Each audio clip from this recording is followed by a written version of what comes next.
We had the head of the early career and career development fellowships at Welcome, who's Dr. Ben Merton, who's sitting right here. Yeah. So he came with his colleague Emily Wheaton. So thank you so much for your partnership and for being here. We had a really good workshop and a lot of early career people participated. In addition, we've had some meetings on the sidelines with colleagues from Imperial. So colleagues from Imperial, John is at the back, and Shirne and the team are here. So thank you very much for being here.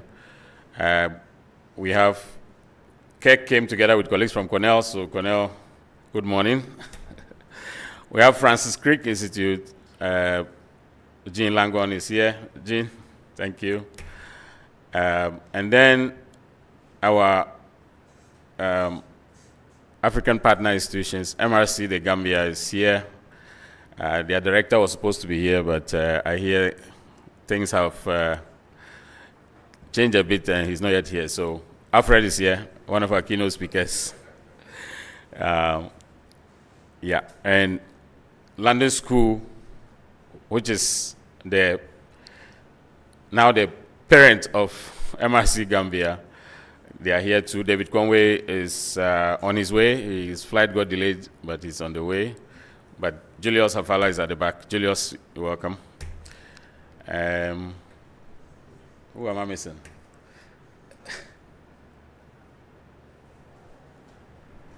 Harvard, good. We have colleagues from Harvard here as well. Harvard School of Public Health, good morning, welcome. Great. I see Yamachi is here. Yamachi is Yabediako's company. He's not here himself yet, but his team are here. We have University of Liberia.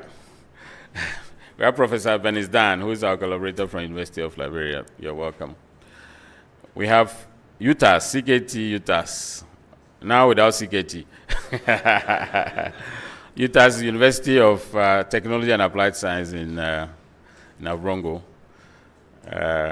And Professor Abugri is a dean over there. He was my PhD, my first PhD student. And now he's a dean at the, yeah, so. Great. We have KNUST, represented by Bismarck Dinko. Bismarck, you're welcome. Please, who have I missed? Raise your hand if I've missed you. Is it FCDO? Okay, so FCDO have just joined us. So we have Mr. Jamie from FCDO, Jamie Proctor. Good morning. Thank you very much. Okay. All right. Have I missed any organization? National Vaccine Institute, are they here yet? Oh, I forgot Noguchi. Noguchi is here, of course. Mike is here. Mike from Noguchi is here. And University of Copenhagen. Yeah, Leah is here from University of Copenhagen. You all know Lars. Lars is one of the favorite lecturers in this place, one of our collaborators who the students love when he comes to teach here. Lars Veit is from University of Copenhagen, and his colleague Leah is here representing University of Copenhagen. All right, I want to make sure I've covered everybody. If I've missed you, please raise your hand, don't be shy. It's not intentional. Are we good? Okay, so you're all very welcome. So I just wanted to underscore that we started this idea of the conference, like Peter mentioned, primarily to provide a platform for our students and trainees to present their work and get feedback from collaborators and international scientists. But it has really grown and become so successful that every year people are looking forward to coming to this conference. And as soon as this is over, people start asking, when is the next one, when is the date? And then we fix the date and people start making arrangements to come. So it's become a very, great platform for us to meet and to interact. In addition, I would like to note that very significant studies have been presented here, or first reported here, and then gone on to be published and to make headlines. I would like to mention a few. It was on this platform that it was first presented that a certain genetic mutation in connexin genes was associated with hearing impairment in Ghana, and which explained the high frequency of people with hearing impairment in one of the villages in Ghana that many of you know, Adamarabobe. Is that how you pronounce it? Yes. And it has been a mystery for a long time.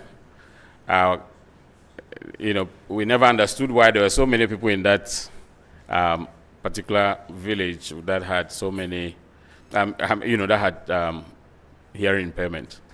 And we explained it here, and it was first presented on this platform. And since then, there have been so many papers published about this work. BBC came here to do an interview or to do a story about it, and that was first presented here on this platform. I also want to mention some of the work we've done with COVID. On this platform, we have established the story of immune tolerance in people with asymptomatic malaria. And when COVID came, we used that to explain the phenomenon through which people in malaria endemic areas were largely spared from the havoc of COVID. And those studies were presented first here and since have been published in very good journals. On this platform, many of our postdocs and PhDs have presented new characterization of novel malaria antigen vaccine candidates, and many of those have now become very important vaccine candidates that are under study. On this platform, we've presented very interesting work about compounds that were derived from plants that showed very high activity against trypanosomes. And those studies have also made a lot of progress in the field of drug discovery. On this platform, we presented many studies that show evidence of various mutations associated with drug resistance in bacterial infections and in malaria parasites as well. And all those studies got first mention on this platform. So we're very proud of what our research fellows and students have done over the years and presented their work here. So we look forward to continuing this conference. Where we are going now is partnering with international organizations to organize this. In fact, the conference that was canceled in 2020, we were planning to do it with the Society of Experimental Biology and Medicine of the US, and unfortunately that didn't happen. We've had conversations with ASTMH about doing one, and we hope that at some point that will happen. We've had conversations with the US Academy of Sciences. We're not able to align on the date, so they will do their conference here in March, I believe. But we continue to have these engagements so that we can hold subsequent conferences in partnership with global science organizations or learned societies. All right, so we want to be very, very efficient this morning because the VC and some of our guests have to go to another program. So I would end my remarks there by introducing the landlady of this land, the University of Ghana, who's my boss, so that she can give you the proper welcome. We are not ready to welcome you to the University of Ghana. We can only prepare the way for her to welcome you. So it's now my pleasure to formally introduce my boss. My boss is called Professor Nanaba Appiah-Amfo. She's the first female vice-chancellor of this great university. She's a professor of linguistics, and she has over 2 decades of leadership in academia. She's widely recognized for her innovative, inclusive, and visionary approach to higher education. Her leadership is grounded in a commitment to leveraging technology and advancing human-centered institutional development. She holds an MPhil and PhD in linguistics from the Norwegian University of Science and Technology and a BA from the University of Ghana. She has also received executive training from Harvard Business School, INSEAD, and other leading institutions. Professor Amfo holds leadership roles in global higher institution networks and scholarly organizations. In fact, I'm sure by the time we finish this conference, she'll get another appointment. She now gets them. She gets them basically on a weekly basis. So, but let me mention a few that have come up recently. She's chair of the Council of the Association of Commonwealth Universities, ACU. She's chair of the Worldwide Universities Network. She's vice chair of the African Research Universities Alliance, which is ARUA. She's president of the African Humanities Association and the International Federation of Modern Languages and Literatures. She is the ambassador for gender equity and social inclusion for the Association of African Universities, AAU. Professor Amfo is a fellow of the Ghana Academy of Arts and Sciences, the German Academic Exchange Services, the Commonwealth Professionals Fellowship, the Alexander von Humboldt Foundation, and the prestigious International Women's Forum Leadership Program.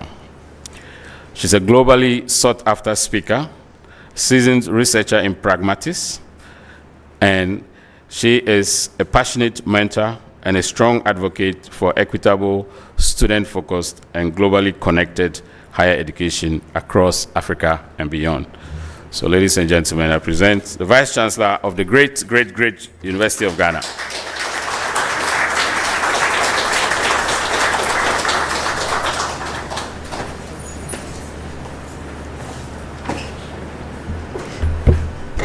Thank you, Professor Wandari, Pro Vice Chancellor for Academic and Student Affairs, and perhaps more significantly for this morning, the founding director of WACBIP. Our distinguished guest of honor, Professor Fred Binka, Director of RIT, Provost College of Basic and Applied Sciences and Provost College of Health Sciences, Chair and members of the WACBIP Advisory Board, representatives of the Sciences section of the Ghana Academy of Arts and Sciences, I see they are here, deans, directors, and heads of departments, members of the WACBIP International Advisory Board, I already did that, WACBIP funding partners and collaborators from across the world, those who are here with us physically and those joining us online. And I would like to also acknowledge officials from Welcome, invited speakers, conference participants, faculty, staff, and students, the media, ladies and gentlemen. Good morning. It is with great pleasure and a deep sense of pride that I accept to chair this morning's ceremony and to welcome you to the 10th edition of the WACBIP Research Conference here at the University of Ghana. Indeed, as Professor Wandari said, he has the mandate to welcome you to WACBIP. That's fine. Right, but to the University of Ghana, it's for me to welcome you. And you are most warmly welcome. I'm delighted to join you this morning for this opening ceremony for what has become one of Africa's leading scientific convenings dedicated to advancing bioscience research and innovation on the continent. Reaching this remarkable milestone of 10 consecutive conferences, I think we can legitimately say that we've had 10 consecutive conferences. 2020 doesn't count. So we've done this for 10 years, and it's testament to WACBIP's unwavering commitment to scientific excellence, knowledge exchange, and capacity building. It reflects a decade of consistency, resilience, and remarkable resourcefulness in sustaining a platform that has continually brought together researchers, policymakers, industry leaders, development partners, and students to address some of Africa's most pressing health and development challenges. This achievement is not merely a celebration of longevity. It is a demonstration of the center's enduring vision, the dedication of its leadership and staff, the invaluable support of its partners, and the collective efforts of the scientific community that has nurtured this conference into a globally respected forum for research, innovation, and collaboration. We heard the founding director enumerate some of the groundbreaking research that has happened on this platform and that has actually had extensive community impact. On behalf of the University of Ghana, I especially welcome our distinguished local and international partners, the scientists, the policymakers, the industry partners, and students, and all who are participating here from not just abroad, but also our partner universities and institutions. Your presence affirms the growing importance of African-led science and the collective commitment to addressing the present health and environmental challenges confronting our world today. This year's conference theme, African Bioscience at the Interface of Health, Disease, and Environment, is apt and visionary. It reflects the reality that the challenges of our time are increasingly interconnected. So we can't think and talk about health without talking about environment. Human health can no longer be discussed in isolation from environmental sustainability, climate change, emerging infectious diseases, food systems, and technological innovation. The theme also speaks directly to WACBIP's strategic vision of promoting interdisciplinary, impact-oriented bioscience research that translates scientific discoveries into solutions that improve lives and strengthen societies. It is here at WACBIP that I've seen very fruitful collaboration between the sciences and the arts. And I was particularly fascinated by the collaboration that WACBIP has had with our School of Performing Arts, for instance. The theme also resonates strongly with the second strategic priority of this university, which focuses on impactful research. Over the past decade and more, WACBIP has distinguished itself as a center of excellence in scientific research, training, and innovation. Since its establishment, WACBIP has made remarkable contributions to genomics, infectious disease research, molecular biology, bioinformatics, diagnostics, and capacity development across Africa. Beyond its impressive research output, the center has also become a beacon for nurturing the next generation of African scientists and positioning the continent as a critical contributor to global scientific advancement. The University of Ghana is immensely proud of WACBIP's achievements and the transformative role it continues to play in strengthening Africa's scientific ecosystem. The center's work demonstrates what is possible when African institutions are empowered to lead cutting-edge research, forge strategic partnerships, and invest in young talent. Indeed, WACBIP embodies our university's commitment to research excellence, innovation, and societal impact. Beyond its continental and global contributions, WACBIP has fundamentally transformed the research ecosystem within the University of Ghana. The center has set the benchmark for excellence in scientific research through its world-class research infrastructure, culture of scientific rigor, and consistent production of high-impact research. It has also established an enviable reputation for outstanding grantsmanship, successfully attracting substantial international research funding while building institutional capacity in competitive grant development and management. WACBIP has trained and mentored hundreds of graduate students, postdoctoral fellows, and early career researchers, creating a vibrant pipeline of scientific talent here on this continent. Furthermore, by attracting accomplished African scientists from the diaspora to return and contribute to the expertise, the center has strengthened the university's human capital and fostered an environment of excellence, innovation, and collaboration. The center's institutional impact extends well beyond its own programs. WACBIP's highly regarded grants development machinery played a pivotal role in supporting the preparation and refinement of the University of Ghana's successful proposal to the MasterCard Foundation, culminating in the award of a $28.4 million USD Africa Climate Collaborative Grant.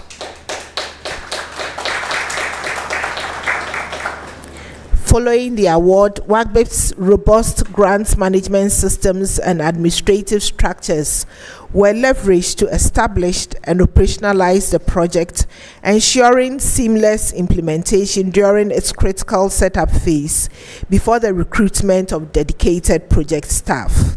This is evidence not only of WACBIP's scientific excellence, but also to the strength of the institutional systems it has built, which continue to serve as strategic assets for the wider university community.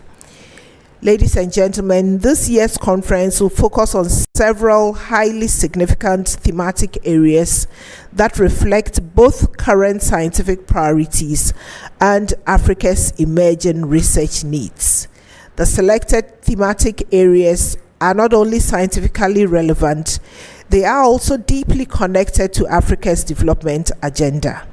They speak to the urgent need for evidence-based policies, resilient healthcare systems, sustainable environmental management, and innovation-driven economic growth.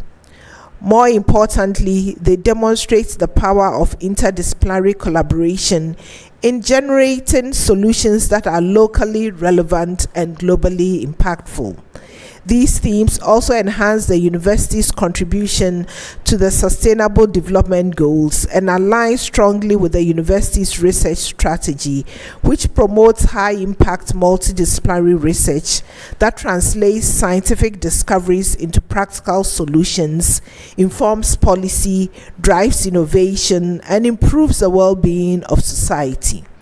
In this regard, the WACBIP Research Conference serves as a platform for scientific exchange and also as a strategic vehicle for advancing the university's vision to achieve global impact through innovative research, teaching and learning using a technology-driven and a people-centered approach. To all researchers and presenters, I encourage you to use this conference not only as a platform to share your research findings, but also as an opportunity to build meaningful collaborations, inspire innovation, mentor emerging scientists, and shape policy conversations that will advance science and development in Africa. Scientific breakthroughs thrive in environments where ideas are freely exchanged and partnerships are cultivated across disciplines and borders. I also wish to acknowledge the many partners, sponsors, collaborators, and stakeholders who continue to support the work of WACBIB.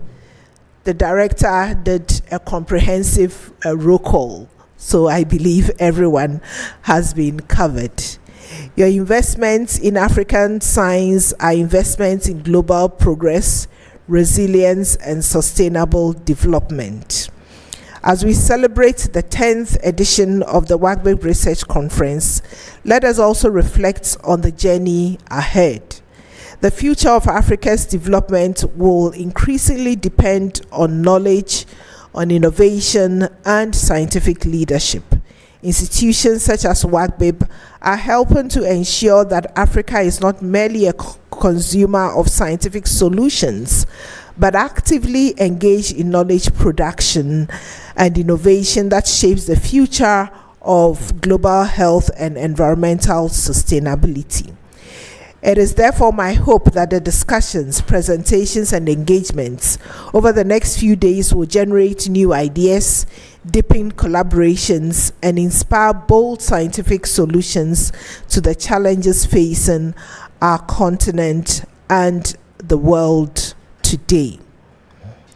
Ladies and gentlemen, with these remarks and acknowledgement of the Secretary General of ARUA, who joined us while I was speaking, as well as the Provost of the College of Education and our incoming Pro-Vice Chancellor for Research, Innovation and Development from this Saturday.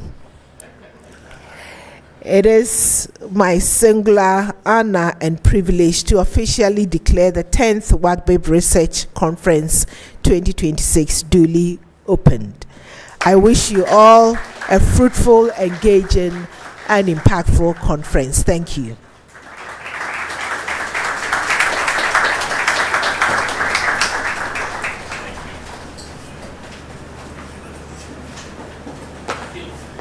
Okay, thank you, boss. All right, so we're going to take brief remarks from some of our key stakeholders who are here, and they all promise to be brief so that we can go on to the rest of the program, and those who need to leave can also go. So we'll start with the Provost of the College of Basic and Applied Sciences.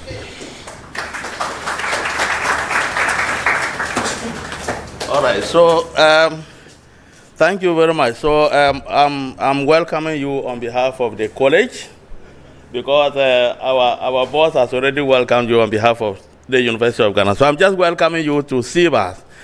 And Provisy, here I am treating you as director of WACBIB, not as Provisy. So you can't give me time. You can't limit me. So. All right, so I'm just going to give you some brief remarks. I think Madam VC has already spoken to most of the things broadly, so I'll be very brief.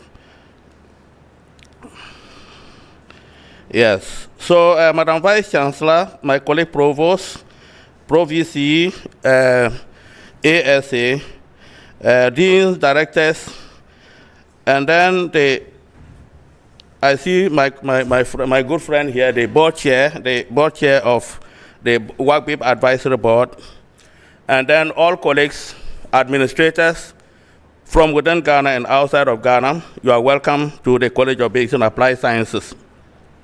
It is a profound honor for me to stand here before you today under the distinguished chairmanship of the Vice Chancellor to give brief remarks at the opening of the 10th Annual Research Conference of the West African Center for Cell Biology of Infectious Pathogens. I bring you warm greetings and felicitations from the management of the College of Basic and Applied Sciences, and I congratulate the Center on reaching this milestone edition of the conference, which has now become one of the most expected programs in the academic calendar of the College of Basic and Applied Sciences. WRC, as we all know, was established with a bold ambition to build on African soil a center of research and training excellence capable of producing world-class scientists and world-class science in the fight against infectious diseases. 10 annual conferences later, I can say without exaggeration that this ambition has been more than fulfilled. What began as a promising initiative has matured into a flagship African Center of Excellence, one whose achievements in infrastructure, training, faculty development, resource mobilization, and partnership building offer a model for research institutions across the continent. Now, I'll briefly talk about some of the things that I know about WRC coming from the meeting that we just recently had on Saturday as an advisory board. A center of research excellence is only as strong as the platforms that support it, and WRC has invested deliberately in this regard. The center has continued to expand and maintain shared laboratory infrastructure, high-performance computing facilities, and modern scientific equipment, ranging from advanced thermal cyclers and ultra-low temperature freezers to 3D printers and free freeze dryers, and keep our researchers working at the frontier of molecular biology, genomics, and bioinformatics. This year alone saw further investment in laboratory equipment. The donation of research microscopes through partnership with the Francis Crick Institute and continued progress of an enterprise planning system, which will enable the center to manage research more efficiently. Now, if there is any legacy that WRC is envied for across the entire campus and also Africa widely, it is the caliber and number of young scientists it has trained over the years. The center has now admitted 12 cohorts of MPhil and PhD students, over 342 master's level students, and more than 180 doctoral students who have passed through the gates of WRC. That is something to be envied. And these have been drawn from across Ghana. Yes, clap. Yeah, these have been drawn from across Ghana and the wider African continent, with completion rates, and I believe VC would like to hear this one. Completion rates exceeding 90% for the masters and 80% for the doctoral one. You know, we recently had a visitation from GTEC, and this was one of their major concerns. And I think WRC has set a standard that every one of us should emulate. So PhD, more than 80% graduation rates, and masters, more than 90% graduation rates. Hundreds of young scientists have passed through the WRC's graduate internships, masters, and doctoral programs with deliberate efforts to ensure strong representation of women in science. Many of these graduates remain on the continent. Yes, they have remained, we have a lot of data to show that. And they have remained in our universities, our health services, our research institutions, and increasingly our industry, while others have gone on into leading laboratories abroad, carrying the WRC name with them. The recent introduction of the MSc Bioinformatics program, the first of its kind in the West African sub-region, is a further testament to the center's readiness to anticipate where science is leading and to train students accordingly. WRC, Madam Chair, WRC has also been equally intentional about growing the next generation of African science leaders. Through structured postdoctoral career development schemes, career advancement fellowships, and grant writing and research skills training, junior faculty and postdoctoral fellows are living deliberately, supported to transition into independent investigators. a lot of them have gone to win very, very major research grants for which we are proud. And it is testament to the quality of training that they got from WACBIP. Now, fundraising. On Saturday, Pro-VC Reid and I gossiped a lot on the blind side of Pro-VC ASA about the model that WACBIP is using to raise funding. You know, it will interest you to know that whilst the whole place is drying up, WACBIP keep raising a lot of income through innovative partnerships. And over the past 1 year alone, they raised more than $4 million in research income from 18 funders. Pro-VC, this is something that you have to teach everybody else. And consistently over the years, they have maintained at least $4 million in research grant mobilization. And the past year alone has been very remarkable because from internally generated funds, internally generated sources, they have been able to raise more than $1.5 million. 1 year alone. That is a remarkable feat that is worth emulating. And in terms of research output, over the period of WACBIP existence, they have been able to publish more than 588 peer-reviewed articles in various media, and 91 of them were published in 2025 alone. And when you look at the data, there's an increasing trajectory. This is something that every research center wants to emulate. And on this note, and with the brief remarks about, proud remarks about WACBIP, I want to congratulate WACBIP again for maintaining this research conference, and I wish you all the very best in your deliberations. Thank you.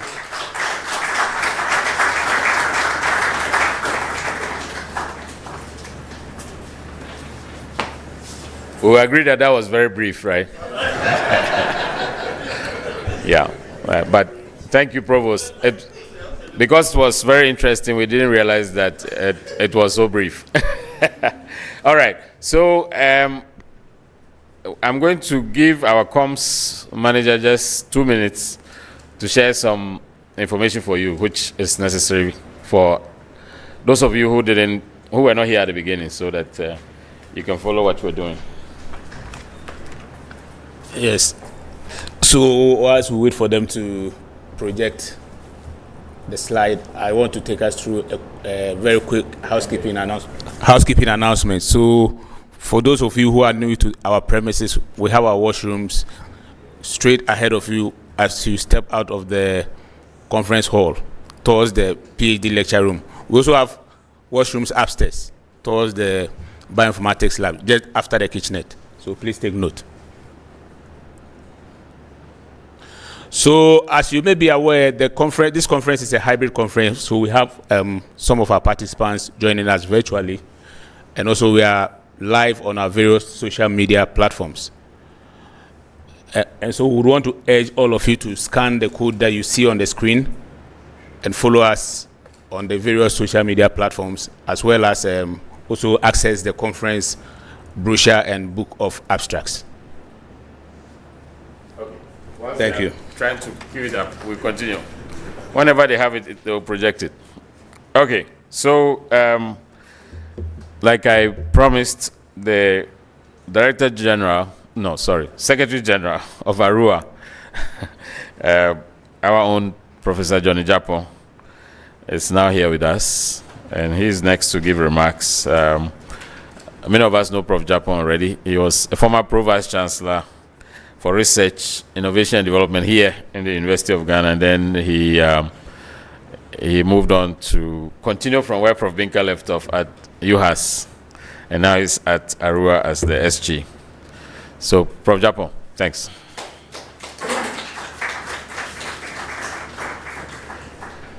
Yes, sir.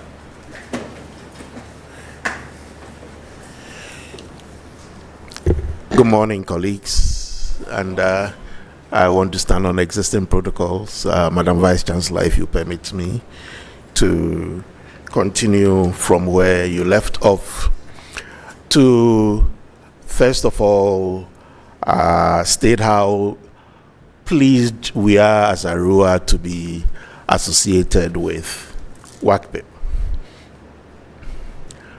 ARUA, as you may know, is an alliance of 23 research-intensive universities across Africa with a vision to make African researchers and institutions globally competitive while generating knowledge for socioeconomic development and transformation on the continent.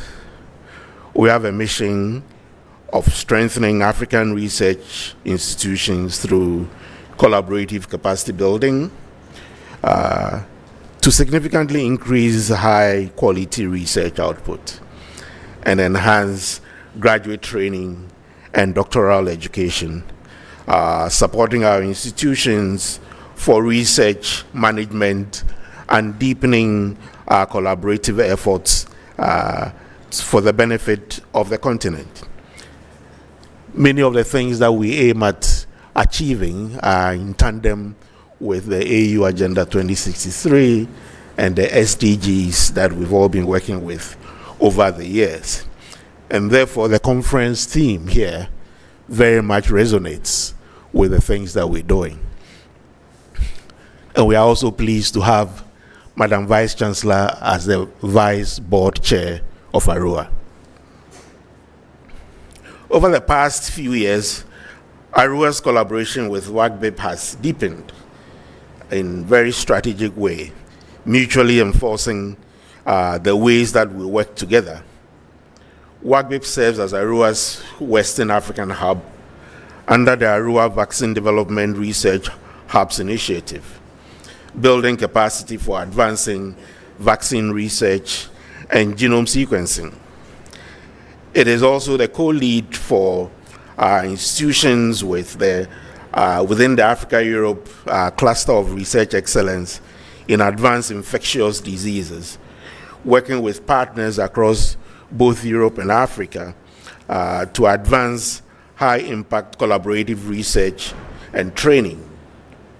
In addition, WACBIP participated in the AU-EU Health Partnership MAV Plus Fellowship Program on Lassa fever and Mpox, where the center hosted fellows from ARUA undertaking translational research on these priority diseases, and is currently hosting our early career researchers in many areas. So as you can see, WACBIP and ARUA, and for that matter, University of Ghana, has a lot that we're doing together. I therefore want to congratulate the leadership of WACBIP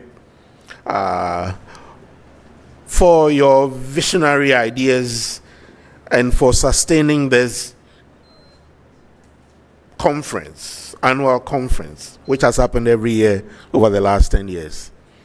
I believe very much I attended the very first conference because I was here as Pro VC for research at the time.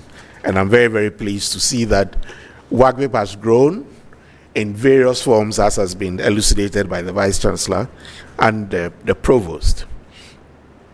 Looking at the program as has been lined up for the conference, I'm very confident that the sessions will provide you with opportunities to learn about the groundbreaking work that has been done by many of you.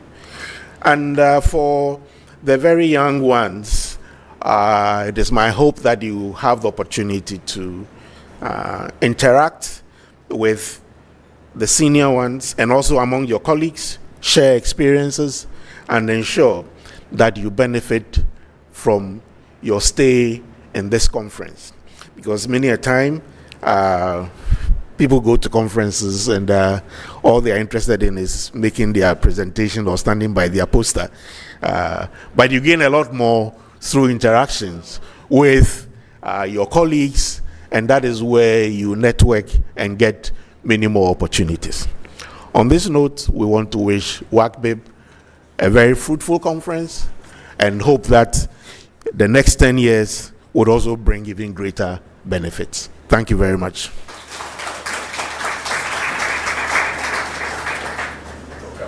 If you see me walking away, it's not out of disrespect. I'm supposed to make similar remarks at Vice Chancellor's Ghana now. So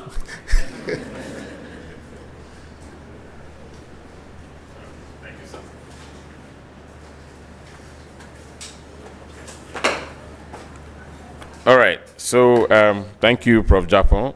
I like what he said about the networking. I think it's one of the best parts of this conference is to meet new people and to share ideas and make friends.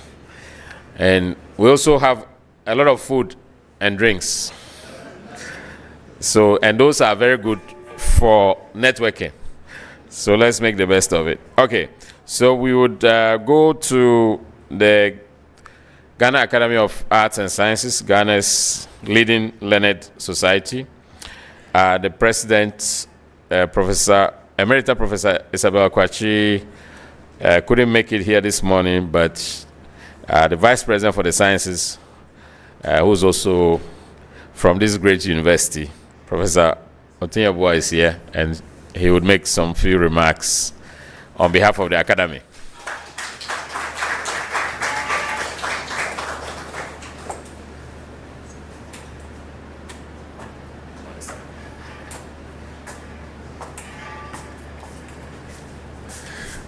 I decided to carry my walking stick so that I do not fall in the presence of my Vice Chancellor. Madam Chair, Vice Chancellor of the University of Ghana, and I'm following the protocol that's already established. It's a pleasure for me to stand here representing the Ghana Academy of Arts and Sciences and to indicate that the president of the academy would have loved to be here herself. But she has a duty, a national duty in the development of vaccines. So just at the last minute, last night, she was called away, and therefore she asked me to come here to first express her felicitation to WACP. In fact, I have difficulty pronouncing the acronym. So when I got here early this morning, I asked one of the ushers, can you tell me what the acronym actually reads like? And she said, WACBIP. It's a pleasure for the academy to actually be associated with this very nascent organization, which today is having its 10th anniversary. I would say not 10th anniversary as such, but 10th conference. A conference at which you gather all kinds of people, lots of brains, to come and more or less understand each other in terms of direction for research. The Academy, Ghana Academy of Arts and Sciences, has been in existence for a very long time, since the time of independence of this country.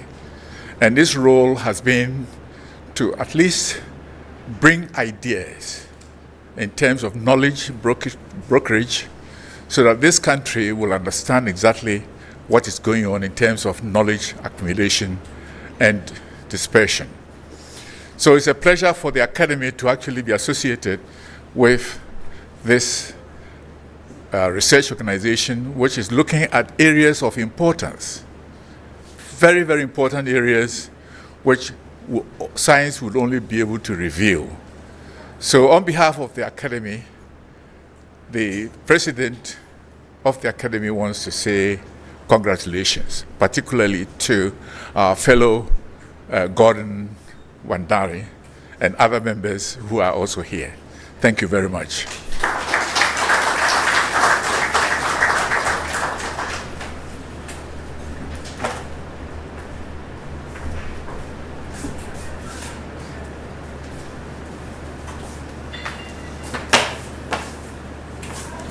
All right. Thank you very much to our distinguished colleague from the academy.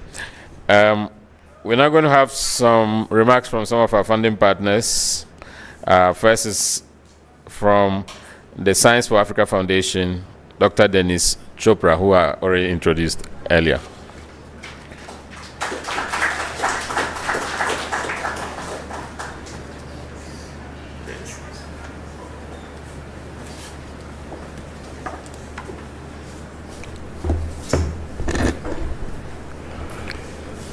Chairperson, Professor Nana Abba Apiamfo, Vice Chancellor of the University of Ghana, Professor Gordon Awandare, and the WACBIP leadership, distinguished guests, and stakeholders, several stakeholders of the WACBIP network.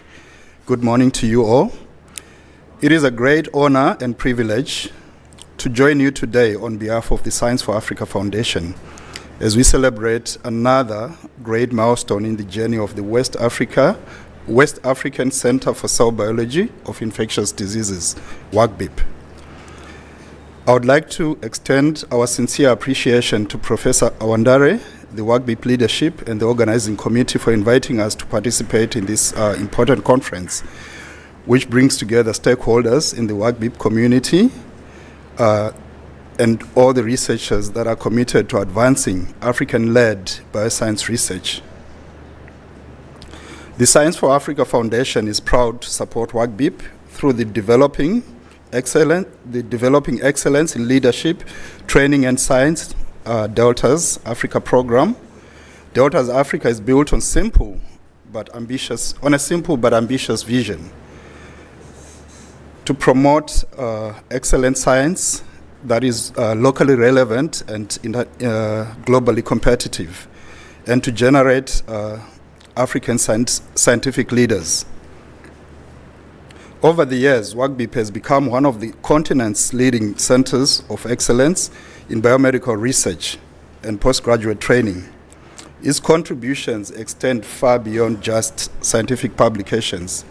WACBIP has demonstrated what sustained investment in African institutions can achieve by developing outstanding scientists, building world-class research infrastructure, and fostering international collaborations, as well as generating knowledge that directly addresses diseases of major public health importance to the continent.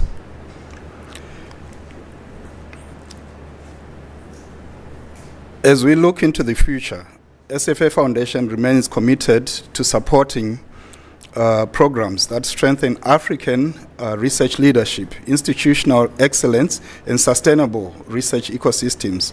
We believe that Africa possesses the talent, creativity, and ambition needed to become a global leader in scientific discovery. Our role together with partners such as WACBIP is to continue creating the enabling environment that allows that potential to be fully realized.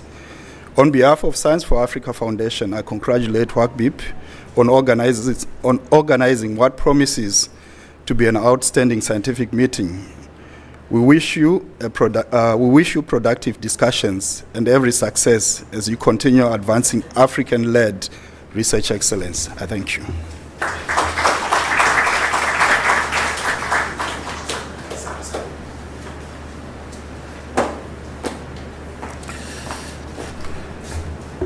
So, Dennis is not from Nairobi, but I can still say Asante, since he's not a Kenyan, but he lives in Nairobi, so we can say Asante Sana.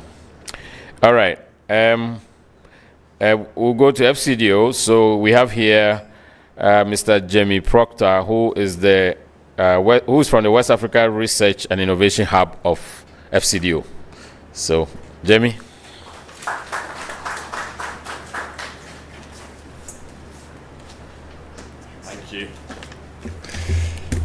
Thank you, Vice Chancellor, Provost. Thank you, and I'll stand on the other existing protocol.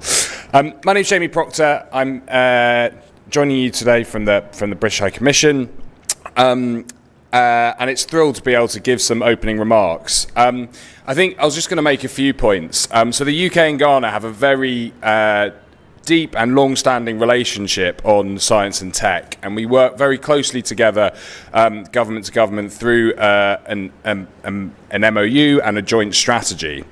And a lot of that work that is going to be coming out soon will be largely through the Ghana National Research Fund, which I hope is on everybody's radar here today. I think for both the UK and Ghana, the key driver of why we're putting money into R&D and why we're thinking about this work so deeply is about economic growth. And you may have actually seen in the UK, we've recently merged our Department on Science and Innovation Technology with our Department for Business and Trade. And I think that direction, both in the UK and Ghana, is important for us, even though it does feel a bit kind of separate to the day-to-day work of WAGPIP and the R&D that you do, to be thinking about that as you go forward. And I think the key message that we try to make and that underlines this is to be able to deliver growth through research and development. The really vital thing is that we have really high quality research and high quality capacity, and that's why I'm so pleased to be here today, because all of the people that I have met, all of the funded researchers as part of Deltas, both in WAGPIP and more generally across the continent, have just been so brilliant, and that is exactly what we need to be able to keep advocating and keep working in this space. And I must say, and I think it was mentioned before, but overseas development assistance is going down. It's going down in the UK, but we have protected this work, and we've protected it because it is so vital in terms of having the capacity to be able to deliver that growth through R&D. I should also say a specific thank you to our partners at Wellcome, our partners at SFA, as well as WAGPIP and the other consortia who make it so easy for us to continue working on this.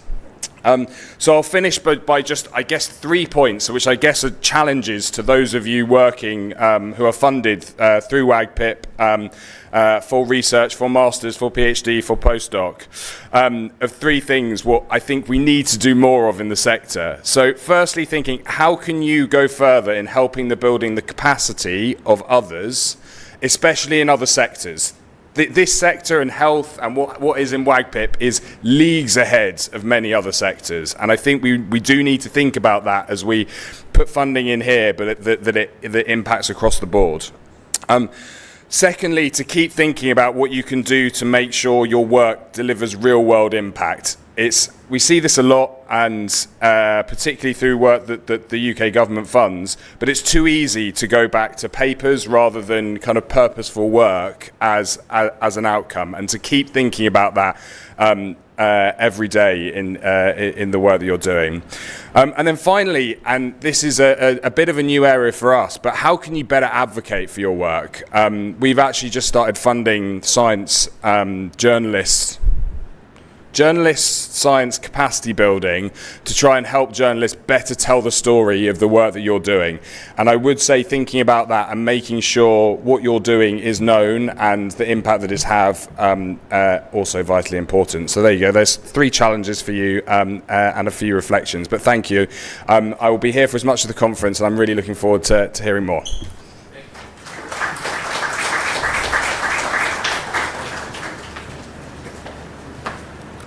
Thanks, Jamie. I think our VC will be happy to hear about the last part about empowering journalists to report about science. Our VC likes interdisciplinarity, so there's an opportunity for us to think about how to bring on board our communications people, even our linguistics and and languages people.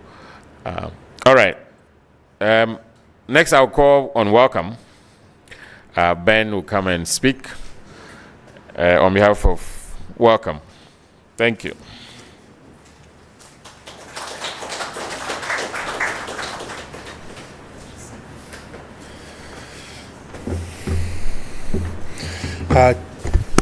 Good morning, everyone. On behalf of Emily and I, and on behalf of the Wellcome Trust, thank you so much, Chairperson and Gordon, for the invite to come to the conference.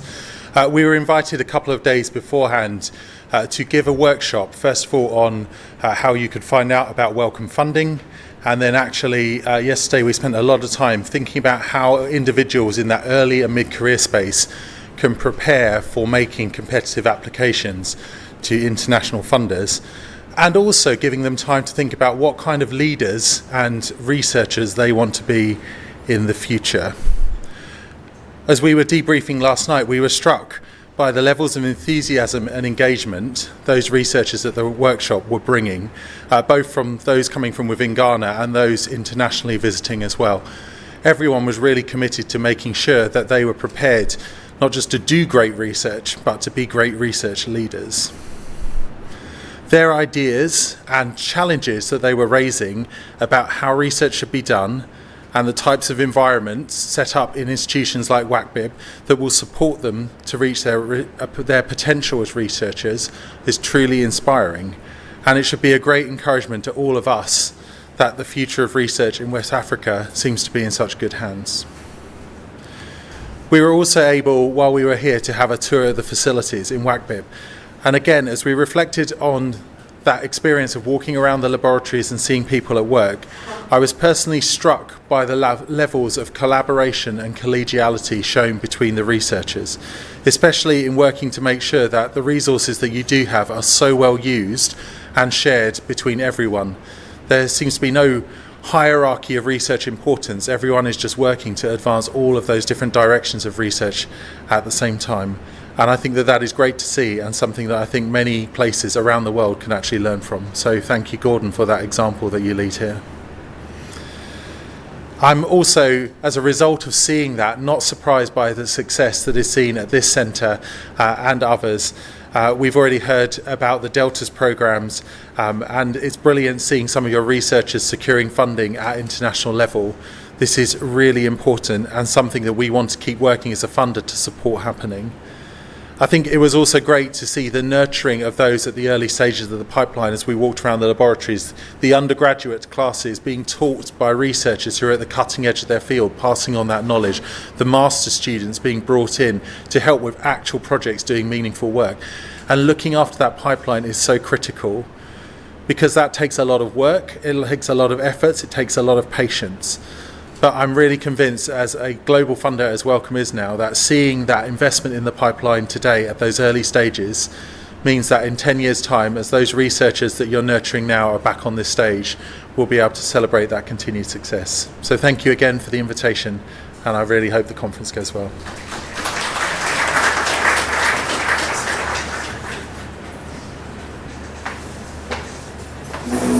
Great. Thanks, Ben. It's nice to hear that you picked up those observations whilst walking around the lab. Thank you so much.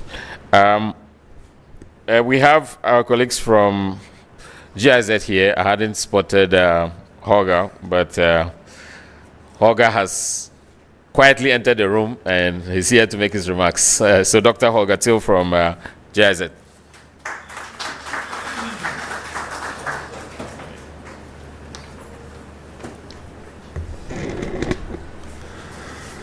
Madam Chair, dear colleagues, dear friends, ladies and gentlemen, I always have a problem because my colleagues, they write me always a very long speech, which I have here.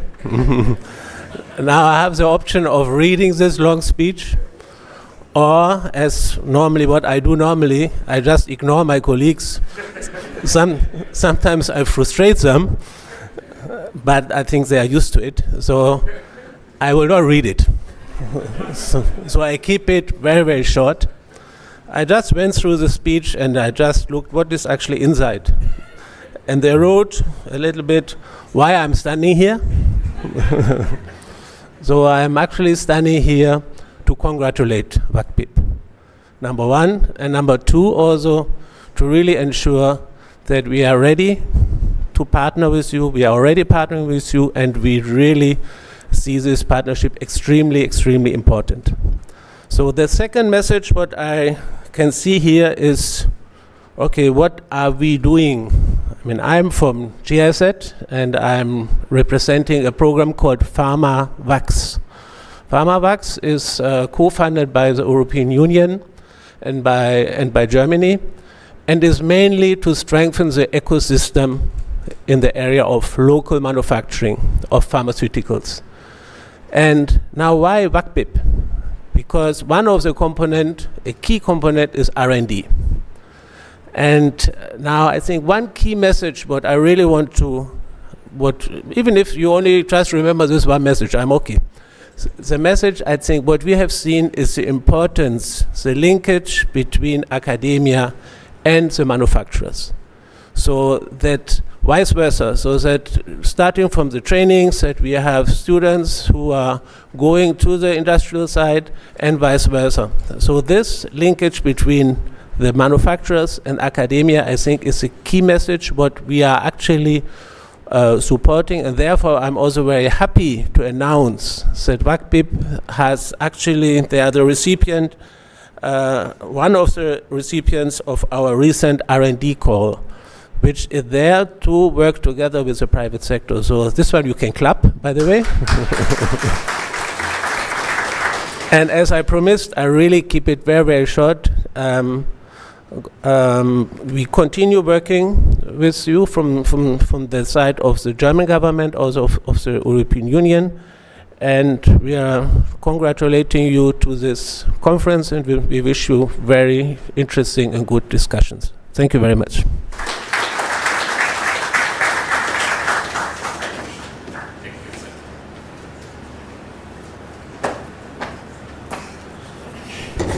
Great. So I think Holger is sort of like me. Sometimes when I have programs and they write me speeches, especially if I don't have enough time to edit the speech to sound like me, I just ignore it and then just speak what I feel, because I don't want to read a speech that doesn't reflect what I really want to communicate. Anyway, so thank you very much, Holger, for delivering a very succinct message. I don't think Malaria Elimination Program and National Vaccine Institute are here yet, so we would greet them when they come. So to close the session, we would ask our chair of the advisory board, Professor Kirk Dauch, to come and give us a final message, and then we can have the official remarks from our special guest of honor.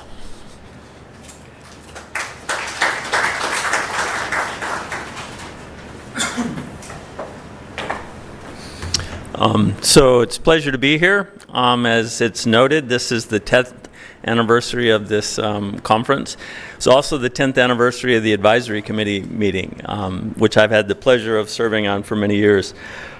And I think there's a lot of credit should be given to Gordon and the other administrative staff of WACBIP, because they display complete transparency in all aspects of this institution. They bring in international advisors and show us everything. They're hiding nothing, and what I can tell you is the chair of the committee, I'm happy to report on continued success and solid footing of this organization into the future. And that's always a pleasure to see. The other thing that I think is worth noting is, has been stated by many people, that this institution, WACBIP, has become a premier institution in sub-Saharan Africa for research and education. I actually think that that may no longer be accurate. We should refer to this as a premier institution globally in terms of research and education, and I think that's important to note. And lastly, what I'll throw out is that my colleagues from New York, Gordon mentioned we came and we taught a workshop over the last week, and I suspect Ben and Emily would have similar thoughts, that West Africa is famous for its hospitality. I would suggest that WACBIP exceeds even the West African standard.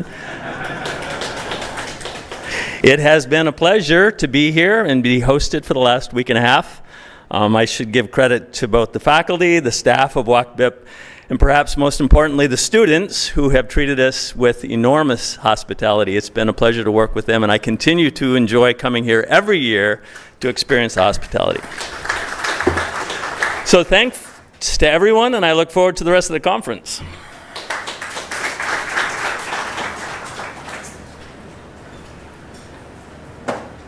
All right. So we'll now take some remarks from our distinguished special guest, and then we would close the session. So I already introduced him earlier. We have Professor Fred Binker, who many of you know, but if you don't know, just Google his name and you would be amazed by what he has done. Those of us who do malaria work, he's really an inspiration for us. What I really like about him the most is that on every forum, he's advocating for African science, and especially for young African scientists. That's why I really love him. Everywhere you go, and Fred Binka is there. When he wakes up to speak, he's talking about Africa. He's talking about young people. And he's the one who has opened opportunities for some of us to be here. So thank you very much, Prof. Binka.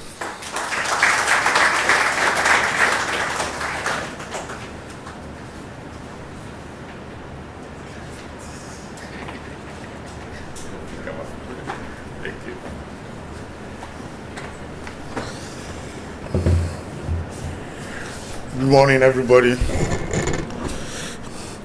Professor Nana Abba Apianfo, Vice Chancellor and Chair of this function today, the opening ceremony. Professor Gordon Awandare, please can I stand on the existing protocols so that we could get some time. When I look at my clock, we should have finished this part long ago, about 15 minutes ago. So thank you very much for inviting me. As Gordon said, I should just say a few words and reflect on some of the things that I have gone through with this process of research and research institutions in Ghana. At least I'm sure I'm one of the oldest guys in the room who's gone through this for the last 40 years. And let me start first by remembering some of the paths we've taken. I met Gordon at the usual American Society for Tropical Medicine and Hygiene meetings we used to have for many years. And it was always a battle trying to insist that I should come back home. And he knew that anytime we met, when are you coming back? Oh, I'm getting ready. I'm getting ready. So it was really great to find him back in Ghana. And for him to take up this yeoman task of trying to develop a career in an institution that is looking at basic sciences and the biomedical sciences, because grants in these areas were not something you could get so easily. And we had been battling from our days in Avrongo up to here, trying to find resources to undertake research. The government definitely was not a partner, and has never been a partner. Recently, they've established a new funding system. I don't want to talk about that yet. But it was just really great to see Gordon and his team actually get to work, raise the required funding, and to establish this institution that is now about 12 or 13 years old.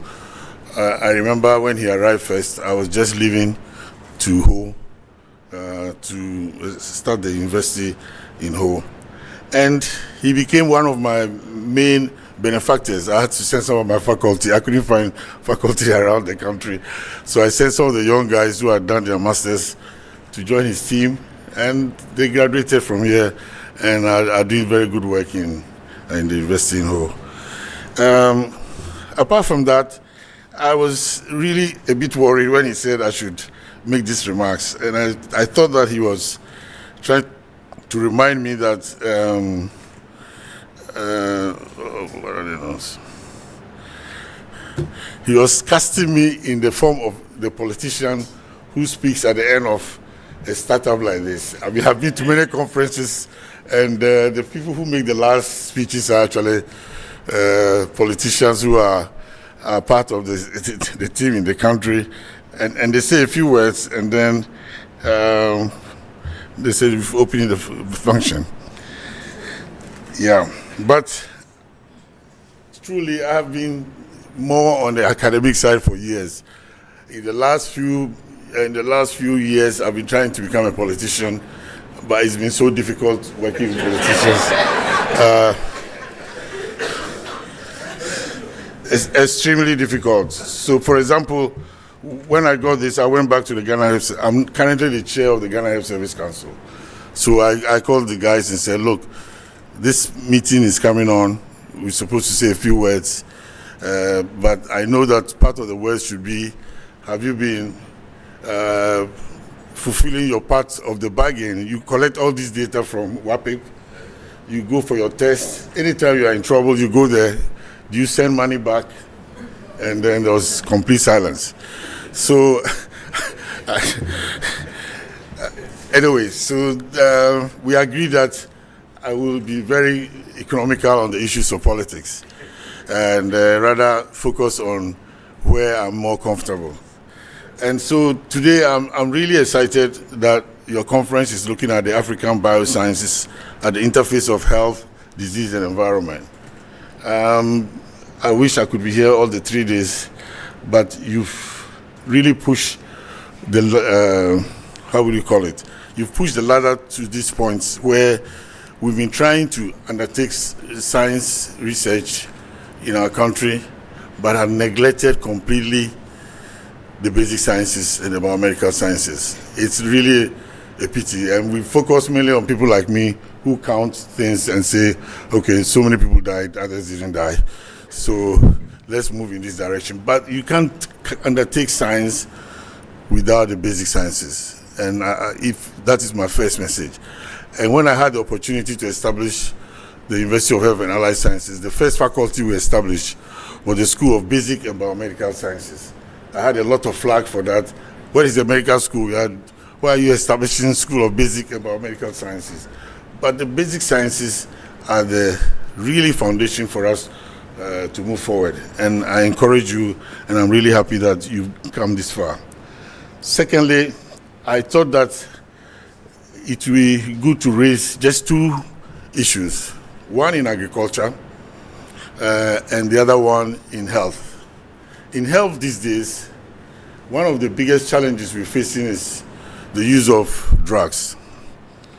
And you all know that we are in that area now. The days of malaria, diarrheal disease, and so on are no more a problem. Our people don't fear those diseases any longer. But now we have the hypertension, the diabetes, the cancers, and so on, and the use of drugs are going to be very, very important. But we've started seeing the reactions of our people to some of the drugs we use today.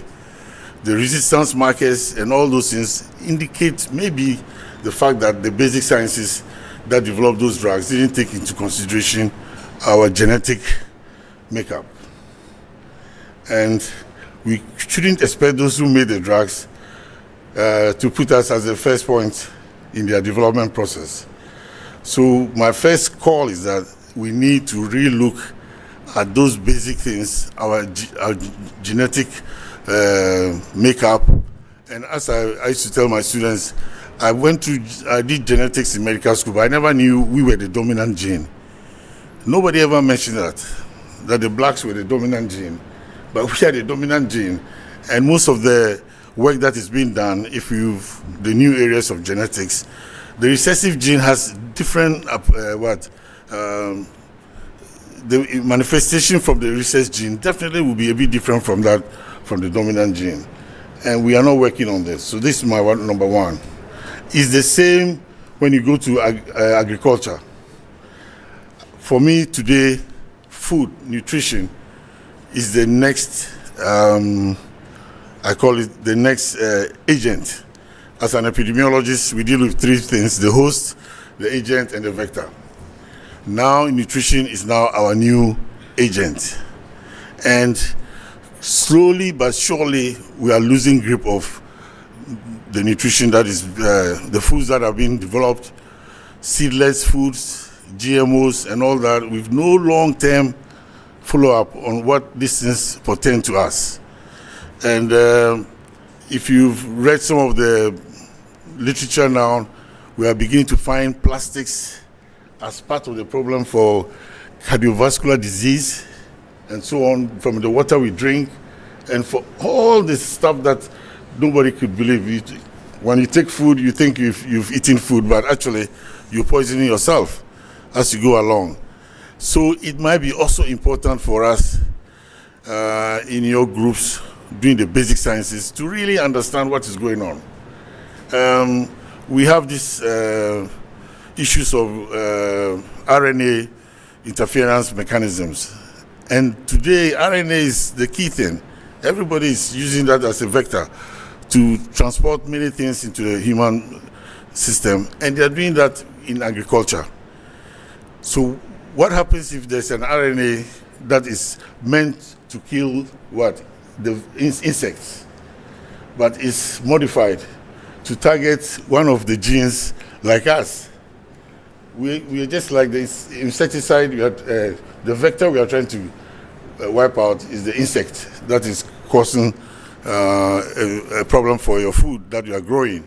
But we could be the next vectors that are being we are trying to get rid of. Okay, so I mean I'm saying it widely like that, but truly these are two things that are really been of a major problem for most of us. And personally, I think this also leads to the next thing that I think is happening in this country. We don't have many people training the biosciences. We need to train a lot more. If we had a big group of bioscientists, we should be thinking of splitting the FDA, the Food and Drugs Authority. It's completely obsolete now. It can't manage the problems. The food problems are even more than the medical problems.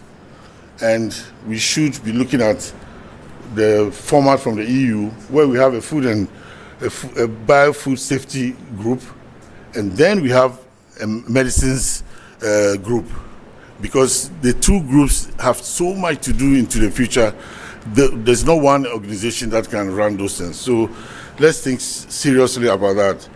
Finally, I'll come back to something I myself and Gordon have been fighting over the years. And one of our colleagues stated it in his remarks, WACPIP. I've always fought over this WACPIP. You know, so when I called the ministry people and I said, I'm going to WACPIP, everybody looked and said, what's that? Meanwhile, they've been working with you guys in all this COVID and all the emergencies that we've been having. They come here to get support, and you've been doing very well in getting them the support. So usually when I get this opportunity, I sometimes become a bit controversial. I think 12 years now since we started with WACPIP, it's time to call it the Gordon Awundare Institute or Center. Thank you very much.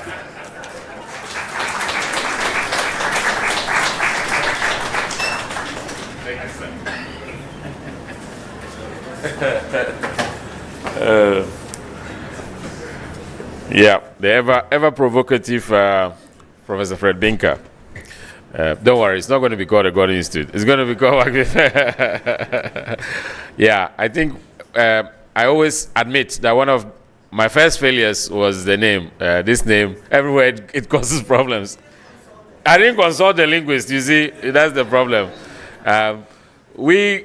When we pronounce, we don't have any problem. Say WACPIP is easy, but people struggle. People say WASIP and WASIP.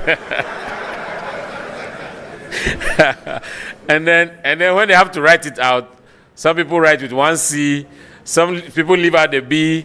I mean, it's like people who should know, they just struggle when they have to deal with it. So we do admit that we've given you more work than you can do.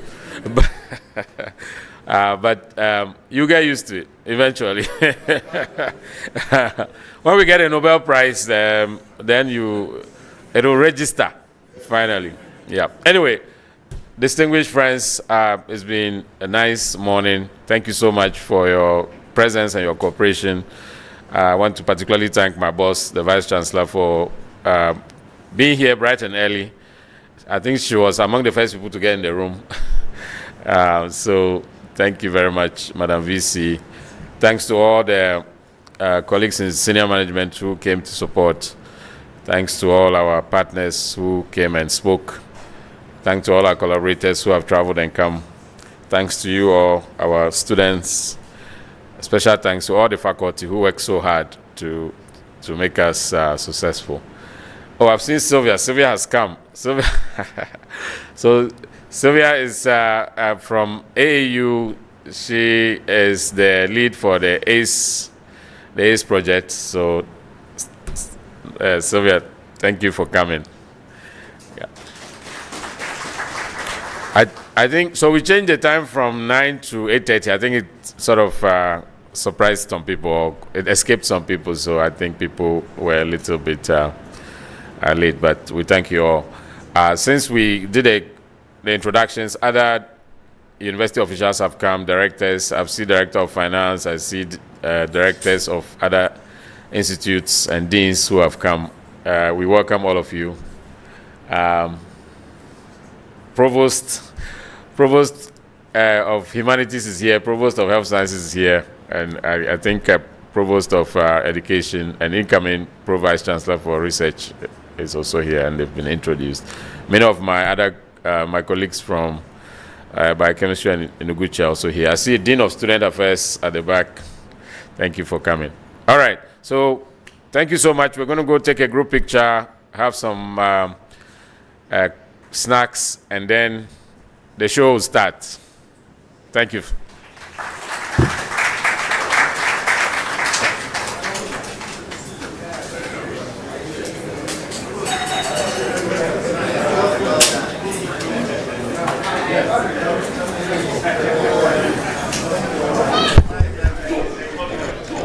So we'll proceed to the front where the car park is for the picture.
All right, if you're still here, you're in the wrong place. We're taking the picture in the front of the BCMB building, so let's just keep moving along.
Is it still changing?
But you see the thing.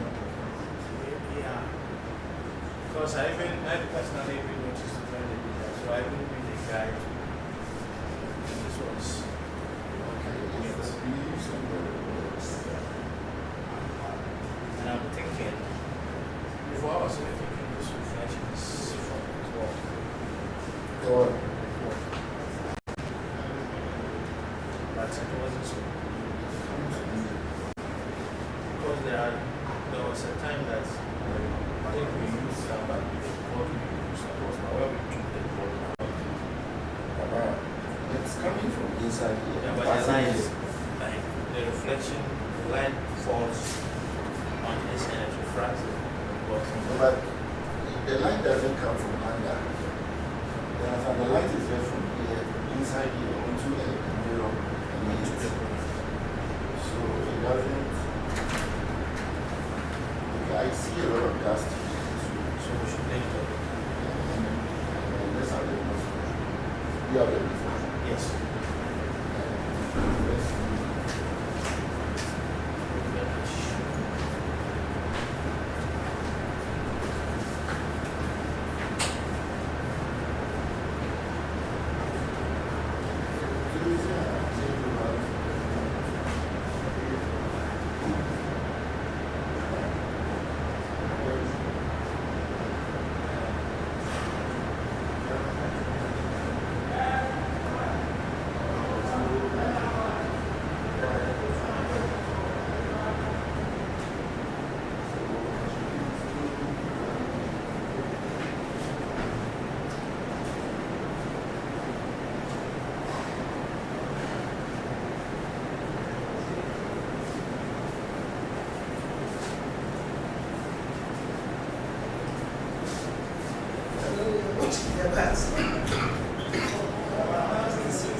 No,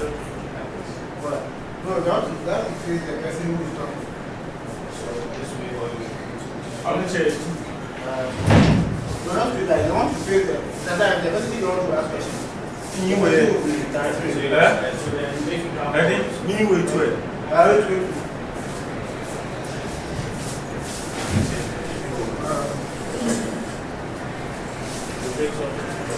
I don't know how to ask this. Actually, that's it. It will be get all the project.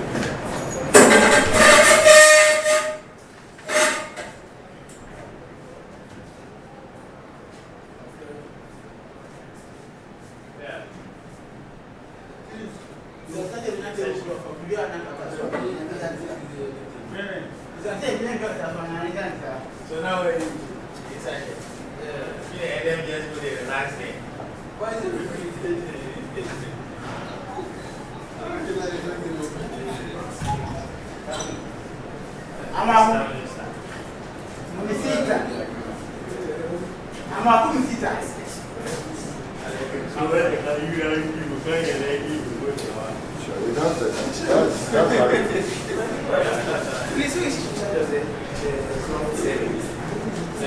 There's a lady called Hannah. Yes, please. That boy, please. I already know. Although you are enough for what's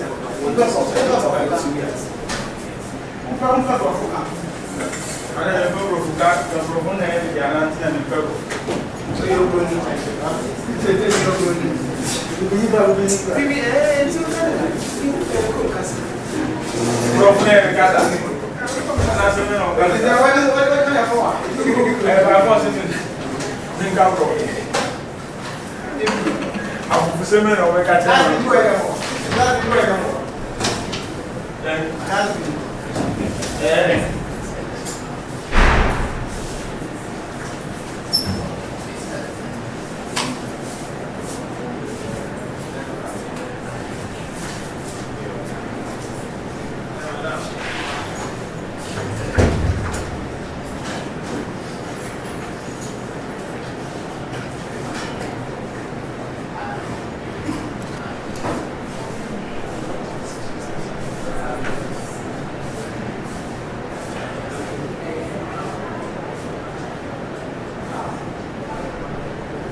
Check 1 2.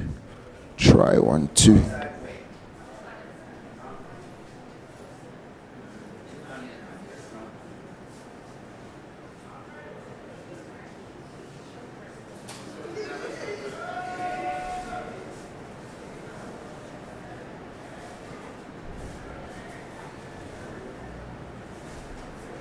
Check 1 2. Check 1 2.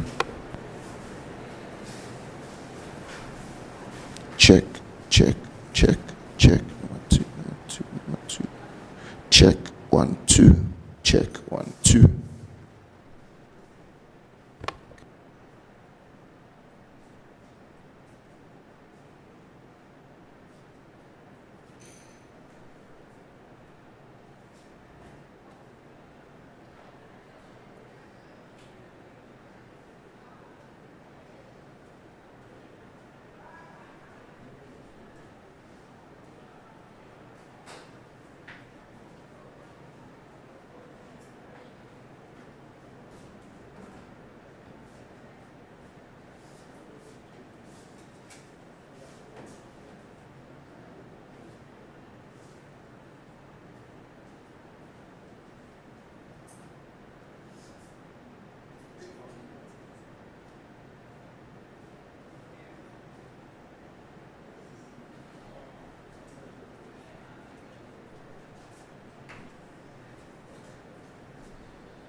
All right. if you know somebody who's outside, please tell them to come in. We're a little behind schedule because this has become the meeting of side meetings. And so please let the people who are outside come in, and we'll start in 5 minutes.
Okay, it's getting better, but please, if you know people who are outside. No, Prof, I'm not talking to you. The students there, message your colleagues to come in. And I hope by the end of today, those who stay till the end will experience what we tend to call the WACBIP miracle, which is we fall very behind schedule at the opening ceremony and we end up finishing on time. And so we'll see that at the end. I'm just waiting for Prof. Wandari to come in and then we'll kick off the real session, which is the first session of the conference with our first keynote speaker. Oh, okay, I didn't see you.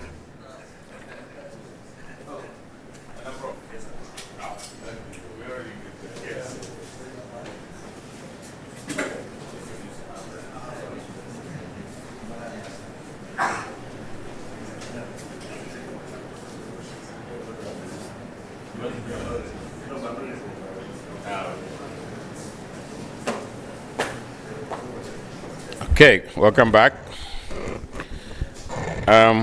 So it's a great pleasure to introduce my friend, my collaborator, my brother, Alfred Ngba. So Alfred is, he's at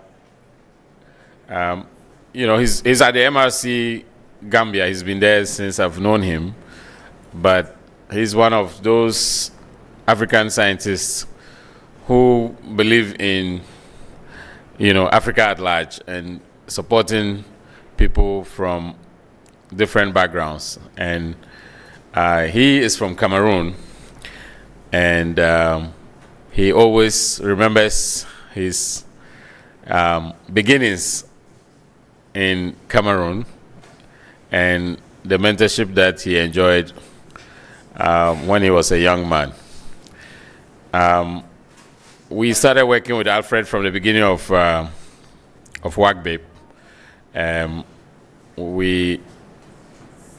We got connected to him through David Conway, and since then, every major grant we've had, he's been part of it as a co-applicant. So World Bank Deltas 1, Deltas 2 has always been on, and a few others, NIHR and others, we've worked together on. So it's a real pleasure to give him this platform today. Like Peter said, you know, when I realized that he had never been a keynote speaker, I was like, what? How? How come? How come? I mean, he's spoken here a number of times, but not as a keynote speaker. So it's long overdue that he be a keynote speaker. In terms of science, Alfred is from biochemistry background, biochemistry and cell biology background, just like many of us here. But he has really specialized in genomics, and he's one of the leading innovators when it comes to doing genomics research in malaria on the continent. And if you look at most of the genomics papers that have come from the continent, his name is on most of the papers. And not only that, he's always among the leaders in driving the data analysis that generates those manuscripts. So he's a real, big star when it comes to genomics research. He is shy when it comes to public speaking, so that's why people don't know him. But when we go to the beer bar, he talks a lot. So, Alfred, please, we are most grateful.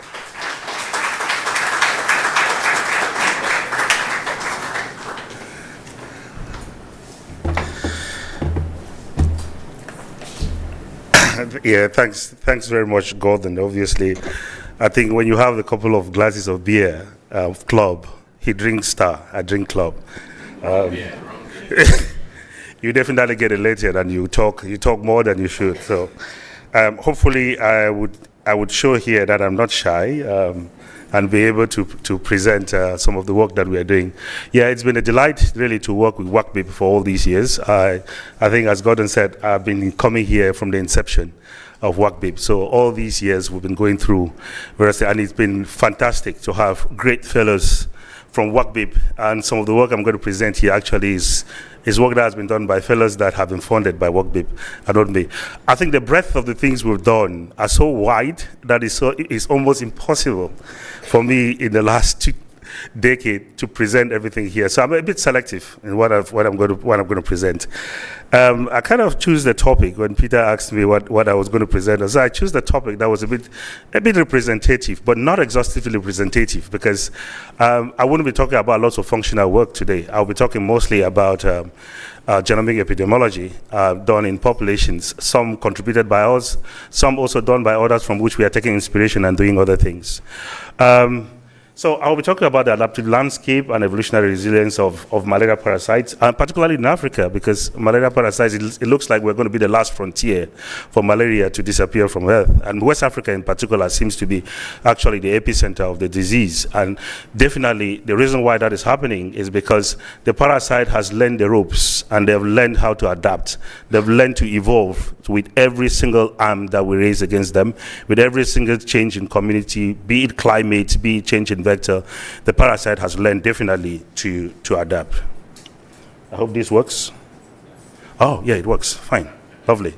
Okay.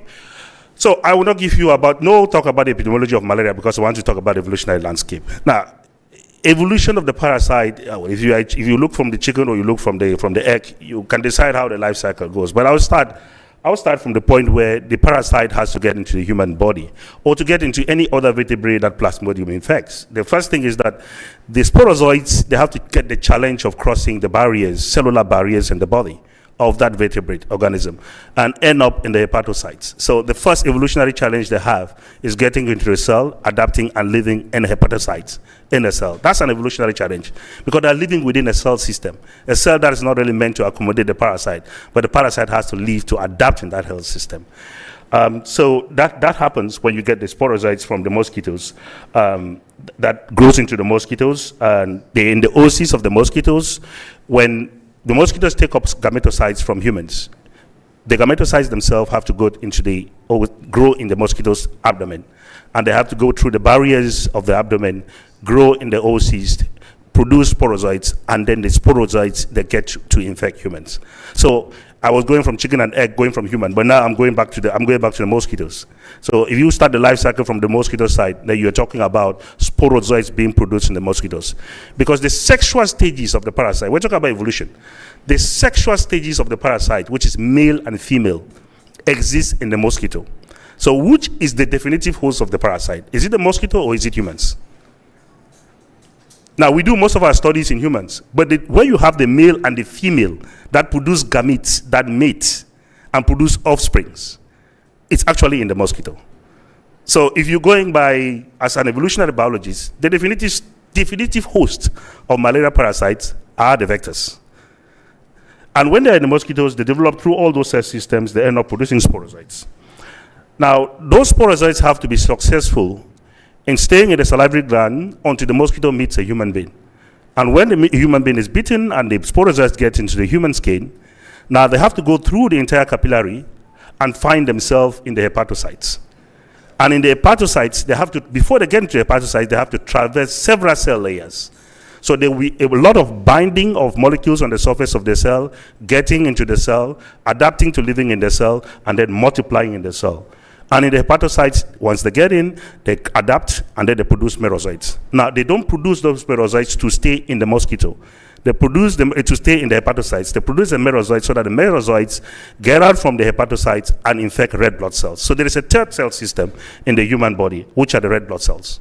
So the merozoites get out from the hepatocytes, a complete different cell system, cell environment, into the red blood cells. The red blood cells don't have a nucleus. So they take over the red blood cell. It's full of hemoglobin. They look at hemoglobin as food. But before they get into the red blood cell, they have to bind on the surface and then produce the parasitolous vacuole, where they now do all the other aspects, physiological aspects that allow the parasite to survive in the red blood cell. Very key to this is the fact that once they take over the red blood cell, they become like the DNA core. It's like having a nucleus now in the red blood cell, producing RNA, producing new proteins that are exported to the surface of the red blood cell that changes the shape of the red blood cell, enabling the red blood cell to do cytoadherence, rosetting, and all of that is what leads to disease. So you can see the parasite faces a lot of enormous evolutionary barriers. But come to think about it, humans got infections of malaria parasites from non-human primates. So it was a zoonotic event. So the first evolutionary event that occurred that allowed us to have malaria is that the parasite had to jump the barrier between non-human primates and primates, in which case they had to adapt by developing new ligands on the surface, or new forms of ligands, or mutations occurred on the ligands on the surface of the parasite that allowed them to actually get into humans and be able to multiply in human cells, both the hepatocytes and the red blood cells, and continue now a human cycle. Now, in between all of that, obviously, there are mosquitoes as well. Now, so far, there are about 5 different malaria parasite types that infect humans. But there is one that is still zoonotic, P. knowlesi, in which case the process of parasites going to the non-human primates and coming to humans is still occurring in recent days. And there was a recent paper that actually showed that there are many other parasites in the Latin America and the Amazon that continually circulate between humans and the non-human primates. I guess several of that is also occurring in African populations, but we haven't just had the opportunity to characterize them well. So several evolutionary barriers had occurred, and the parasites had been successful in actually beating most of these evolutionary barriers. Now, at the population level, I'm talking about the cellular level, but at the population level, there are lots of differences as well. The parasites have to deal with mosquitoes, and there's just not one species of mosquitoes. There are multiple species of mosquitoes. Now, the major species of mosquitoes, I know I have a fellow here, pilot, who works on mosquitoes. The major species belong to the Anopheles gambae family, and they're just one of them. There are several of them. By the work that we're doing with pilot, we're actually seeing that there are cryptic species of these mosquitoes. Some of those that we haven't really characterized, and they are behaving as if they are separate species, but we had always believed that they are the same. Do the parasites actually grow in these mosquitoes in the same way? When they get gametocytes from human populations, do they produce oocysts at the same rates? Do the oocysts produce sporozoites at the same rate? Probably not, because the mosquitoes are different, and there are many different types of mosquitoes living in different places. Some in hot areas, some in cooler areas, some in more humid areas, some in the rainforest in the central part of Africa. So there are multiple mosquitoes that exist that transmit the parasites. So the parasites have to break this challenge of being picked up by several different types of mosquitoes. So these are the major mosquitoes, but there are also minor species of mosquitoes. Some are very specialized. An example would be Anopheles mellas, for example, in the purple there, that are very coastal. So you see them in the coastal swamps. They're not probably very efficient in transmitting malaria, but they do transmit malaria because we know that there's malaria in the coast of Africa where they do dominate in that area. And obviously you have Mocheti and Nili that are also very common across Africa, and they do infect. Well, it doesn't end there, because you don't talk about diversity in Africa without talking about the human population. Now, so at the population level as well, there is a lot of diversity. Africa is awash with genetic diversity from east to west, from north to south. And there has been historically lots of recombination, mixing, genetic drift, and all kinds of stuff happening between these populations. And some populations, like those in Ethiopia, had actually migrated out of Africa and then re-migrated back into Africa, bringing in new genetic backgrounds into the African population. And yet again, these parasites that we call, especially the major malaria parasites, Plasmodium falciparum and Plasmodium vivax, they've managed to cope with this evolutionary challenge, which means they have to infect every single different human being that exists in the continent. And they've been successful in doing so ever since when we had interactions with malaria. Well, the estimations are different. It could be millions of years, but as far back as when malaria spread, when farming became widespread in the African continent. So that is it at the population level. But it hasn't stopped there. The further challenge, evolutionary challenge that the parasite has is to deal with interventions. So because it's a disease of significant importance, we have developed several different drugs over time. Chloroquine, quinine, now there are ACTs, and to add on that, we brought in as well long-treated insecticide bed nets. But in each case, there is also the parasite's ability to challenge, which means they have really good evolutionary skills to challenge these interventions that were brought. So when we brought drugs, there was definitely drug resistance that developed. Now, we brought long-lasting insecticidal nets and insecticide residual spraying as well in houses to stop the mosquitoes from contacting human and picking up parasites. Well, at the level of the mosquito, there is insecticide resistance, which also changes the way the mosquito behaves. And that means the parasite has to cope with mosquitoes that have become resistant and behave in different ways, such that they can continue the cycle. And then we've brought RDTs so that we can rapidly detect anybody who is infected and then treat them. But the parasite also has been very wise. They just deleted the genes that are present that we use for detecting them. So you have HRP2 deletion, still a process of evolution. And then we have obviously now started bringing vaccines. And that means we're going to change the whole immunological landscape of the population. Apart from the vaccines, what these interventions have done in some populations is that they have made malaria decline significantly, in which case the general immunity in the population has changed. So the strong immunity that the parasite has to face as a challenge, it is no longer facing it. And in addition to that, we are now bringing vaccines. So the parasite has to deal with this. And one of the things we do as biologists is that we tend to say, oh, I study drug resistance. So you focus on drug-resistant genes, and you are assuming that drug-resistant genes are acting in solo.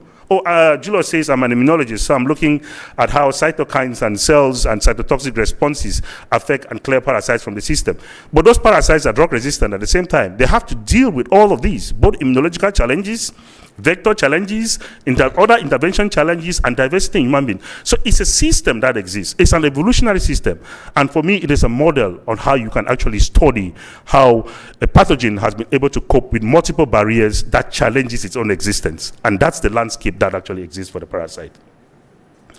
Now, why has the parasite been able to cope through this landscape? Now, it has just 14 chromosomes and 23 million base pairs on average, but I think we are discovering now that sequencing parasites from the field and trying to assemble them, we're getting some parasites that have up to 30 million base pairs. Now, the reason why they've been able to cope is because they have these 13 chromosomes, and some regions of these chromosomes are highly variable. And they are actually just there continuously producing different types of the genes that are coded for by those sections of the chromosomes. And this allows it to be able to adapt in different environments. Because the more diverse you are, the better you are able to cope with challenges that actually come. So let's put it this way. In highly endemic areas like not Ghana, maybe Burkina Faso, but parts of Ghana as well, you will find people that are infected with multiple different backgrounds of the parasites. When mosquitoes pick up multiple different backgrounds of parasites, there is recombination in the mosquitoes. And that produces offsprings that are variable. Some of them are hybrid, some of them are pure clones. In a place like the Gambia where infections are actually low, what happens is that you have single clone infections. But that notwithstanding, the telomeres of the parasites, which means the ends of the chromosomes, are highly variable as well. So there is a lot of recombination that occurs in producing new types, enabling the parasite to continue to survive, irrespective of the diversity in environment that it actually means. So natural selection has been a key thing that the parasite has been able to master. Being able to adapt to yourself in a new environment, be it challenged by interventions, be it challenged by environment. Now, the theme of the research field this year, of this conference this year, has to deal also with the environment. And it's very important for parasites, for mosquitoes, in relation to mosquitoes. Because as environmental factors and climatic factors change the mosquito landscape, the parasites equally have to deal with that. And we can see that is happening as well in the Gambia, where we are finding new species of mosquitoes that are only in certain regions of the country. And in those regions of the country, you have very low transmission. The parasite has decided not to infect too many people. Hopefully, it's a decision, it's a made evolutionary, that I'm not going to kill too many people so that you come and wipe the mosquitoes and wipe me out. So they're now infecting just these mosquitoes that are living in a very specific part of the Gambia, and they keep only a very low number of people infected. Hopefully, we're going to use that when we study the parasites and mosquitoes together to be able to eliminate them. So, in studying the parasites, what we've called the arms race is what I've defined as the ability of the parasite to take up arms against interventions, against human populations, against vectors. Now, this is exemplified in the ability of the parasite to survive in red blood cells that come from human genetic backgrounds.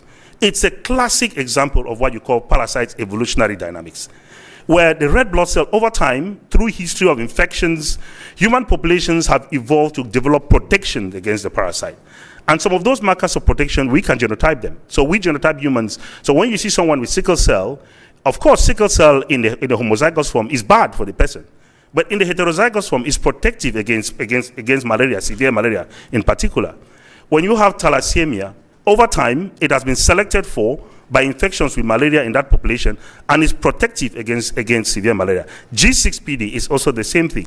Each of these regions of the genome, the parasite is managing having to deal with. Because actually, if you go into our populations, although some people who have AS heterozygotes are infected, they don't come with severe malaria, but they are infected. But in some cases, they develop severe malaria. The question is why? Because the parasite can deal with that. And I'm going to tell you why and how they manage to deal with that situation. So you have the thalassemias and the red blood cell modifications, and there are many of them. If you map them and you map malaria, you will see that they just map together with malaria. So the intensity you see in the prevalence of these modifications that you have for the hemoglobin genes, the mutations that cause sickle cell, thalassemias, and others, they are very similar to the prevalence of malaria. So they've been co-selected together, which means the human populations have evolved as the malaria parasites, and transmission has also evolved in those populations. There are many of them. We know a lot of these thanks to the work of Professor Dominic Kwiatkowski, which many of us, me, Lucas, even Gordon and David, we've worked with for many years. And what he had done is he had formed a consortium called the Malaria Gen. And what the Malaria Gen did was actually to study cohorts of populations with severe malaria and mild malaria across the malaria endemic zones and try to map out across the human genome which genes in the genome besides sickle cell might be responsible for protection against severe malaria. And obviously, if you look on chromosome 11 there, you clearly see HBS as the strongest association marker associated with protection against severe malaria. But there were many others that were seen in the work that they did. Some of these that they saw are not classical. They are not things that we are seeing in the red blood cell, because we're looking at things that are in the red blood cell. Some of these are actually mutations that occur even in the white blood cell. They occur on white blood cell receptors as well. And all of them actually protect against severe malaria.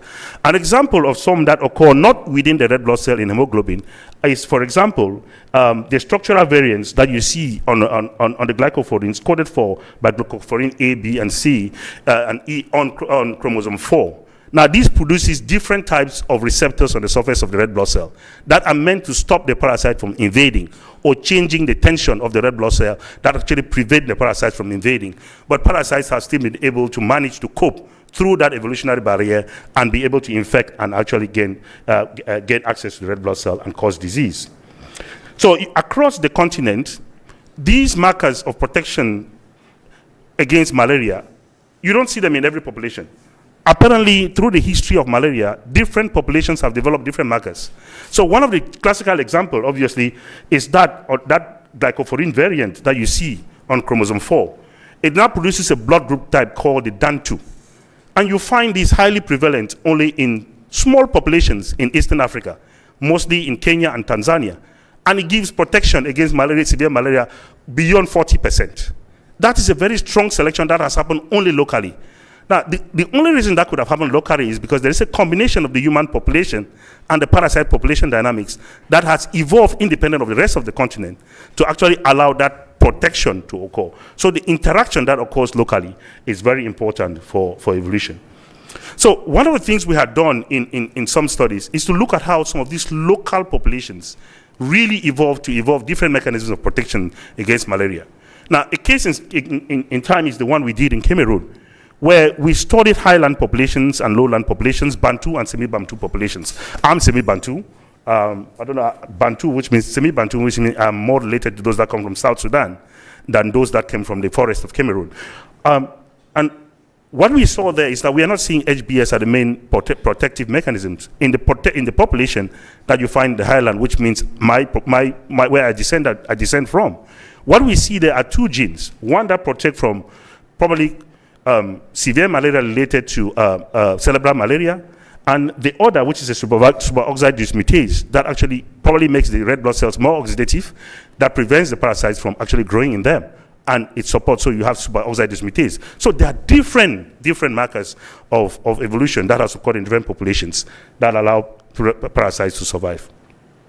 So to demonstrate to you some of the insights we're getting from the parasites, how has it coped with this to deal with? And I'll take the classical example of the hemoglobin, which is leads to sickle cell, the mutations that lead to sickle cell. Now, if you have HBAS, you can be infected with the parasite. Most of what we expect is that you shouldn't have severe malaria. But in some cases, you have severe malaria. And how did we find out that those who have HBAS can have severe malaria? We sequence parasites from those who have malaria. We sequence the parasites from those who have severe malaria, and then genotype them for HBAS. And what do you find? You find that there are specific parasite types that infect those who have the severe malaria. Now, these parasites, they carry variations in specific groups of genes, which we now call the PFAC. And this work was done by Gavin Ban, supported by the malaria gen, where we contributed lots of samples. And these genes actually modify the red blood cell environment in a way that, of course, the HBS has modified the red blood cell environment. But what the parasite has done is actually change its biochemistry in a way that it can survive in this hypoxic environment created by the HBAS gene and the SBSS gene. So there are three of them that have been found there. And they code for acetyl coenzyme A, an export protein. When you have an export protein, it means it changes the structure of the red blood cell. When you have, for example, protein phosphatase, it means it changes the way the parasite processes proteins that are being produced. So altogether, it is regulating expression of proteins, adaptation to red blood cell structure, and actually living in hypoxic environment within the cell to be able to survive. Now, we've continued this work by looking at specific cases in the Gambia. So we've sequenced more of these samples coming from the Gambian cohorts, but now not just focused on severe malaria, but just looking at it at the general population altogether. And what you see from the general population is that there are even more genes for those who have uncomplicated malaria that are HBAs, that the parasite is using to adapt in those environments. So we don't only have PFSA 1, 2, 3, we now have PFSA 1, 2, 3, 4, and others. And all of these genes, what they do is that they actually help the parasites to cope in that environment.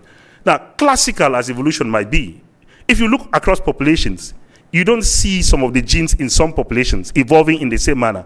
And we're just taking the case of PFSA2, which is completely absent in West Africa. You don't see it in West African populations, but you will see it in East African populations.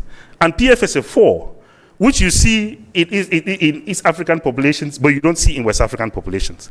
In which case, parasites in East Africa and parasites in West Africa, the parasites have developed different arms to manage populations that have HBAs in West Africa compared to East Africa.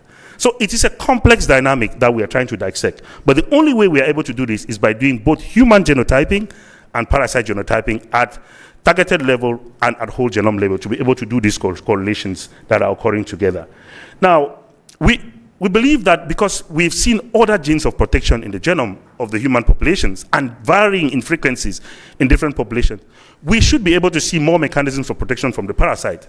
So the consortium we formed called the PAMGen was meant to deal with that. So for those who are giving money, we need more money to continue with the PAMGen consortium. Gordon, please, you've set us some of your tricks to get money so that we can continue with this consortium. We want to investigate how the parasite has been able to cope across all these different protective mechanisms developed by different populations in different places. And an example of that is the work that we are trying to do in the Gambia. What is Dominic Amuzu?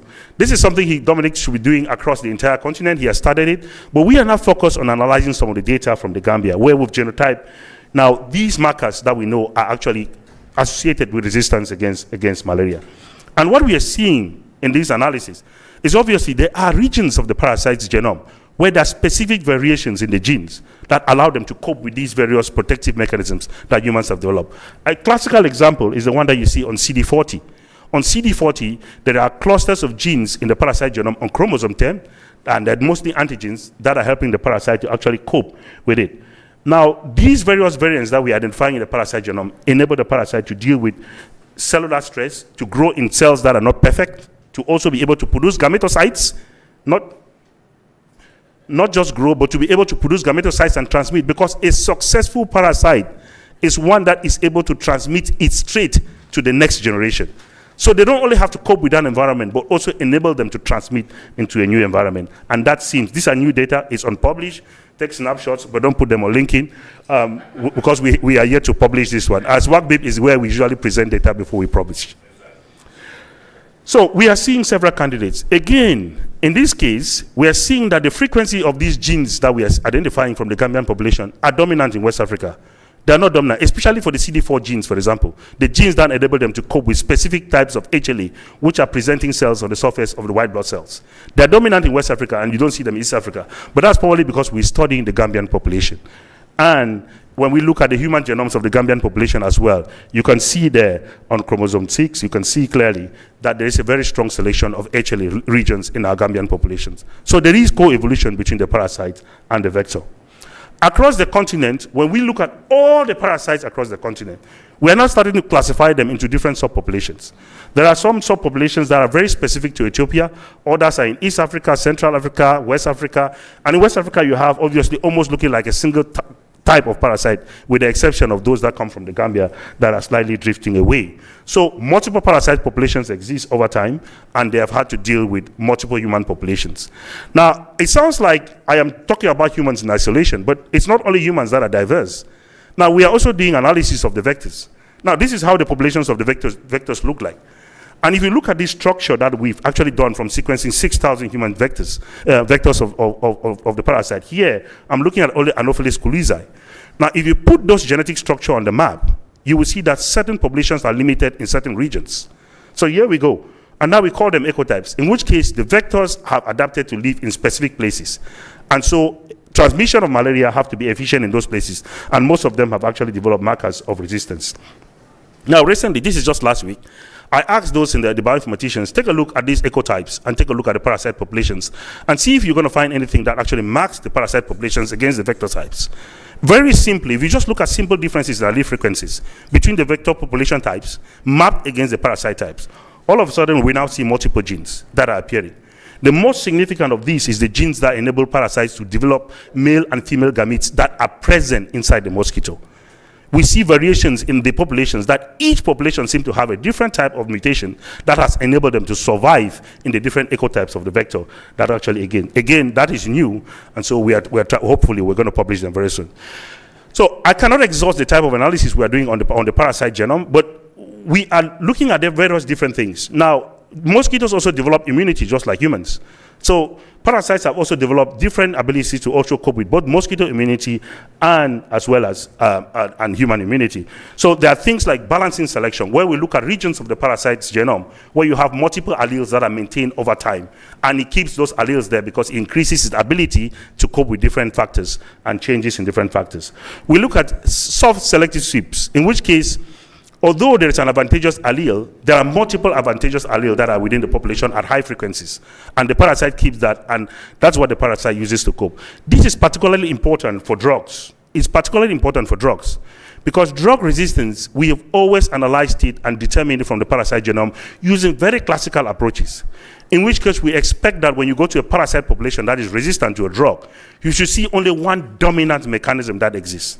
But that's not the case.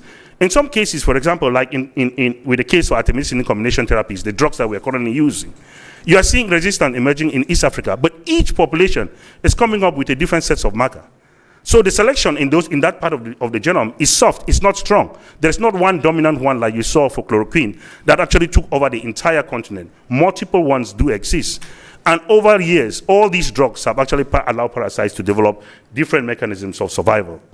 Across the African populations, obviously, this is our classical approach of looking at the parasite genome and saying, oh, where do we find the strongest selection that has dominated? Well, we've used that, so we missed the soft selection. So we focus on that. When you look at the strong selection, what do you see? You see these peaks that you are seeing, they're marked directly only on genes that are strongly associated with legacy-resistant mutations, legacy-resistant drugs, legacy drugs that we've used. There are different types that exist across the continent.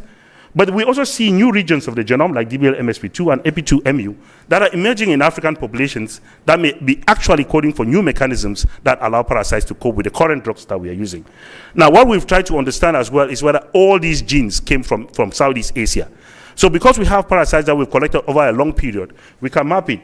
If there's anybody from Thailand and Myanmar here, you are the culprits. Most of those genes that are contributing to resistance in Africa seem to have actually migrated. And you can see where the peak is there. They all came from Thai, Myanmar, and a bit of them from Laos. They all migrated into Africa. The rest of the populations, India and the rest in Asia, they contributed only a minority.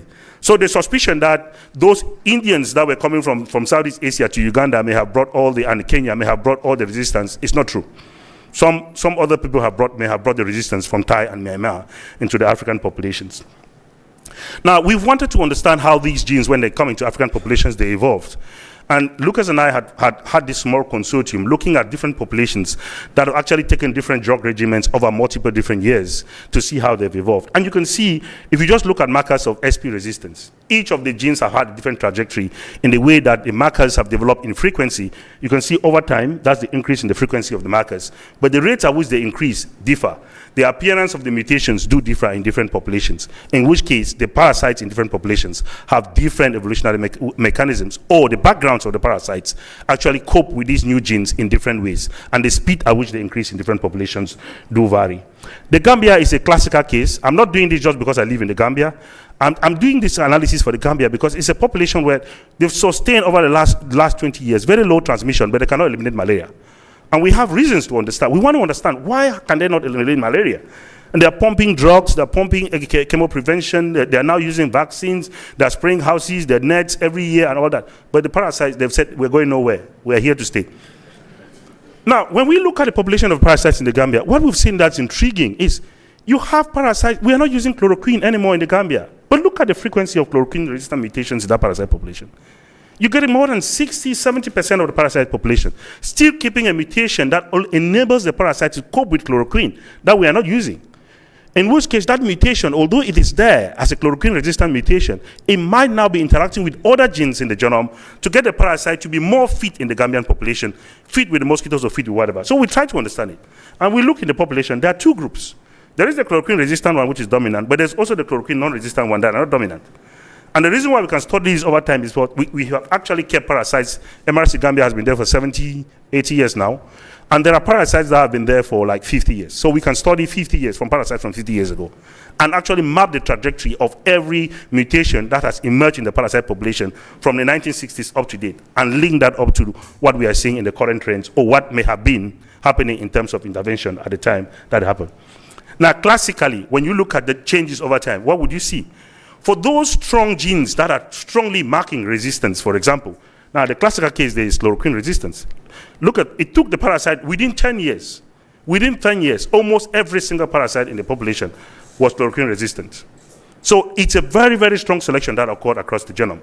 And comparing across the genome, all these peaks you are seeing in this skyscraper plot that looks like Manhattan, in New York, all these peaks that you are seeing are actually regions of the genome that over time, in the last 50 years, 30 to 50 years, have changed in the parasite population. It's not only about chloroquine resistance, there are multiple things that have happened. So the parasite has been able to cope with several different parts of the genome. But we've been intrigued by chloroquine because when you look at the chloroquine resistance, there is a gene here, this one, the AAT1 on chromosome 6, which we do not know what role it was playing. So I'm just telling you how parasite cope. You look at one gene in isolation, but you're actually missing the point. The AAT1 on chromosome 6 is an amino acid transporter on the surface of the food vacuole and is meant to bring in nutrients into the food vacuole. But every time you see chloroquine resistance, you see it coming along as well. And the reason for that is because it seems as if it is a co-evolution between two genes occurring to enable the parasite cope with the new environment of the presence of chloroquine and other factors that it is coping with. Now, I take a look at the structure of the chloroquine-resistant genes, and this is what you see. If you look at PFCRT, look at the structure of the haplotypes that exist in Africa, and then look at AAT1. They look exactly the same, but these are two genes. If you look at their sequences, they are not similar. But their haplotype structure, in terms of which haplotype is present in which population or at which time, they look actually quite similar. So this is just classical principle to say these two genes are co-evolving. One is responsible for resistance, but the other one is contributing to support the resistant parasite to survive.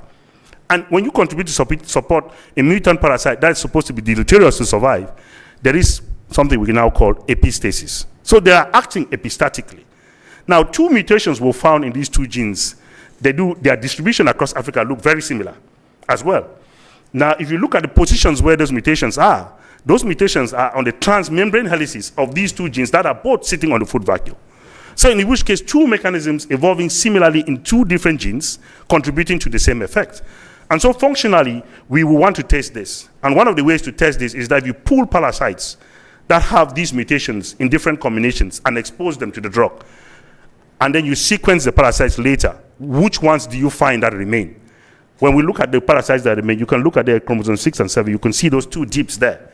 The parasites that remain in those populations are only parasites that have mutations in those two genes. So chloroquine resistance was not just PFCRT. It was contributed by two genes. One that actually leads for resistance, the other that supports the resistant parasites to survive because they are not fit. They cannot grow well. So when you have a mutation in the two, it gives you an evolutionary balance. You can deal with the deleteriousness of the mutation for chloroquine resistance, but then you can manage to grow and compete with wild-type parasites in the population. Now, this is evolution, classical evolution acting in a population. So, for the functional analysis, one of the things that we did was how to actually understand how pairs of these mutations actually support the parasites to cope. And what we did is that we could take a chloroquine-resistant background and change the mutations that are present on the amino acid transporter to determine how combinations of the mutations do act. And what we see here is very clear, that when you have a specific mutations on the chloroquine-resistant background, you will be resistant, but you will not grow very well. But you will grow enough to be able to compete with the wild-type parasite. So it reduces your level of resistance slightly, but it keeps you competitive in the population, which means you can grow, produce gametocytes, and transmit to the next generation. Classical evolution in action.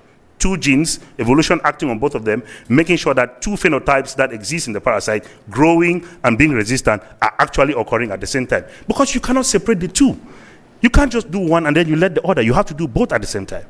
And this happens because their mode of action of bringing in amino acid, which is a nutrient, bringing in chloroquine, pumping it out and pumping it in, they are kind of dichotomous. So when there is a shift in bringing in the chloroquine out, pumping chloroquine out of the cell, there is a shift in pumping food nutrients into the food vacuole, keeping the parasite alive because they get more nutrients and they can actually grow and multiply more.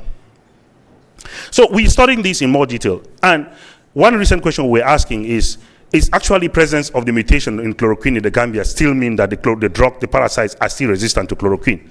Because we are seeing the disappearance of the amino acid transporter mutation. The mutation that we are saying has been helping the parasite to cope over time has been disappearing. So when we put the parasites against drugs, do a genome-wide association analysis, boom, we see that chloroquine is still there, But instead of having the AAT1, we are seeing other regions of the genome under selection.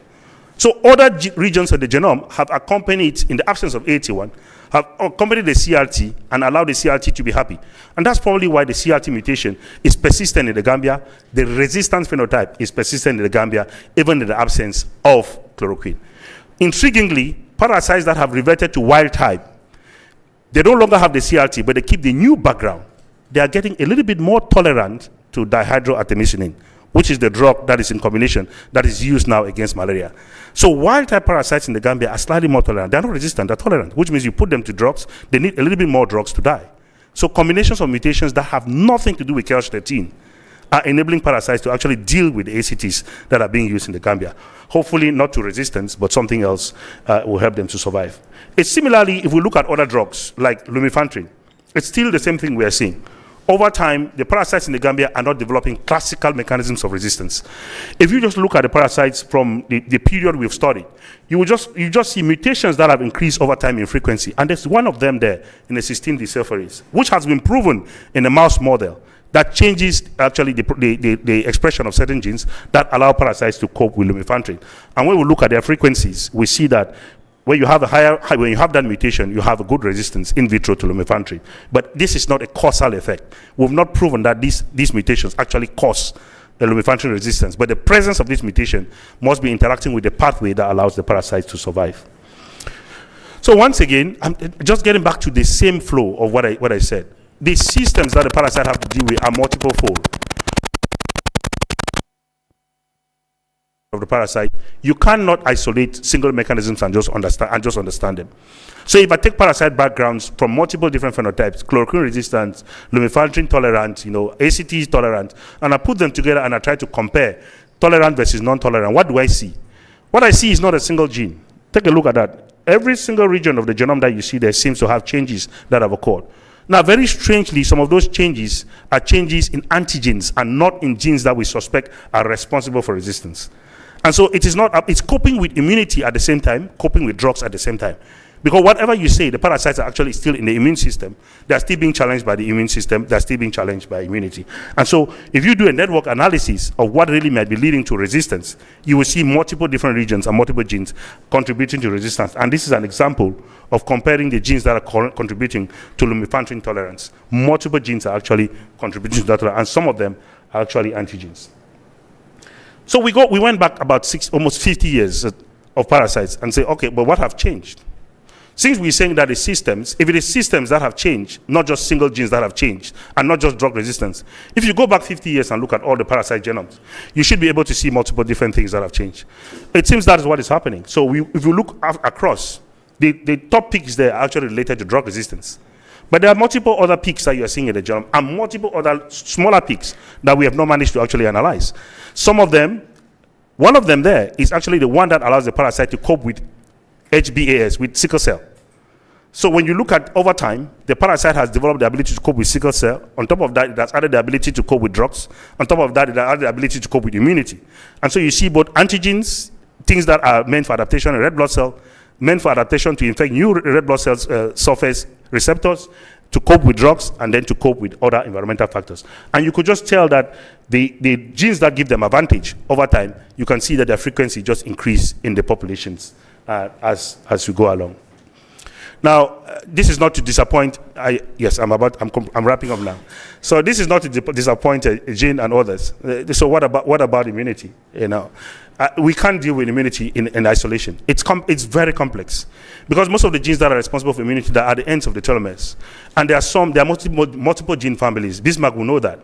And so they are quite challenging. When you sequence parasites, you can't put them together. So assembling them, analyzing them with short reads are quite difficult for us to do. But we have started doing that. So we've sequenced about 200 parasites using long reads. So we're creating new reference genomes. It's going to take me probably half a day to present those results, if I have to present them in actual detail. The level of complexity of the genome is phenomenal. In which case, just a classical example here, between chromosome 4 and 7, a complete section of the genome of one chromosome is cut around the virgins and transferred to the other chromosome. So all of a sudden, chromosome 4 becomes larger than chromosome 7. in a specific parasite isolate. The assumption we have is that all parasites, their chromosomes look exactly the same.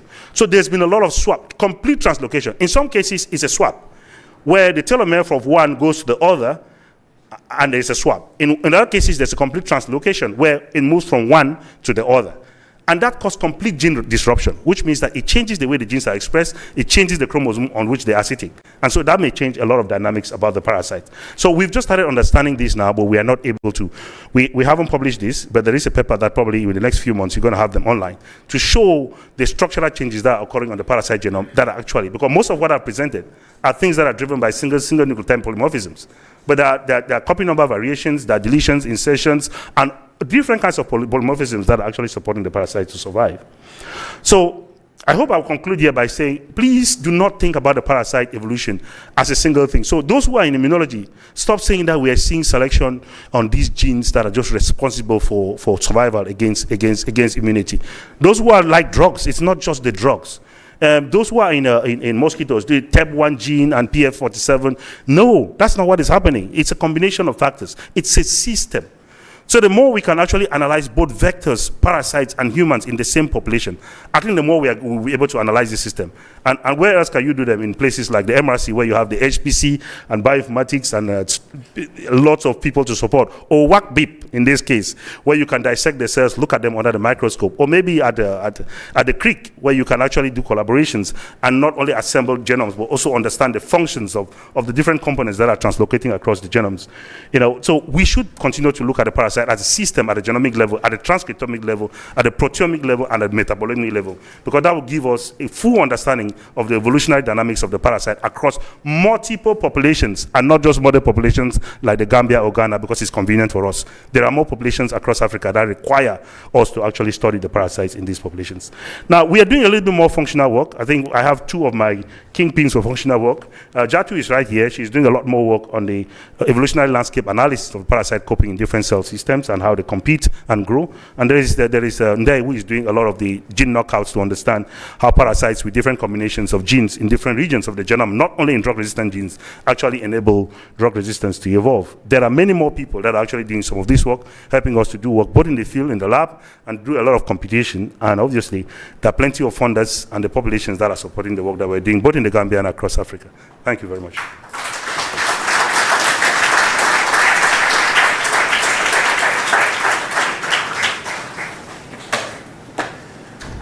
Wow.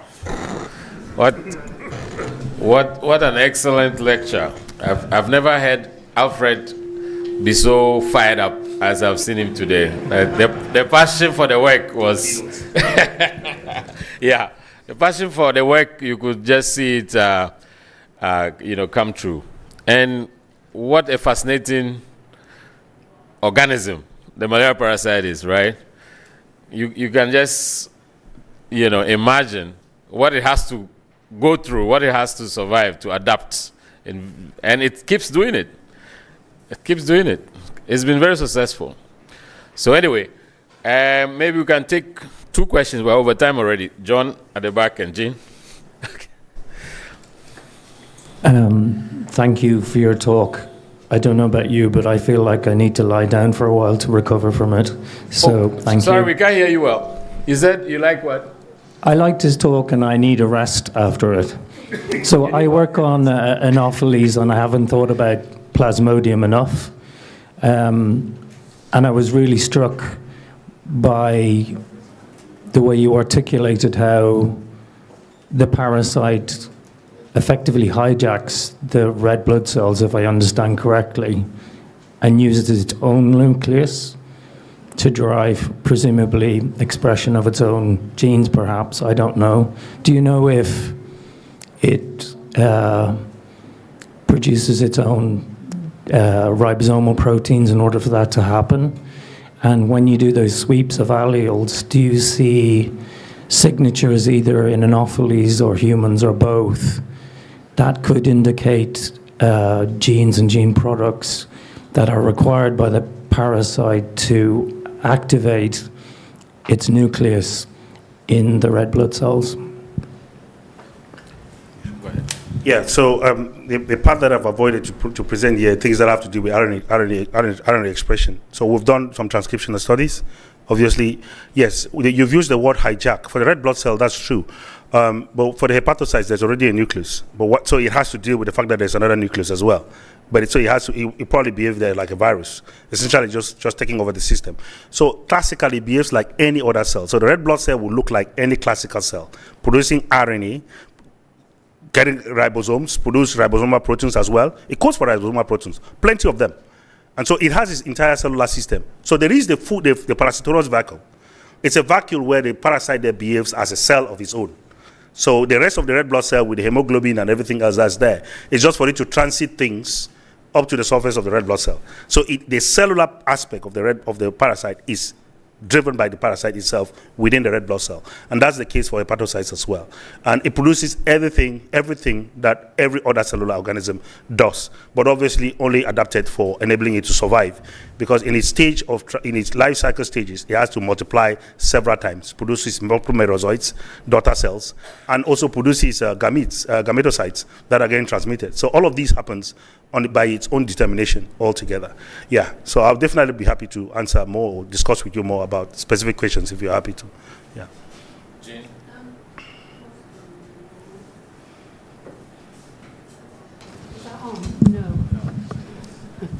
I'm going to ask you about the VAR genes. Yes.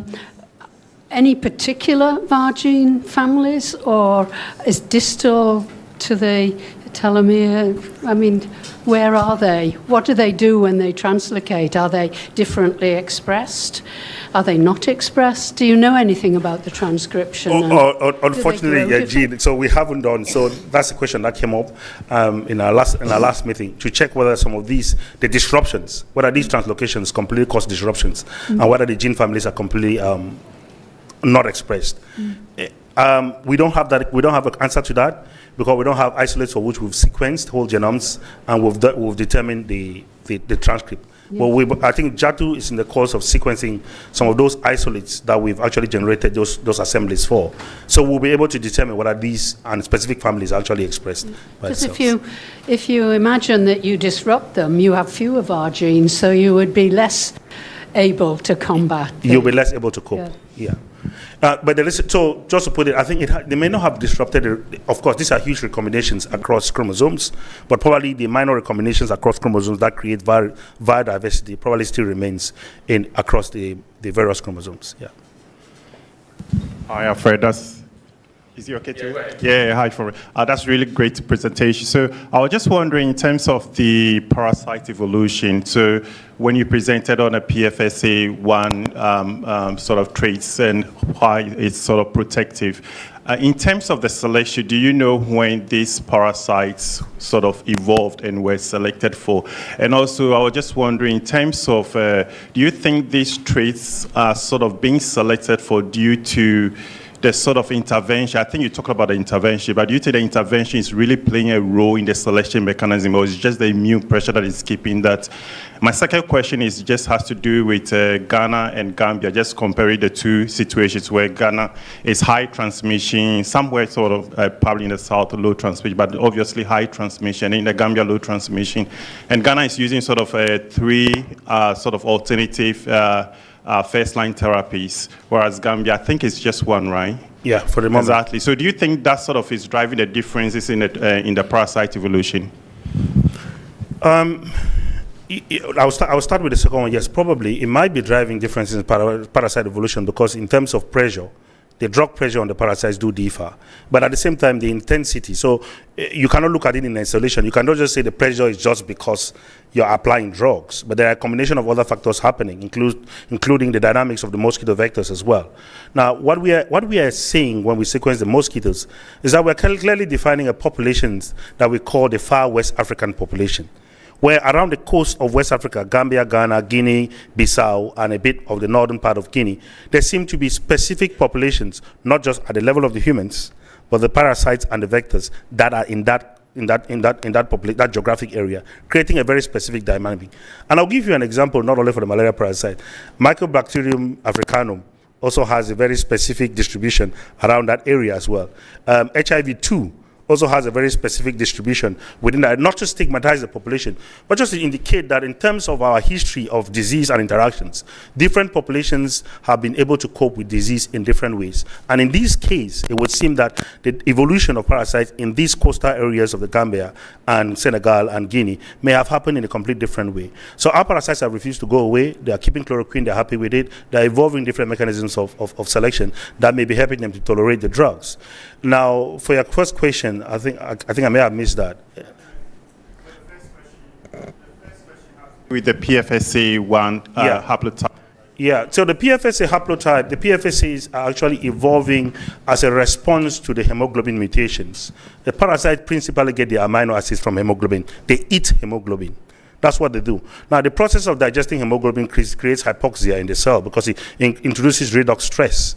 So the parasite has to deal with that redox stress. But the distribution of the hemoglobin types, like hemoglobin C, for example, and E, for example, they're not much. We don't find much of that in Gambia. You find a lot of that in Ghana, Burkina Faso, and Mali. So there are other hemoglobin types that actually exist, and beyond that, you have G6PD and thalassemias. Their prevalences, their frequencies, and these mutations differ.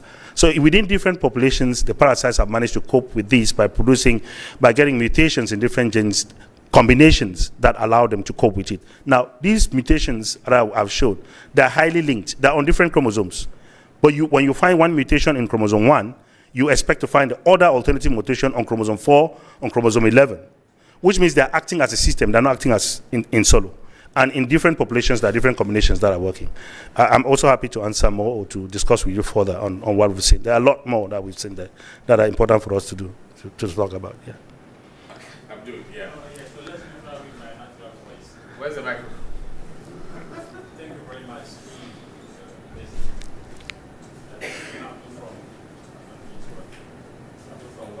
Yeah. So, as you mentioned, the life cycles of the parasite is very complex. So, I guess most of the work is done on the last stage, right? So, what's about the pre-ecologic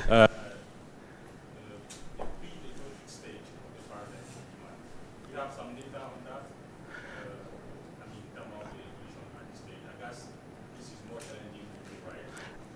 Yes, I think it's challenging. I think this is genomics of convenience does exist.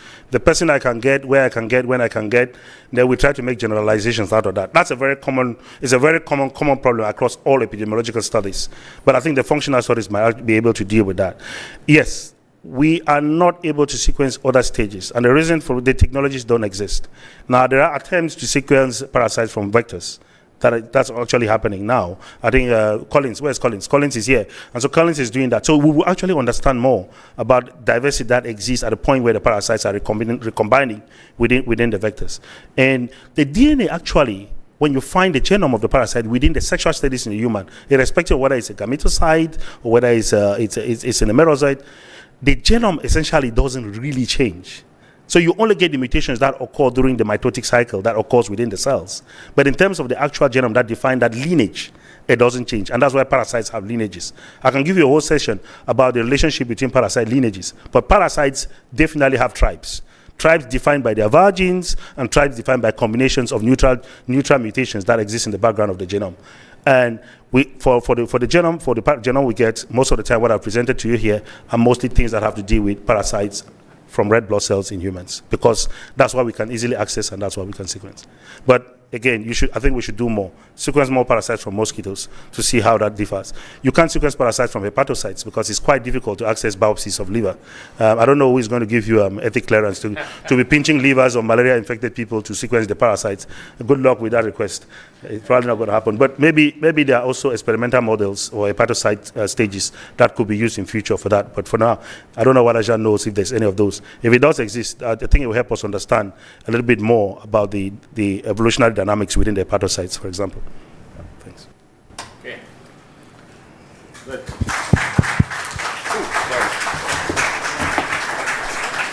All right. So we thank Alfred very much for getting us off to a flying start. So, Peter, hand back over to you.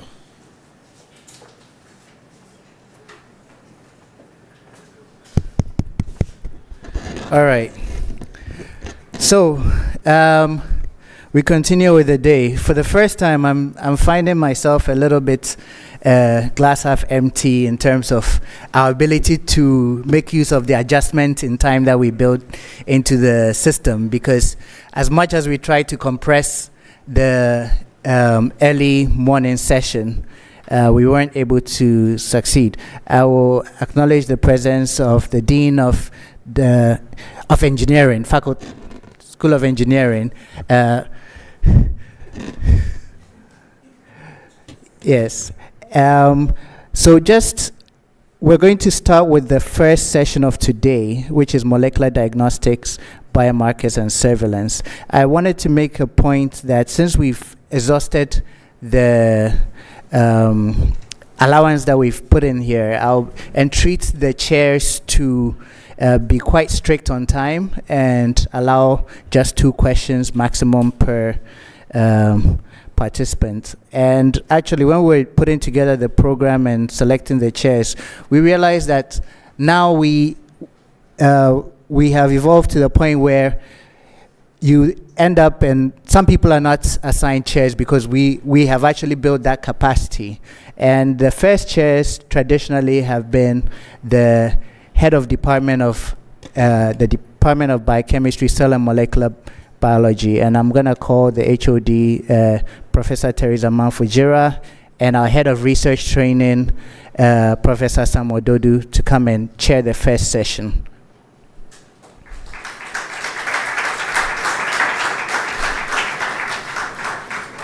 And we're going to, there'll be another session between this and lunch. Because we had a compressed opening ceremony, I hope you had enough at the snack break. Hello, everyone. Good morning. So as we are trying to save time, we'll go straight to the point. We're going to have 2 plenary talks and 3 fellows talks. So the first person is Isaiah Deborah, and he will speak on exploring the evaluation of gene drive for malaria elimination in Ghana.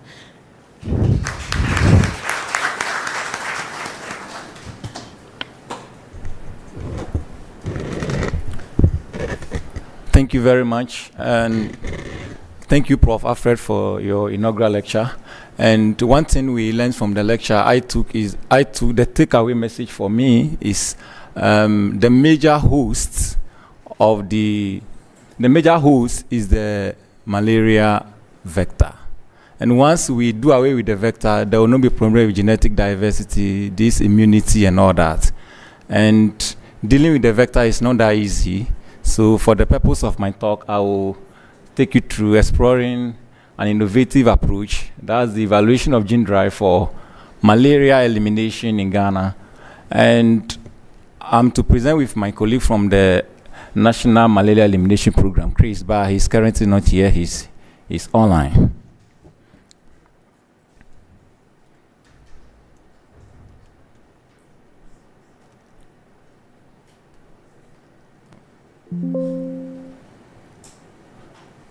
So the question is, malaria has been a problem and is still a problem in, especially in sub-Saharan Africa. And over the years, strong control gains coexist with challenges. And the major high-impact vector control tools or high-impact interventions, such as long-lasting insecticide-treated net, indoor residual spraying, seasonal malaria chemoprevention, and case management, has led to a significant reduction in malaria burden. But then there are still challenges with insecticide resistance, outdoor biting, and residual transmission. Insecticide resistance because the vectors have evolved and they have developed resistance to the main public health insecticides for vector control. And then also these vector control tools mostly target the vectors indoors when we get inside to sleep under the bed net or room that are sprayed. And for that matter, mosquitoes that bite outdoors, we don't have interventions that effectively controls them. And that leads to residual transmission, and we still have persistent malaria elimination gap. So there's a need to look for innovative ways to control these vectors and drive the elimination agenda. And the question is, can innovations safely close this gap? Gene drive is a promising tool, but it must go with safeguards. It has the potential to suppress or reduce the vector population, or modifications such that you have the vectors all right, but they kind of lack the competence to transmit the parasite. And I must emphasize that these tools are complementary tools to the already existing tools that we have. For it to be successful, we need to look at the ecology, do a lot of risk assessment, and then look at biosafety containment measures, ethics, and then governance. And then I have this multidisciplinary framework towards our readiness and feasibility. There must be international best practices, entomological surveillance, capacity building, and then vector bionomics, proper stakeholder consultation, policy and regulatory review, community engagement. Once all these are in place, then there will not be any problem. This is kind of a whole coalition system which involves government ministries first, and then we have regulatory authorities must come on board, research and academic institutions, civil society organizations, and then the local communities who are the beneficiaries of this technology. And the shared purpose is that they must be informed, there must be trust, and then accountable decisions. In Ghana, Ghana has credible foundation for phase assessment, in that we have entomological platforms, existing surveillance in support, we have molecular laboratories to build local capacity, we have regulatory institutions, and then also we have the malaria elimination program experts. But this is just a foundation, not yet authorization for any implementation. There are concerns and safeguards. Critical gaps must be resolved before any field release. And then the first is biosafety. We look at the robust risk assessment. Ecological uncertainties must be addressed. Evidence of monitoring. Then cross-border governance, regional coordinations. Then we have public acceptance, transparent engagement process, ethical considerations, and long-term monitoring using sustained systems. And then under it is proceed only when evidence, governance, and social legitimacy. When these three converged, then we can proceed and say, yes, this technology can work in our settings. So we have this responsible pathway where there will be national dialogue to define our values, then regulatory strengthening, critical mandate and standard assets.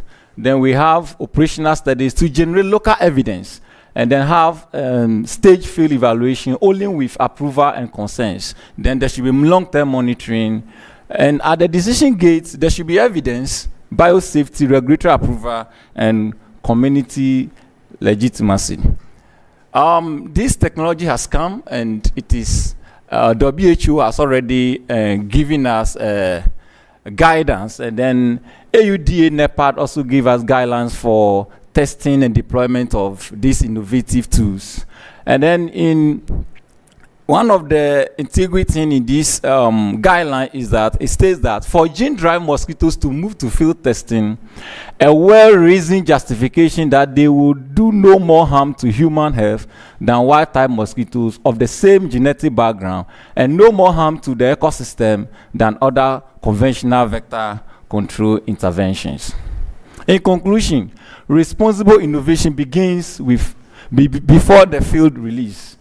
Gene drive could strengthen Ghana's malaria elimination effort if evaluation is cautious, inclusive, and evidence-led. And this is pegged on 3 pillars. The science must be solid to strengthen local evidence and capacity, governance, prepare regulation and regional coordination, and there must be trust in the system, sustained transparent community engagement. The take-home message is that readiness is a shared public health process, not a single technical milestone. Thank you. Thank you very much. Thank you very much. We have some time for questions.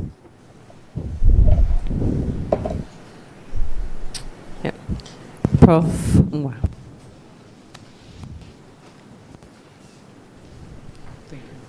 Yeah, there's a lot going on against drink drive now, irrespective of all these recommendations. And we had recently the case for Burkina Faso where target malaria was completely shut down. Beyond having all these systems in place, how are you planning to test like a trial in Ghana before any release? What are your plans for that? How the last part? How am I? What are your plans to ensure circumvent the same problems that Burkina Faso faced in testing and releasing drink drive mosquitoes into the environment? There should be strong foundation, like I said, proper consultation, and then regulatory measures should be in place, and there should be proper engagement of all stakeholders, and there must be one goal that yes, this technology can work, let's go in for it. There should be proper measures in place before it can. So this is just the foundation. We look at our potentials, and yes, we have the potentials, but we need more for it to go to that stage so that we don't face the problem other countries have faced. Yeah, there's a question here, and then one at the back.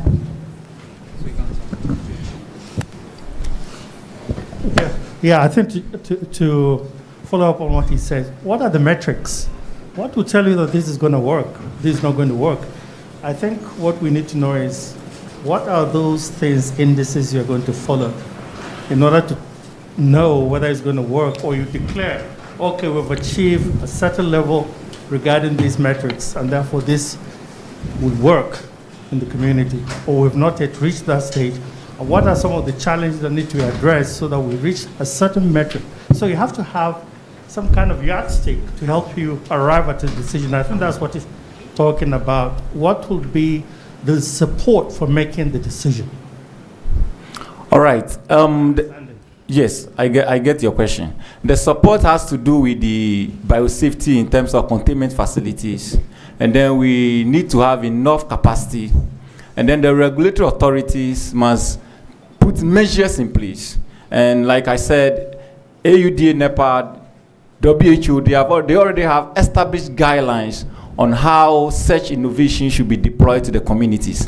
So working closely with these, and we have the capacity, we have molecular biologists, we have a lot of stakeholder engagement. Once this is done, then this technology could be deployed without fear. But now the major thing we have to address is we ourselves our fear, but there is no problem once measures are put in place. All right, one last question. I'm sorry, this is a clarification on a statement that came from the floor. So I should declare I work for Target Malaria in Imperial College London, and there was no gene drive activity. I'm sorry, I don't think we can hear you. I'm not getting you. So I work for Target Malaria. That's the first point. And the second point is in Burkina Faso, we were conducting self-limiting GM mosquito field trials, not gene drive per se. And we had all the regulatory approvals, ethics approvals, stakeholder engagement approval. So the reasons that we were left from Burkina Faso was not down to those particular reasons. It was for other reasons. And I think it's important to clarify that. So I guess that was a comment. That was a comment. Okay, thank you very much, Isaiah.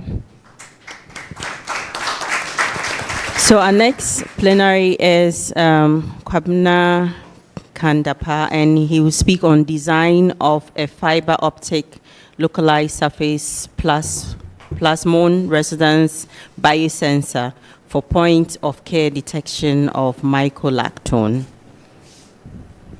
All right, thank you. So as the introduction went, I'm here to talk about how we intend to design a fiber optic local surface plasmon resonance biosensor for point of care detection of mycolactone. And this is a purely computational study. And our aim was to be able to understand how the different components can be optimized for the detection. Let's go. All right. So we start by just giving a background. Obviously, I'm not a biochemist, so forgive me if some of my terms are off. But essentially, we know Bruley ulcer caused by Mycobacterium ulcerans is a form of disease that sees a progressive necrosis of the skin, subcutaneous tissue, and sometimes it gets to the bone. This affects over 33 countries, and I think amongst them, in West Africa, Ghana, Cote d'Ivoire, Benin has a high number of cases. And from the literature, it says Ghana reports about 80 per year. However, according to Gohoho et al., they say this number is sometimes always underreported. So they estimate it to be around 800 per year. In terms of diagnostics or diagnosis of the disease, obviously the PCR is the gold standard, but there have been cases of misdiagnosis up to 15 to 30%. The problem is late diagnosis will lead to disease progression and will lead to permanent disability. The current diagnostic options, mainly the gold standard is PCR. Obviously, it's expensive. It requires technical expertise that sometimes makes it difficult to be deployed at point of care or resource constrained settings. So our approach, we say, based on new technology, it is possible to design using just a thin fiber optic cable. It is possible to design these very efficient biosensors that allows us to detect them at the point of care. What is the fundamental working operation?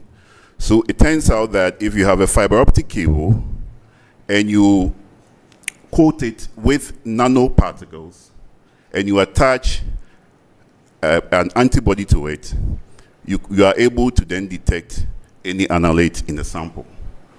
It also turns out that if you apply light through this cable, part of that light escapes from the cable, and that light, when it interacts with the nanoparticles, it will cause some of the electrons to oscillate, and that oscillation is dependent on the refractive index surrounding the nanoparticle. So the whole idea is, if light passes through it and you have the nanoparticles alone, the light will pass through it almost entirely and the losses will be very minimal. However, when the light that escapes resonates with the electrons and they oscillate, then you would see a dip. As you can see here, you'd see a dip in the waveform.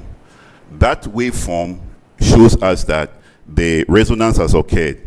Now, if the refractive index surrounding the nanoparticle changes as well, then there will be a shift in the waveform.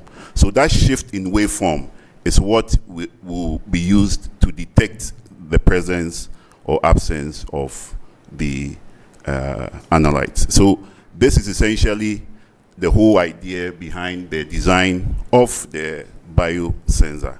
In this work, our aim then was to be able to determine the size of nanoparticles we should use, and also how the different or the changing environment or refractive index affects the efficiency of the nanoparticles. So first, we want to optimize the nanoparticle size. We don't just want to use any of it. We need to be able to choose a nanoparticle size that allows us to optimize the design.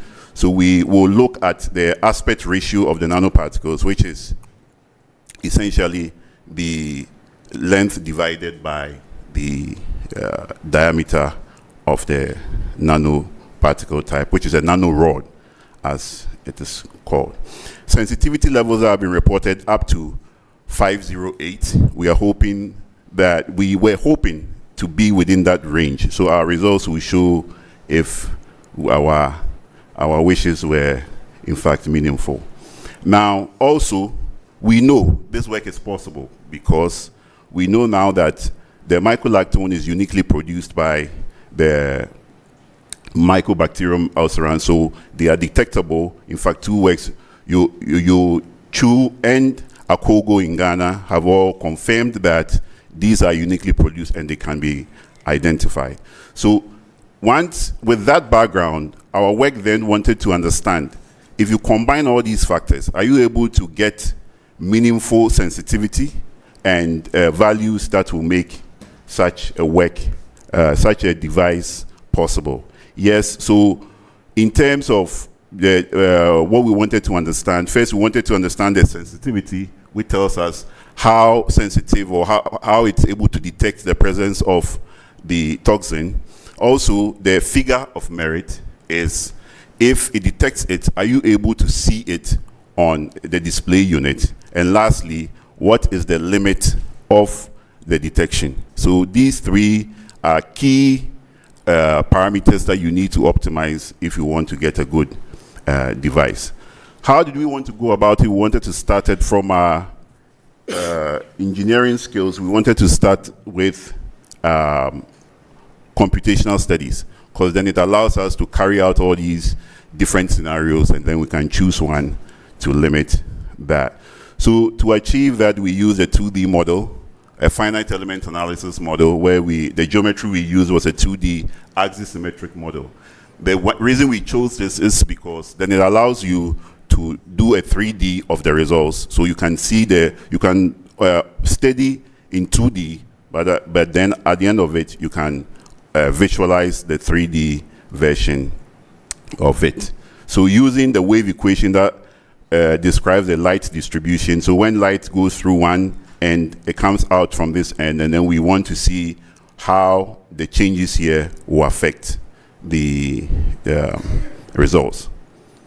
So we see here the first results that shows us that yes, the light goes through this is the fiber. Some light escapes, so it goes into the gold layer, and then as well as where the sample is. The output of that will be these curves that shows clearly that as we increased the as we increased the frequency and also the aspect ratio of the nanoparticles, then we saw a shift in the waveform. That then, from this diagram, from this curve, we then calculated all the parameters that will let us analyze the system. So what we did was we studied the aspect ratio, which from here I indicated will be the size of the nanoparticle. Yeah, so we studied aspect ratios from 3 up to 4.5. 3 being that when it goes below 3, then we are approaching a nanoparticle shape that looks like a sphere, and we didn't want to do that, so we stayed within the nano rods. What did we see? We saw that as we increased the refractive index around the nanoparticles, then the sensitivity increased as well. This is expected because it's what we've seen in literature. What we wanted to achieve with this work is what kind of sensitivities are we getting? And out of the 3 different aspect ratios, we saw 4 gave us aspect ratios between 382 to 432 nanometers per refractive index unit. This is close or within the range of sensitivities that have been reported in the literature. So it exceeds the 200 nanometer, which is the benchmark for any type of sensor that would work. We also then looked at the figure of merit. The figure of merit essentially says, how is it precise? Can we see the change precisely. And here again, the aspect ratio of 4 gave us a figure of merit around 3.71 refractive index units, and this is within the limits, or the actual limit threshold is 4.8, and so it's 4.68, which approaches the benchmark in the literature. Lastly, the detection limit. So what amount of the analyte should be in the sample for it to be detected. Here again, our analysis or our model predicted 4.7 nanograms per milliliter, which is below the 10 nanograms per milliliter clinical BU diagnostic threshold. So lastly, we compared our results, trying to validate it and see if we're not out of scope. Here, we didn't have enough. A better validation would be experiments, but we just compared our results with what is in the literature, and we see that it is Carl et al.'s work, which is an experimental work. We see that ours is way below that, obviously because it's a computational model and we don't have the full scope of the experimental work. So in our next future work, we want to first validate the model with experiments to understand that this then guides our work. Now, why do we choose such a platform? We choose such a platform because the options it gives us are movable. They are very sizable components that can be moved around. In actual fact, there are examples in the literature that show that you can connect such a system to a mobile phone and still get results of it. And this is what excites us as engineers, because we feel with the collaborative work we are doing with Professor Lydia Mosi and co, we are able to develop such a system which is easy to deploy and can give us a very simple to use point of care system. Yeah, obviously our system has limitations because we understand that computational work always doesn't give you the results. So we report some limitations where we saw the waviness in the wave as a result of some reflection effects that we could not eliminate completely. But then, yeah, we used some post-processing tools to minimize it, but not everything was eliminated. Also, some of the theories we used overestimate the sensitivity at particular volume fractions of the nanoparticle concentration that we quote on the surface. So in conclusion, yes, we developed this 2D model, and our goal was to be able to use that model to first plan the kind of experiments that we want to run during the development of such a sensor.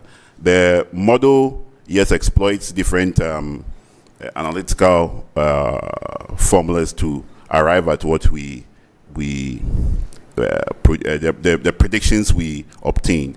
Now, in terms of sensor performance, yes, out of all the aspect ratios or the sizes of the nanoparticles that we used, we saw that the aspect ratio of 4 actually gave us reasonable sensitivity, reasonable figure of merit, reasonable limit of detection, and this then serves as a basis for us to explore experimentally.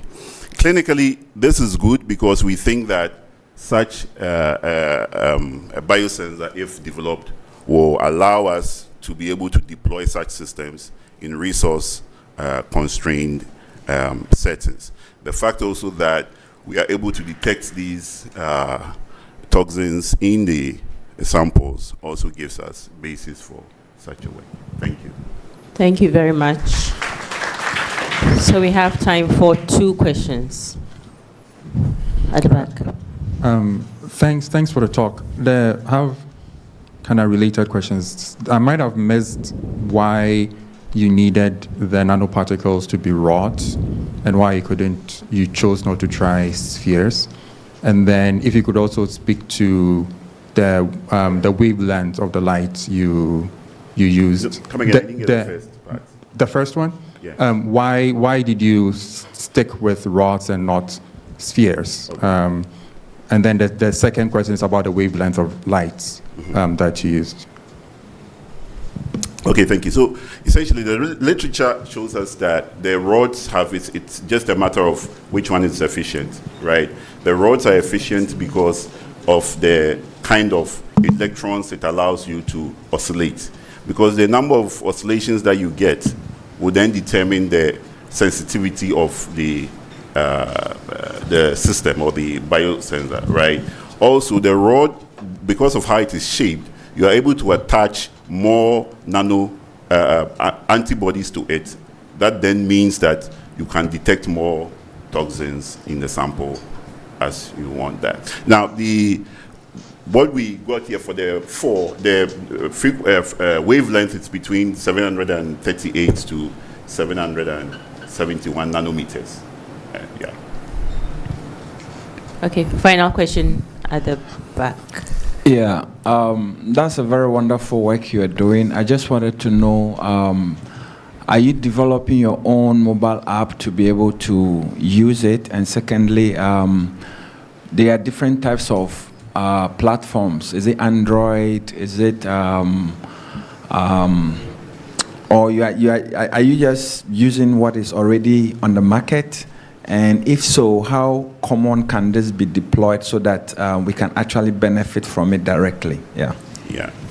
Yeah. So I mean, these systems, mostly the apps that come with them are proprietary. The ones that have been tested, none of it is on the market yet. These are all proprietary software. Now, so to answer your question, we intend to develop the software as part of it. In terms of portability, now the tools are available to develop one code base and then it runs on both. So that shouldn't be a problem.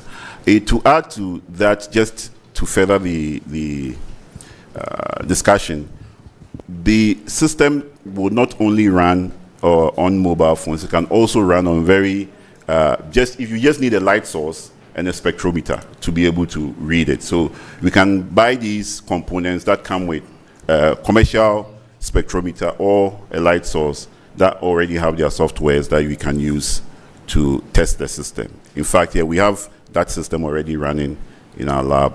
I feel the mobile aspect makes it easy to move and brings everything into one device and platform. Yeah.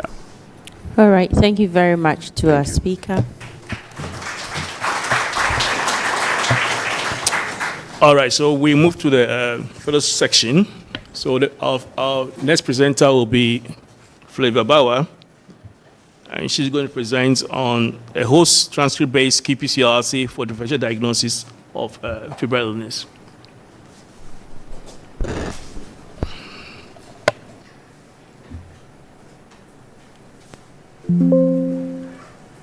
Good afternoon. My name is Flavia Bauer, and my presentation is entitled A Host Transcript-Based qPCR Assay for Febrile Differential Diagnosis of Pediatric Febrile Illness. So fever is one of the reasons why people present at their health facilities, and this can usually be as a result of infectious and non-infectious causes. But for children mostly, fever is as a result of infectious causes. According to the WHO, about 5 million children die globally, and about 80% of these occur in sub-Saharan Africa. Most of these deaths are as a result of birth complications or infectious causes such as pneumonia, diarrhea, and then malaria. In a typical primary and secondary healthcare setting in Ghana, when a child presents with fever, they are asked to do either a malaria test or a full blood count test. When the malaria test is positive, they are given antimalarials. But then if it's negative, they are given antibiotics. But then we know that there are other causes of fever, including viral causes, fungal causes, and then non-infectious causes. just a few facilities have the capacity to do pathogen detection across our healthcare settings. And even for most of these tests that are available, they are very complex and not fit for purpose in our primary healthcare settings. Also, some of these molecular tests have a difficulty in establishing causality because the detection of a pathogen does not always mean the presence of an infection. Also, most of the tests available are unable to test for different pathogens at the same time. And then some of our tests available, such as the culture facilities, have a longer turnaround time, making it difficult for the decisions from that to be used for clinical care. So rather than looking at the pathogens, why don't we check how we respond to these pathogens and use them as a means of diagnosis? So for host response assays, they usually use a measurement of transcriptional changes in response to infection rather than pathogen detection. And most of these assays have been validated for bacterial versus viral infection, different causes of sepsis, different causes of respiratory tract infections, infection, and then autoimmunity. But most of these assays or most of these studies were done using RNA sequencing data. So the main aim of this work was to translate the complex RNA sequencing derived host responses into an easy usable qPCR assay that can be used in our lower healthcare settings. And for this study, we started with transcript discovery, transcript validation, assay design, experimental testing, and then clinical validation. So for the transcript discovery, this was done by our partners at Imperial College. It started with using a training and test data set to check for models that can differentiate between bacterial, viral, malarial, TB, and then other infections. So in the end, they came up with 9 classifier genes, and then 1 housekeeping gene, that is the SCNP5, to be able to distinguish between these 5 classes of infection. So in addition to the transcript discovery, we did a validation using an independent data set to ensure that the transcripts that were discovered can be used in different populations and age groups as well. So we know that for responses to bacterial, viral, and malarial infections, some studies have shown that the pathways that are activated during these infections are similar. So for this study, rather than using specific transcripts for specific classes of infection, we look at the combined expression levels of all these transcripts to be able to differentiate between the classes of infection. So these are the transcripts that we have, and then we can see that for these transcripts,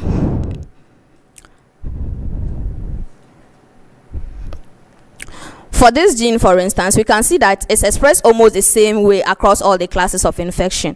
This shows that it's the relative expression of these genes rather than its presence or absence that is used to determine the cause of illness. And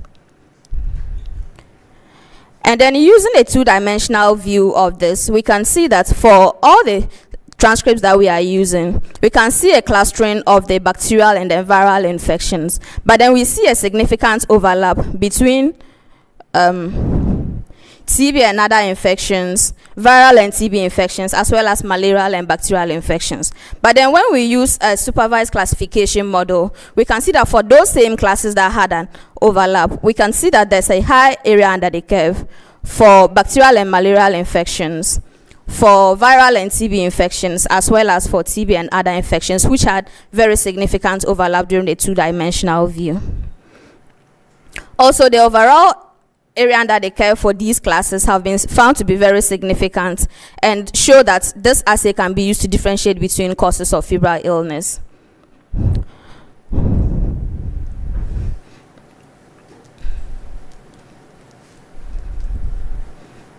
So with this information, I went ahead to design a qPCR assay, which started with the primer design, in silico screening, as well as experimental testing of these assays.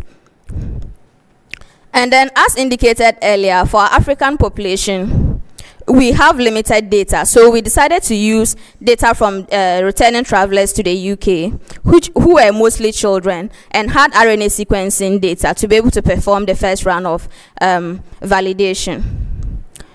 So with this group of data, we can see that the area under the curve for most of the clinically relevant classes, such as differentiating between healthy controls and bacterial infections, for viral and bacterial infections, and then for bacterial and malarial infections, had a very high area under the curve, which is what we are looking for a signature like this in our setting. But then when you check for viral infection, you can see that the area under the curve is 0.49, which means that our assay is not able to perform very well for viral infection.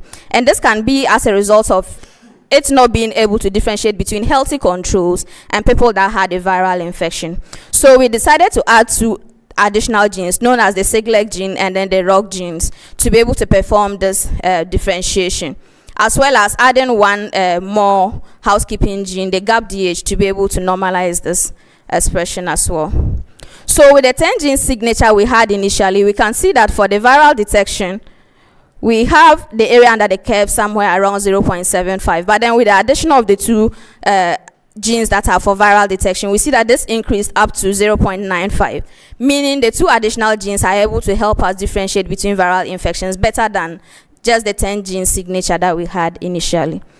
So with that information, I went ahead to check and see how this performs in our African population as well. We know that in Ghana, we have high malaria exposure, we have asymptomatic carriage of some pathogens, high antibiotic use, and then different backgrounds in how we respond to these infections. So I sought for ethical clearance from the Ghana Health Service as well as other regulatory bodies, and then collected samples across 3 sites in Ghana, which is the Odan Government Hospital, the Lekma Hospital, and the Kintampo Municipal Hospital. So for pathogen detection, malaria was tested mainly using microscopy, bacterial detection using PCR, and then viral detection using sequencing. And as indicated earlier, the mere detection of a pathogen in the population does not mean that it's the cause of infection. So rather than relying on only pathogen detection, we use the judgment of 2 independent clinicians as well as the clinical presentation at the point of admission or at the point of presenting at the health facility, as well as CRP values, the C-reactive protein, and then full blood count values as the gold standard to indicate which person has a definite bacterial infection, viral infection, or malarial infection, to be able to compare with this our host response signature. Now, with the preliminary analysis so far, we can see that when we check for these transcripts in our Ghanaian population, there's a pretty stable amplification or expression of all these genes that we are looking for. And most importantly, we have the GAPDH being stable across 3 significant classes in our population, which is the bacterial, viral, and malarial infection. For a suitable housekeeping gene, you want it to be expressed almost the same way across the classes and not show any differences. Also, for the distribution of the CT values that we had from the Ghanaian samples, we can see that there's a wide variation between the expression levels of these genes, showing that they're expressed differently among our samples, and most of these are optimal CT ranges between 20 and 30. So the next phase of this work is to assign the classes to these our Ghanaian samples and to evaluate the accuracy of this signature in our Ghanaian samples as well.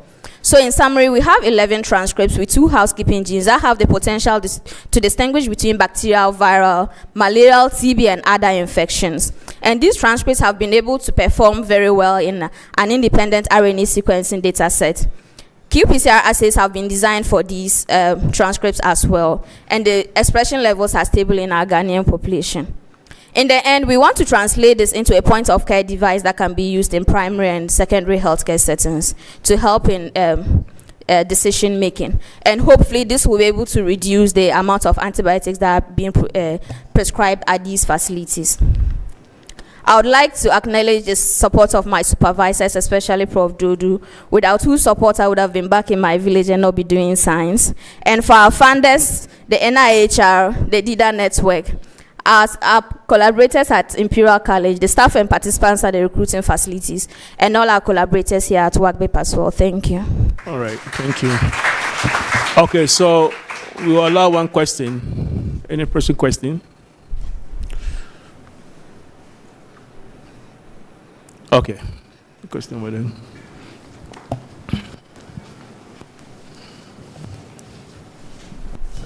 Thank you so much for the presentation. I have a question related to the point-of-care device that you plan to use for the screening.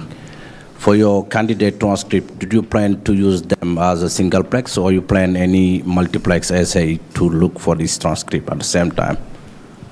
For the assays that I have designed so far, I've used the CyberGreen assay, which as very difficult to multiplex. So hopefully in subsequent analysis, we'll try to use probes rather to see if we can multiplex this. But then the point of care device we have in mind currently is the lace wing device, which has 10 wells. So we are hoping to break the transcripts down into 10, which we can perform the singleplex analysis in this device. Yeah, thank you. All right, thank you very much. Thank you very much, everyone. So the next speaker is Martin Chama. And Martin is going to talk about point of care digital diagnostics for detection of plasmodium species and anti-malaria drug resistance. Martin, you have the floor. Yeah, so my name is Martin Chamai. As said, I'm here to talk about development of point of care diagnostics for detection of plasmodium species and anti-malaria drug resistance.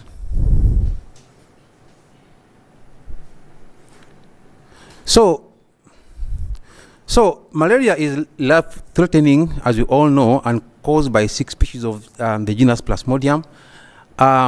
According to the last World Malaria Report, there were 282 million cases, 9 million more than the previous year, and about 600,000 deaths.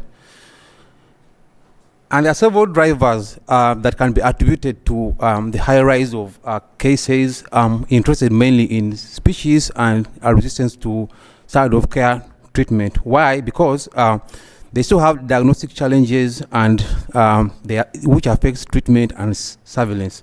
So we've seen increasing cases of single infections for non-plasmodium species, and we've also seen that of late, non-plasmodium species are becoming more clinical than it used to be.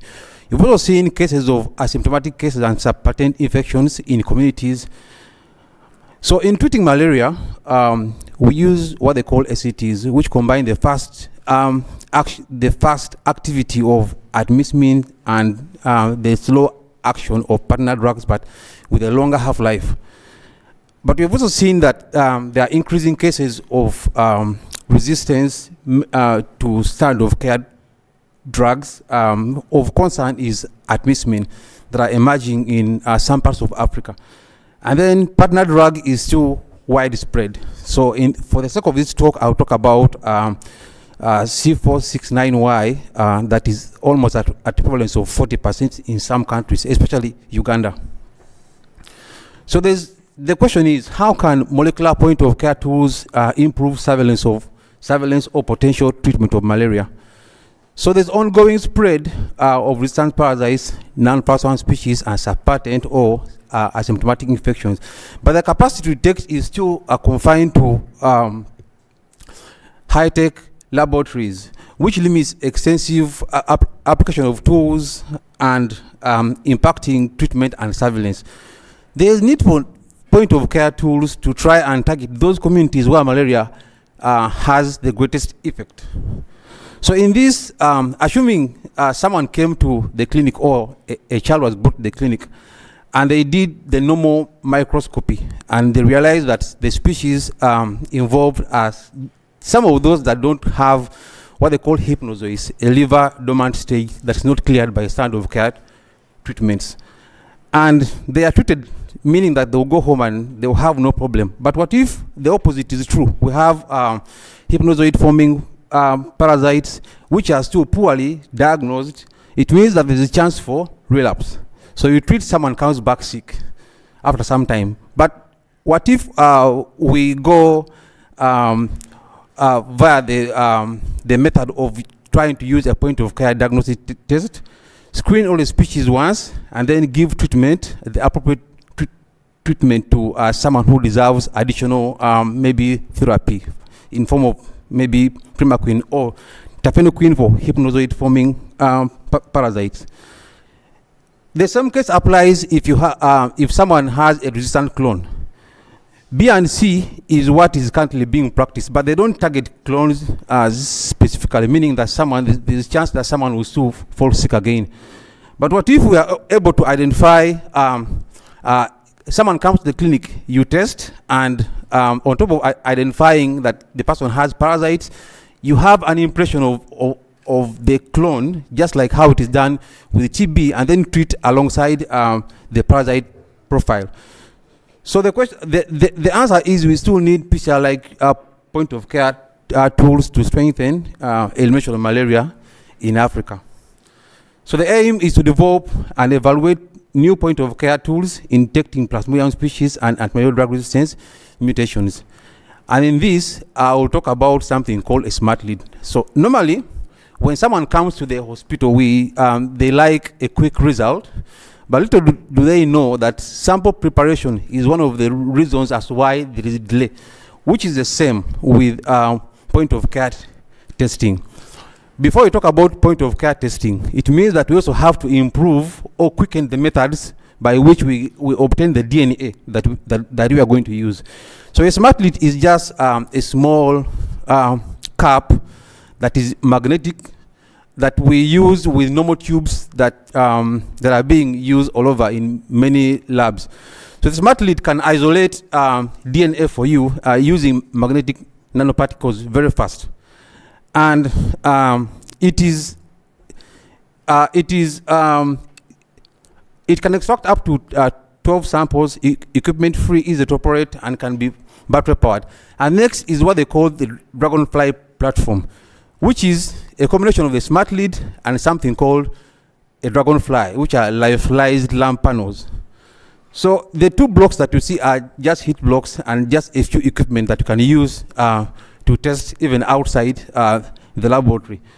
So the Dragonfly is, as said, is just a strip, a normal PCR strip that has lyophilized reagents that you can use to detect all the species at the same time.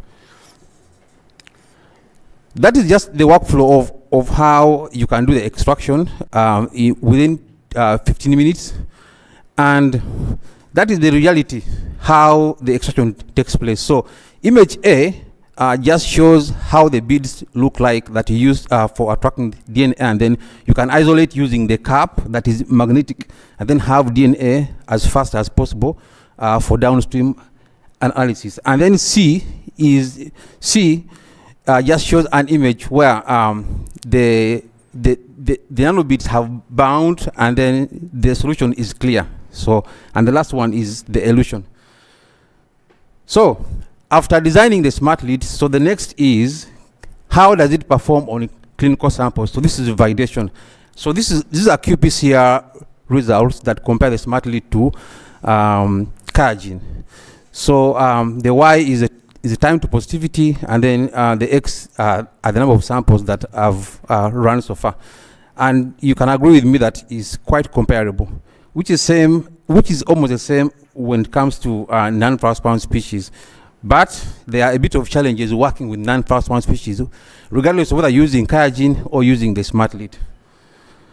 So these are just images that show how the results in reality look like. You can identify all the species at the same time, and then these are just the performance metrics of the Dragonfly platform at large. So sensitivity for PF is around 100%, and then 90% for non-PF.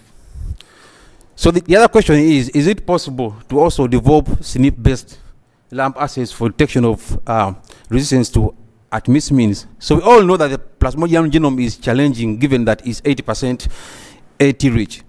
Also, the method within itself, which is LAMP, is also a bit challenging to design assays and use multiple primers. But can we use that method to identify out a SNP, which is also another challenge when it comes to identifying a SNP in a mixture? So the first thing is to design primers for, say like the wild type assay, and then design primers for the mutant assay. So on top, you bring what is like the engine of all these, which are blockers. So what you see in red are basically blockers. So design blockers for the wild type, design blockers for the mutant. So in running the assay, and purposively, if you want to amplify the wild type allele, then you have to use the wild type primers and then add mutant blockers. So it is the opposite. So the idea is I block the mutant, amplify the wild type. And that is the qPCR result that shows that the blue is the wild type. You can amplify out the wild type and then leave the block the mutant, or delay is amplification. And that's the same when it comes to the mutant, you amplify the mutant out, block the wild type. Now the next stage is now to prove that this method works on clinical samples, real clinical samples. So to also give an impression that blockers actually work, I ran this assay without blockers, and then that is with blockers. So there's a clear difference that blockers can actually enable you amplify out one allele, even if it's in a mixture. Sorry. So this is how the assay performs generally: 94% sensitivity and 100% specificity. So the take-home message is it's possible to screen all species at a go using point-of-care tools, and then it's possible to detect SNPs using point-of-care methods. So but the biggest take-home is molecular-based point-of-care diagnosis could be used to promote parasite profile-based treatment and improved surveillance, mainly targeting those regions where malaria is a problem. Thank you. All right, thank you very much. Thank you very much, Martin. So we allow one question from the audience. Okay, there's a question. Which particular SNPs are you detecting? You mentioned mutant and wild type. Is there a particular mutation that is relevant to clinical treatment that you are detecting?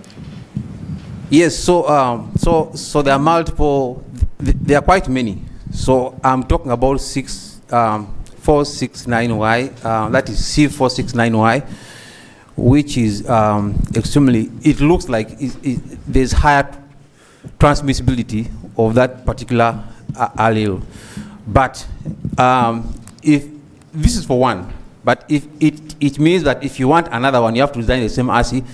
But then if you design many assays at the same time and then probably use a lab on chip, it means that you can do high throughput screening. But also this also depends on the epidemiology of the area, what particular SNPs are in that place or that particular country.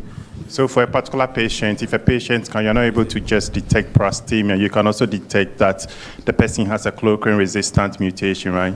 Yes. Okay, yeah. Thank you. All right, thanks so much, Martin.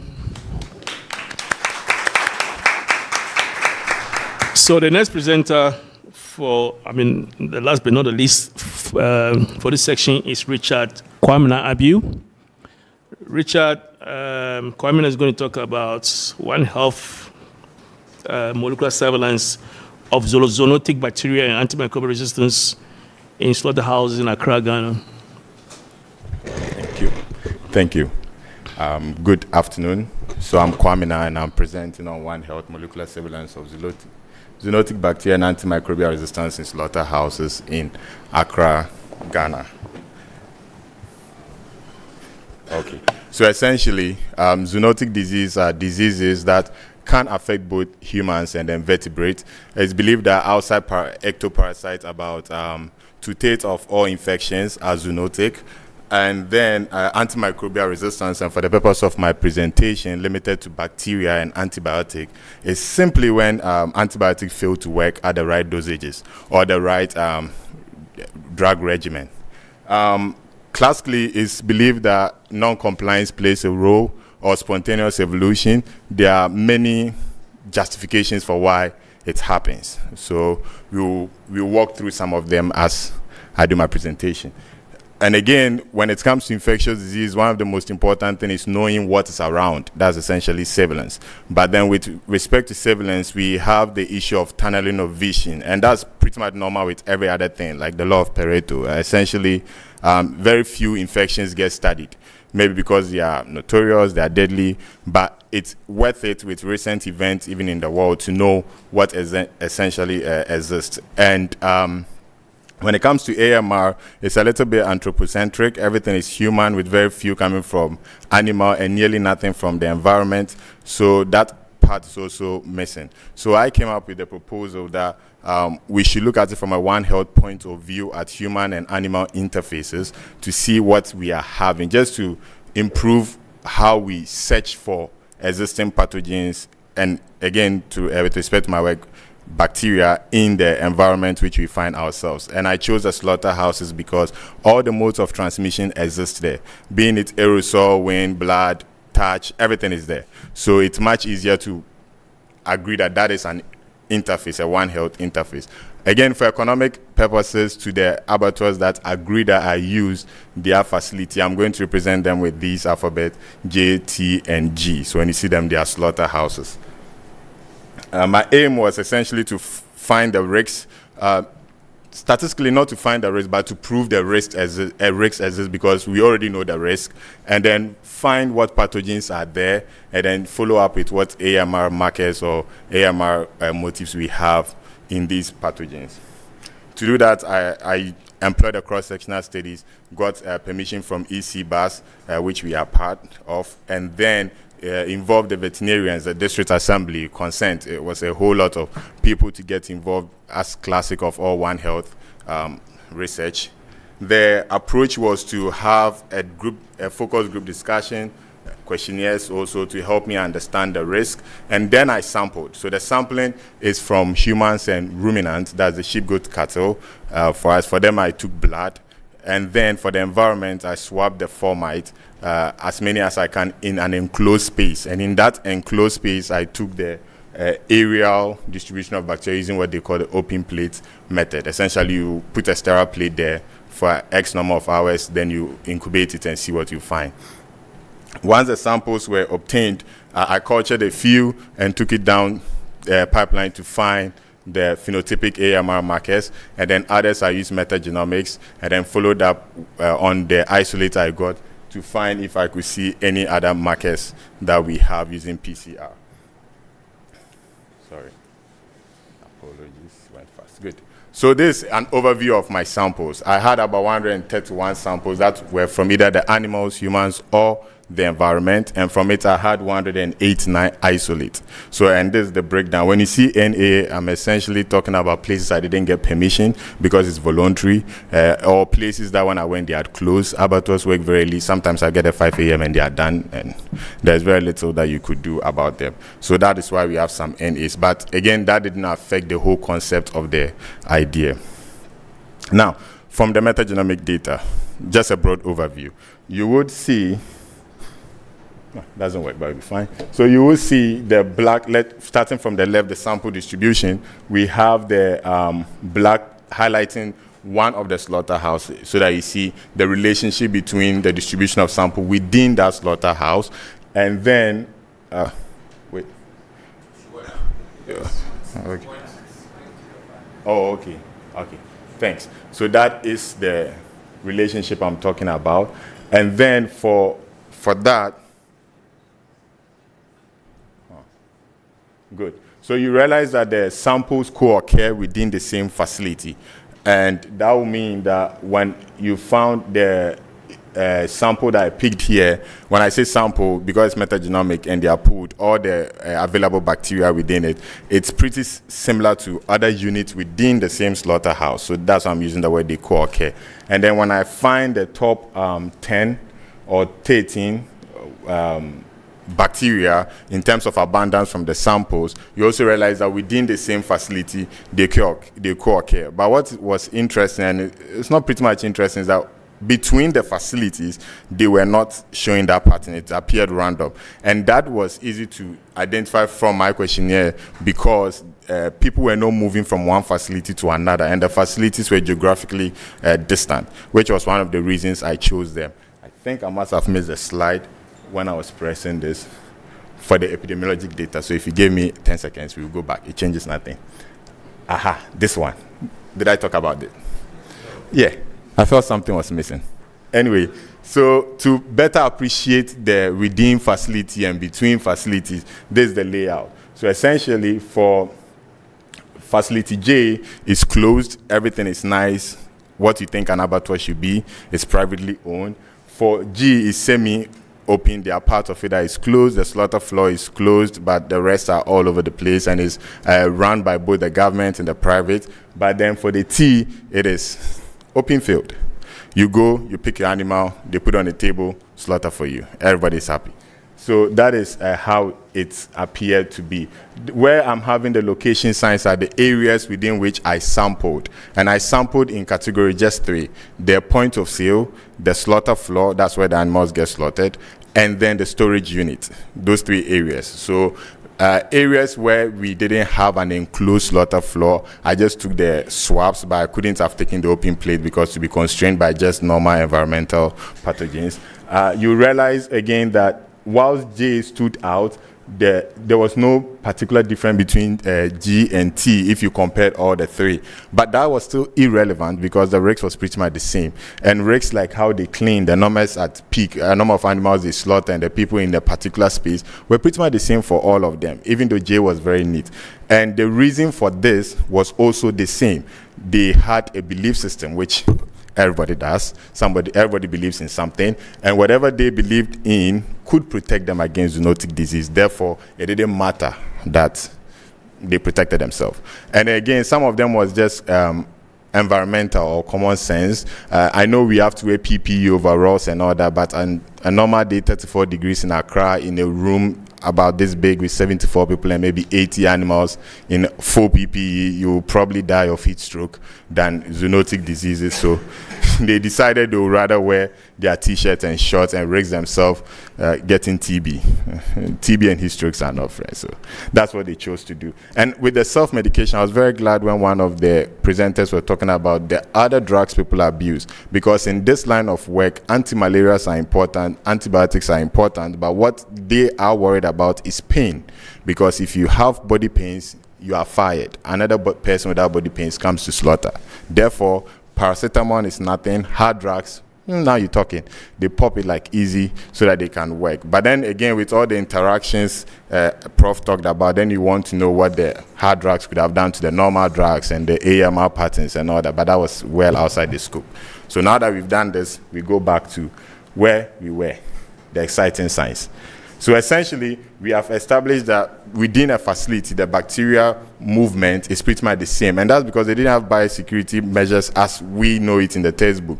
People could kill a cow, put on the shoulder, put a leg on the shoulder, walk to where they sell, cut it, and they put it in a rubber for a nice lady who puts it in an aboboya, like a tricycle, and goes to the market to sell. So one person is moving through also. It makes sense that the bacteria occur in the facilities.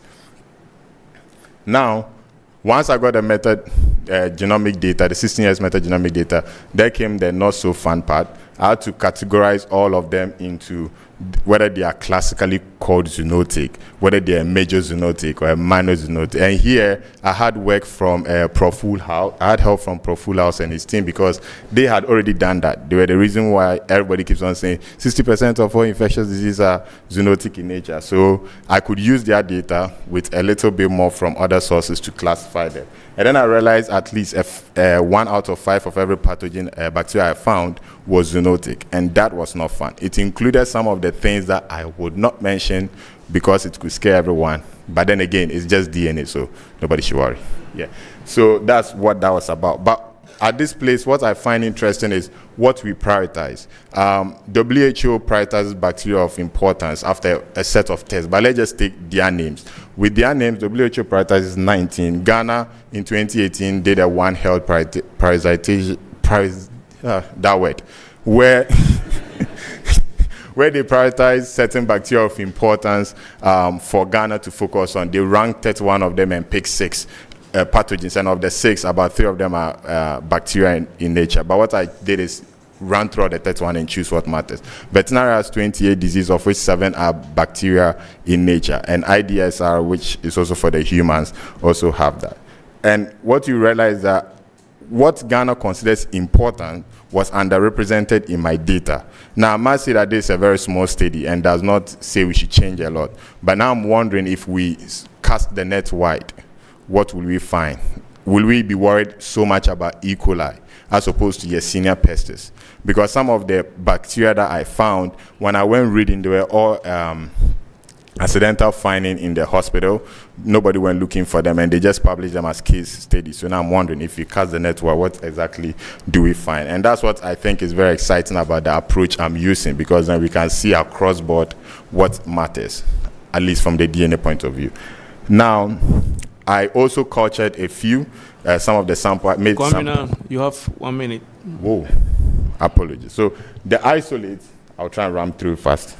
So the isolates, I used 20 of them, of which all of them showed multi-drug resistance and very high MARs. Some of them, and these were the 4 patterns that we found, some resistant to nearly all the classes of antibiotics that we used.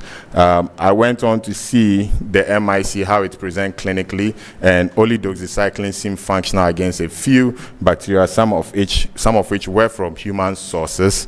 And I also tried to see some markers, AMR markers, which I had 5, and you will see that the distribution is across all species and environment seems to be an important part. But once I finished this work, there was a need to showcase, which is one thing that we also discussed. So WACBIP also gave additional grant for an advocacy, which I called ABOZ.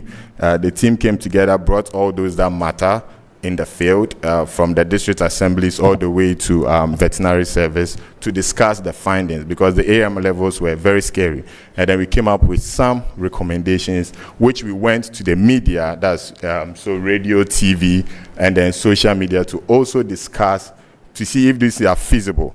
Once we got them, we went back to the slaughterhouses to help them out, discuss with them, and see how it goes with screening attached to it. And we also made some donation with some cleaning supplies, and also teach them how to go about stuff based on the recommendations that we had with the people that came over. Essentially, these were the 3. We had many recommendations, but these are the 3 ones I thought was common sense that we didn't usually do before festive seasons, teach people how to actually kill animals and stuff like that. And I must say, one of the facility was so not good, but then when we sent our policy briefs and spoke to everybody, maybe they had their plans, but I'm glad to announce that they have decommissioned that facility, and then they are building a new one. I love to think, together with my team, that we made a difference with our work. So thank you very much, and thank you to all these who helped. Thank you very much, Kwamina. So on this note, we have come to the end of this section, and we want to thank all the speakers for the insightful presentation. Let's give them a round of applause.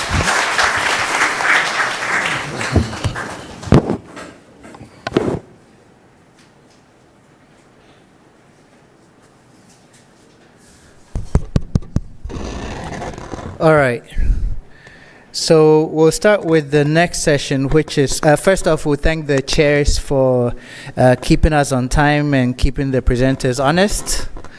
Thank you very much. And we'll start with the next session, which is focusing on pathogen biology, genomics, and bioinformatics.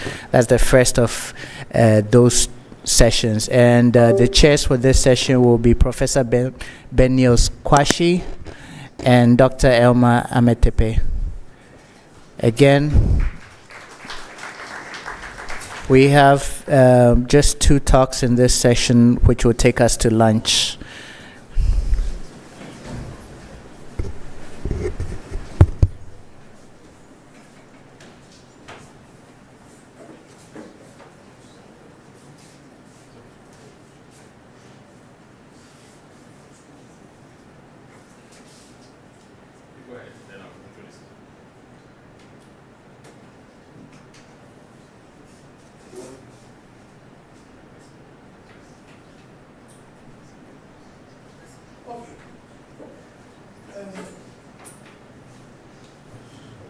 Please endure 2 more talks, then you can end your lunch. We invite Professor Wandari to introduce the next speaker. All right, so it's my pleasure to introduce Professor Bruce Raffet, who should have been here with us, but due to certain emergency circumstances, he couldn't come. But we still felt that the talk should be given because it is about a new exciting collaboration that we have with Clemson. And this is a consortium that we call the Eukaryotic Pathogens International Consortium, or EPICOM. And this is a consortium that WACBIP is part of, and which we have,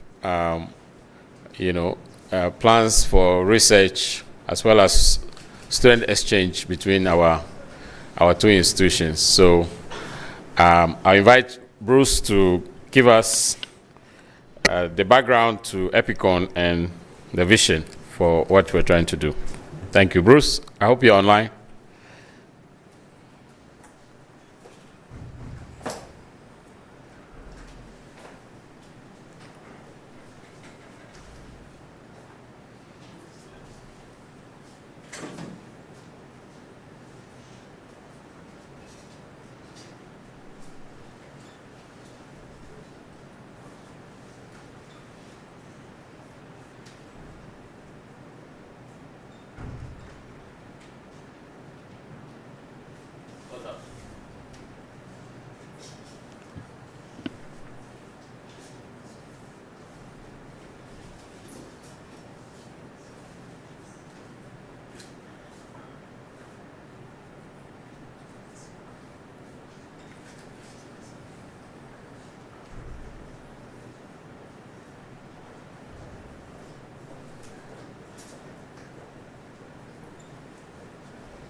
All right.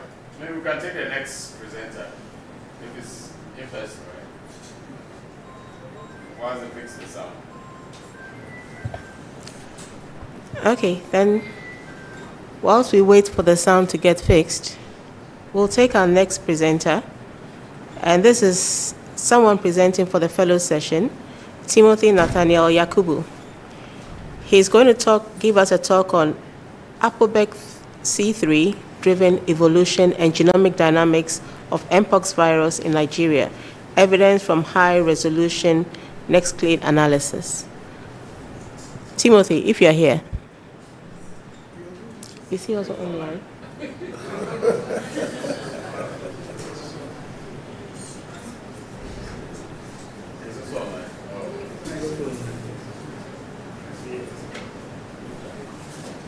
I did it test.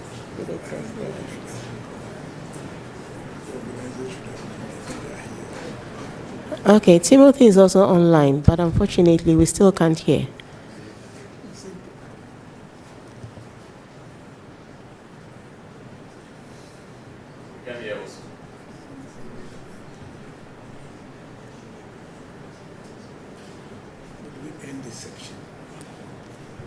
Let's give him a few minutes. Yeah.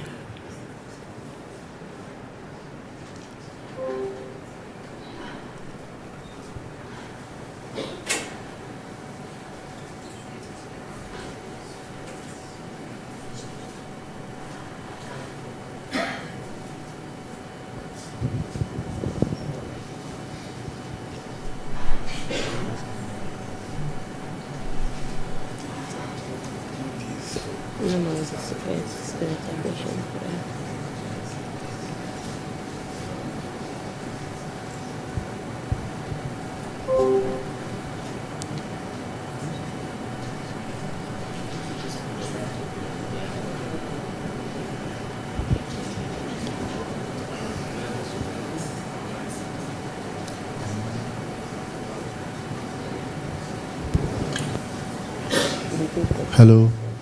Bruce, can you say something? Yes, I can hear you. This is the first voice that's come through my computer. I just got a chat from the online people saying they can hear me. Okay, we can also hear you now. So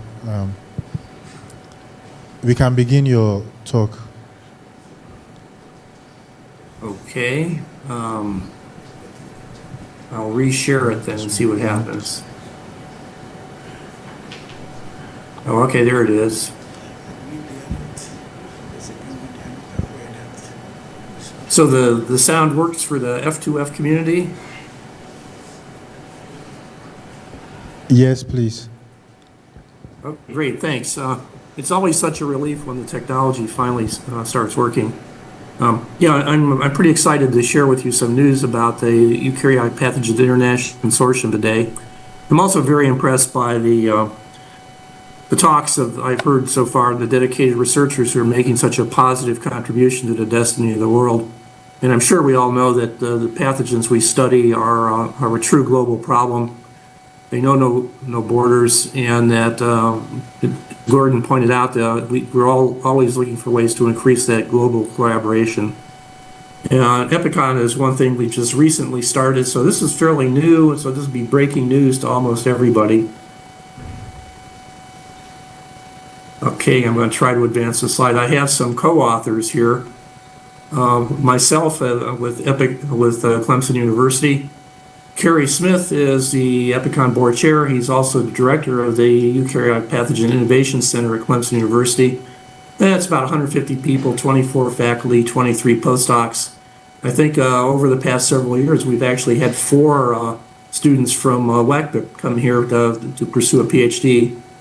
Gordon, of course, Gustavo Goldman at USP, and Jaime Costales at PUS in Ecuador are my co-authors. And just on the offhand chance that you run into any of us, here we are. You probably recognize at least one person there. I guess I'm the only person who wore a tie for the photo shoot. So,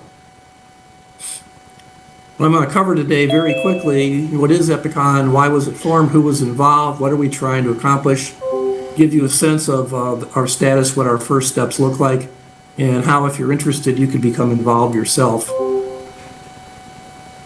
So, we're a science-based organization, but we feel it's really important that we bring in both health and public communication, as well as the inexorable effects of climate and weather pattern changes as well. Our structure is pretty straightforward. There's the 4 initial partners. We eventually are looking for a build out to about 15 partners. What we're focusing on includes global expertise with climate models, remote sensing, pathogen biology, genetics, biochemistry, all the things you do, epidemiology, and also the rhetorics of healthcare.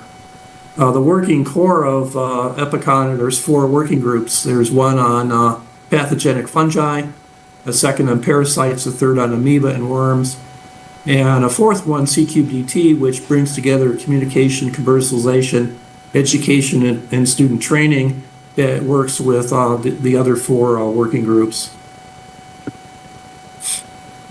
Why was it formed? Well, I think we would all pretty much agree that the research and translational activities in our field are, to say the least, structurally undersupplied, only recently starting to get the attention they deserve for a long period of time. Even at that, a lot of the activities are fragmented into numerous disciplinary silos. The parts of the globe where the pathogens are endemic are often distant from the places where the science-oriented people are working. So we see Epicon as a force multiplier that helps to provide critical mass via the consortium. The timing, I think, it's the best of all worlds and it's the worst of all worlds. There's some macro trends emerging. The parasite ranges are expanding. There's a bit of a renewed focus on neglected diseases.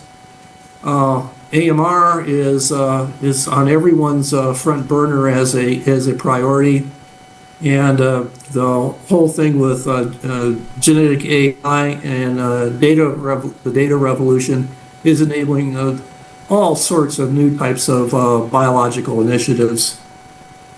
Just seen the beginning of that, really. So where are we now? Have a consortium agreement. Those of you who have worked with the lawyers at your institution and your lawyers at 3 other partner institutions, can only imagine what that was like, and I can assure you it was worse, but it's done. We have a set of bylaws. We have a little bit of Kickstart funding that's funded some travel for board members and students back and forth. We've set up our consortium working groups. That's the current area of focus. We were set to get a fair amount of money from the federal government. It wasn't a done deal, but we could see the airport in the distance, and unfortunately that was USAID. So now we've pivoted, and we've started some discussions with a variety of foundations. We've already provided a lot of helpful ideas for us in our science strategies. We also have our first Fulbright specialist visitation scheduled. Other specialists are on the roster. And we're working on our faculty and student visits. I mean, we had the first faculty and student visits, and we're working on the student and faculty exchange agreements to facilitate the movement of the students and faculty back and forth between our partners. One thing that's new, I don't know that even Gordon knows we're working on this, but we're working on building a persistent 24/7, 365 time zone independent VR campus, which will be avatar based, where we can interact. And our second board meeting is just next month. So we're at the very front end of getting ourselves organized. Things have been going well. So far we have about 31 global researchers that have signed on to our consortium working groups. I'll have some more to say about that in a few minutes. As the second to last speaker before lunch, I'm doing my best to get you to lunch on time. So simply, we're trying to accomplish is make a contribution to mitigate or eliminate several of the world's most troublesome diseases, afflicting billions of people, crops and animals to provide their food security. Climate and weather pattern change is not really doing us any favor. We're seeking additional strong and relevant partners. Like I mentioned before about the talks I heard you all giving, we also want to make a positive contribution to the destiny of the world. Okay. And the next slide. Here we go. We're going to do that by keeping a sharp focus on the science side of things, focus on parasites, pathogenic fungi, and amoeba. Most of you probably know that pathogenic fungi are predicted to become the second leading cause of death globally by 2030. So certainly we need more attention there, as well as the bacteria and the parasites. We're launching an international consortium of like-minded partners and seeking international recruitment and student visitor exchange. And a little bit of pilot of Kickstart funding is in our pocket to get that going.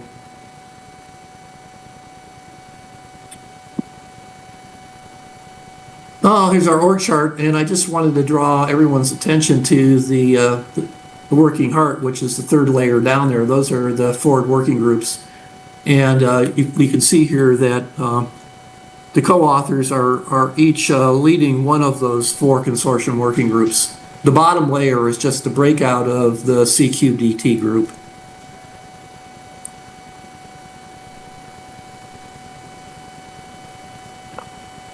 If anyone's interested in becoming involved, there's a number of ways to do that. There's a number of talent that we're looking for.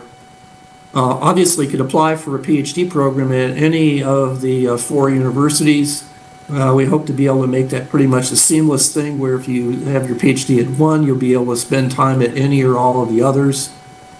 You can join a consortium working group if one of those groups lays in your area of interest. Just contact me or any of the other board members, and I'll send you some information to tell you some more about what the CWG is doing. If there's interest through email, then I'll issue an invitation. This is a normal set of things, but I would like to highlight the ones with the double asterisk here. So we're really interested in individuals who are skillful climate modelers, but they're interested in modeling the climate because they want to know what the effect that's having on the pathogenic fungi and the parasites and the worms, and to model that looking forward in time. And also the healthcare adoption rhetorics. We do have a couple of people that are skilled in doing that, are already doing that at CICIAL down in Ecuador. And it's another potential partner in the United States. Clemson has a PhD program called Rhetorics, Communication, and Information Design, which I think also would be something you might want to consider. And last but not least, epidemiological surveillance and prediction. I've heard a lot about that on the early talks today. That's certainly a skill set that we would like to build out. And once WACBIP is over, something to put on your calendar. Here at Clemson, we're having CBEP. This will be the 14th one in a row since the founding of EPIC. This is the cellular biology of eukaryotic pathogens, October 29th to 30th. With that, I'll end, take questions, or hear some comments.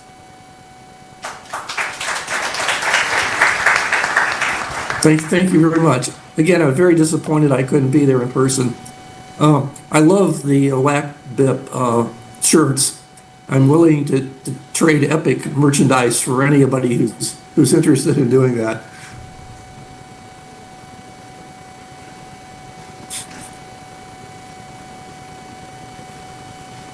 Thanks again. I'll see you next year.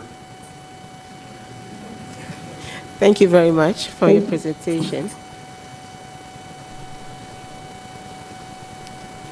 All right, so those are the opportunities available for students who are interested and faculty.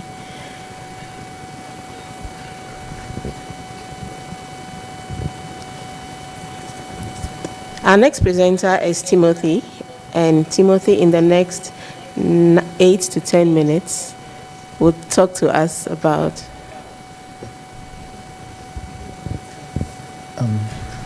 Timothy is offline at the moment, so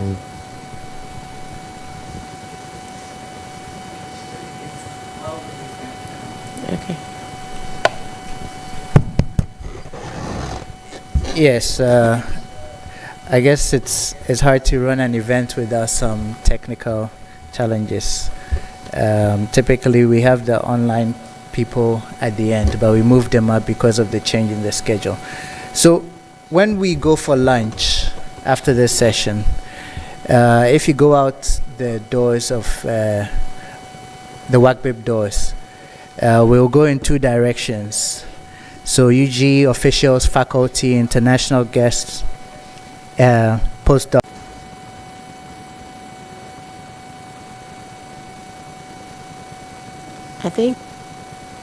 I think he's trying to share his slides. which name is he represented with online?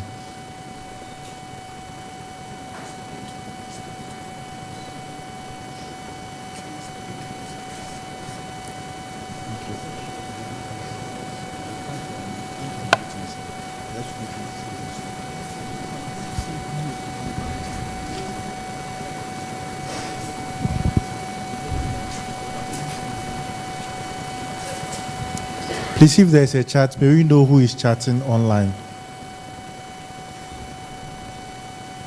Representing Timothy.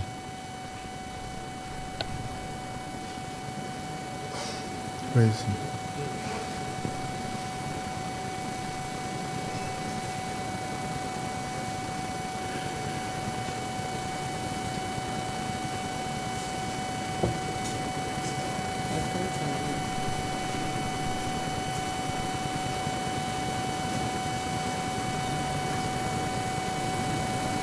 All right.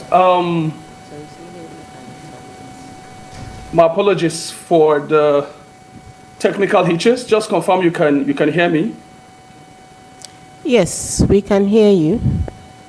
All right. So thank you very much. My name is Timothy Nathaniel Yakubu. I am a postgraduate student with the Global Health and Infectious Disease Control Institute. at the Nasarawa State University in Kefi, Nigeria.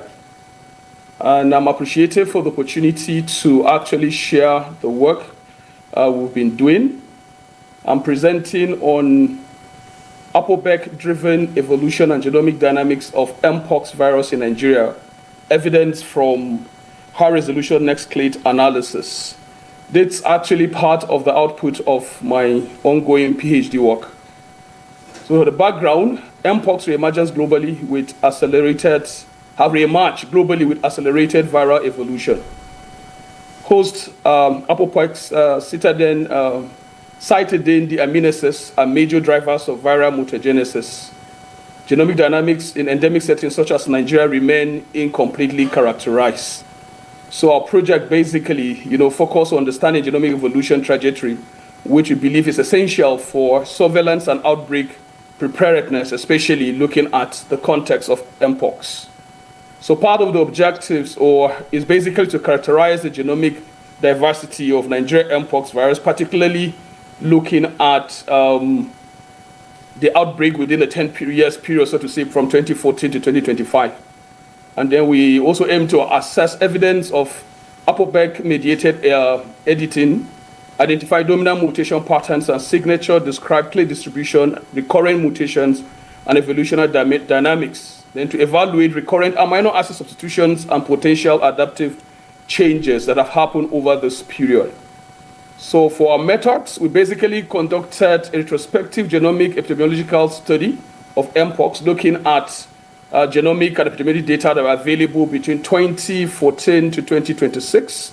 So both epidemiologic and genomic data were retrieved from databases as of 9th September 2025. The epidemiologic case-based data were retrieved from the national published data by the Nigerian Center for Disease Control, while the genomic data basically were gotten from NCBI, from GSET, from Mpox VR databases, and then from Bacterial and Viral Bioinformatics Resource Center. So from this, we were able to retrieve about 180 genomic data for Mpox that were particular of Nigerian origin. And then we use the NextClade 3.180 to actually do the analysis with our reference genome as stated. So from this analysis, we carry out variant profiling and a mutation spectrum analysis using the tool mentioned above. We perform quality control of the data, particularly FASTA files that were downloaded. And then we did clade assignment, mutation detection, and protein annotation. So reconstructed phylogenetic relationship and integrated this and interpreted genomic evolution based on the data we have available.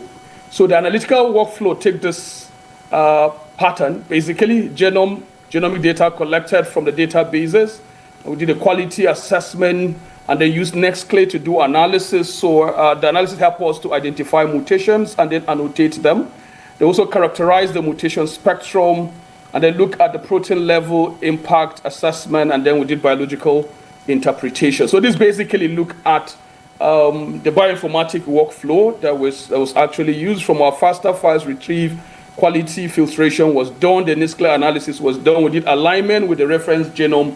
Variant annotations were done for the mutations that were identified. We characterized, or rather we reconstructed the phylogenetic tree and then have some evolutionary interpretation based on the data that we have available. So from our results, this chart basically look at the epidemiological trend of Mpox outbreak in Nigeria. So from 2014, 2015, 2016, there was no data available, so to say, for outbreak of Mpox. But from 2017, all right, up to the 9th of September, about 5,301 suspected cases were identified with 1,200 confirmed cases, giving us a prevalence of about 22.8%, with a mortality case fatality ratio of 1.4%.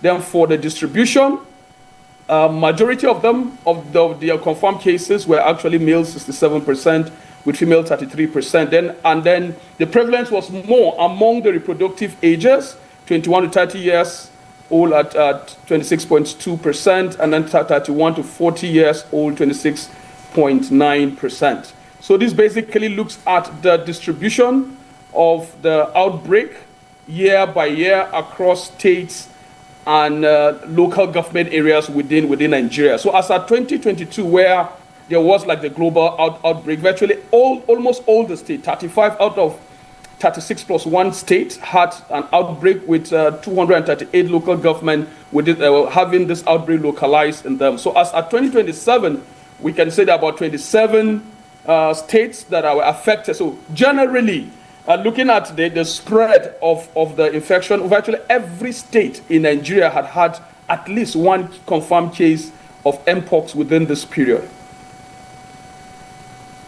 So as we said, we actually we analyzed 180 genome, and then overall, out of this, from our quality assessment, 157 were good, 13 were mediocre, and then 10 were actually bad. So out of this, 99.4% of all the genomes were of clade 2B, and then the dominant lineages were A.2.3, A.2, and then A.2.2.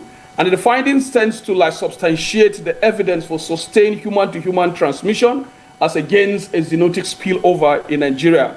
It actually indicates dominance of successful circulating lineages in Nigeria. Now, if you look at this table and the subsequent one give us like the distribution of these lineages across the states of Nigeria, with A having about 42 different cases, and then seems to be like one of the highest, you know, with most of the states being found around the south geopolitical region of the country. Those are the regions that are known to have high forest area, which again, you know, have more to do with incidences or direct interaction of humans with the wildlife.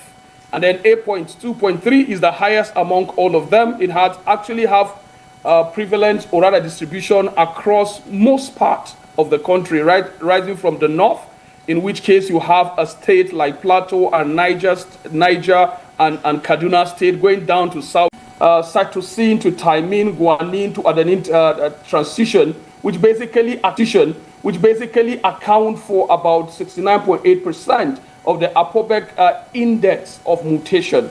This actually tells us that the mutation profile basically we look at were more aligned to the APOC signature, and then the patterns were strongly in supportive of APOX3 mediated editing activity within this. This is also suggestive of host-driven mutagenesis shaping the mpox evolution in Nigeria.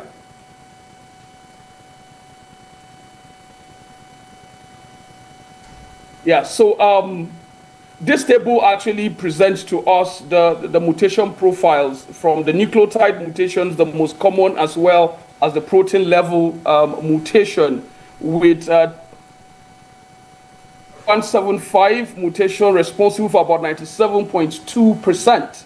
And then this mutation basically was lineage-defining mutations that demonstrated clonal expansion within the outbreak.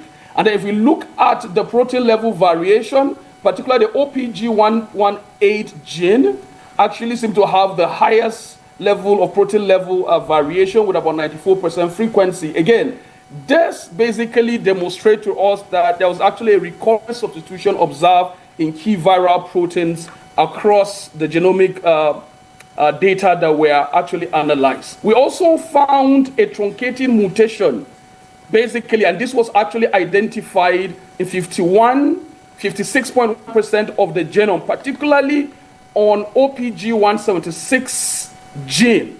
This represents a notable protein truncation event and may reflect an ongoing adaptation to the human host. That's basically what that finding actually demonstrates to us. So if we look at this is our phylogenetic tree that we're actually able to develop, or rather to use the next-trend tool to actually come up with, which actually aligns with, if you look at it from the genetic tree at the top, where you have A.23, basically, which is one of the most prevalent or more dominant lineages that were actually found across the country. So our study actually supports the evidence of host-driven evolution by Applebeck mediating editing, which superimposed on the clonal expansion. This actually tells us that most of the outbreak or the or the evolution of the mpox virus was actually as a result of innate immunity that's mediated by the Applebeck enzyme activity within the population. So potential adaptive mutations may influence, according to this, viral fitness, immune evasion, as well as enhanced adaptation. So our studies actually suggest that continuous genomic surveillance remain essential as far as mpox situation in Nigeria is concerned. So these are the implications of our findings to public health intervention. One, there's need to strengthen genomic surveillance, and there's no need sequencing into outbreaks. And also there's need to monitor of adaptive mutation, just as our study has actually demonstrated, and the need for continuous genomic surveillance have also been shown. So there's also a need for us to support evidence-based outbreak preparedness and response, and to strengthen genomic epidemiology capacity in endemic regions like Nigeria. I want to conclude that for Nigeria, Applebeck 3 is a major driver of Nigerian mpox evolution, with a dominant clade as clade 2B, which continue to changes with different lineages across the country. And the next clade actually provides a rapid, standardized genomic characterization platform. And mpox in Nigeria, we understand, is actually undergoing active evolution, which basically have to do with the activity of the innate immune system, which is mediated through the Applebeck enzyme activity. So recurrent substitution and truncation also suggest ongoing adaptation, within the country as far as mpox outbreak is concerned. So high-resolution genomic monitoring remains essential in order to be able to cope with the menace of this outbreak moving forward. So I wish to acknowledge all my supervisors and co-authors, our institute, and then my organization where I work with, as well as the organizers of this conference who have given me the opportunity to share findings from our study. Thank you very much, and over from my end. So thank you, Timothy, for your presentation. Thank you. Yeah. We're going to take one question. And there's already a hand up. Prof. Bashi. Okay, we can take two. But I think being the host, you should allow your guests to ask a question. Yes, but Timothy, thank you for the talk. I was wondering whether the data that you downloaded, whether it has outcome or severity, whether you're able to have that data, because I think there's some emerging insights about non-Applebeck related mutations.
still refuse your... No, no, no. You don't even need to. Alright, I'll give you one.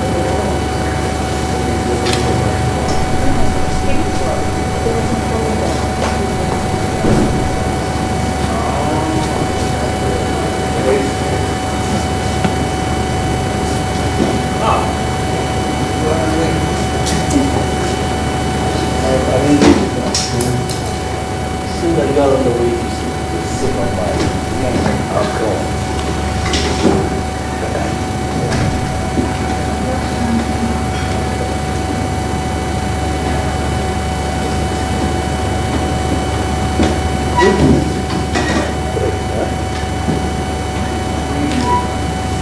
Yeah, I would just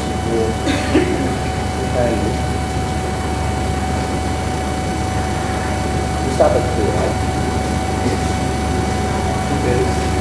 Eh? According to the program. Pilot, you send me the wrong one. Thank you.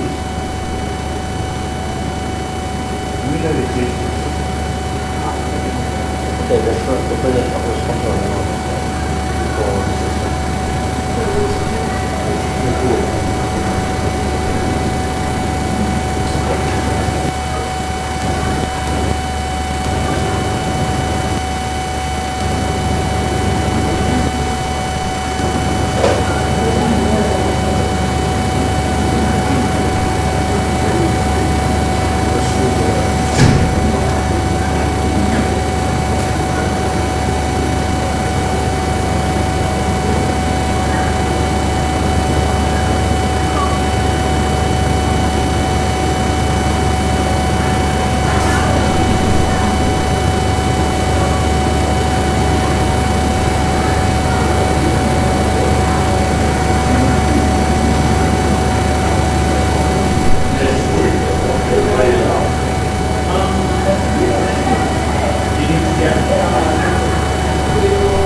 But there's a big one. There's one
Came out of the energy of many young people in the department at the time. WAPEP's excellence really stems from teamwork. We are at the cutting edge of technology. We make excellence the bar for training at WAPEP. We believe in excellence in teaching and excellence in research. To do high quality science, to be able to publish and to make an influence in the scientific world. The West African Center for Cell Biology of Infectious Pathogens, WAPIP, began in 2014 as one of the World Bank African Centers of Excellence, located in the University of Ghana, Legon. In 10 years, it has grown into a leading center for the training of the next generation of African scientists and is spearheading groundbreaking research into infectious diseases, genetics research, and research into non-communicable diseases like cancer. Equipped with advanced technology platforms and state-of-the-art laboratories, WAPBIP provides fertile ground for exploration and discovery.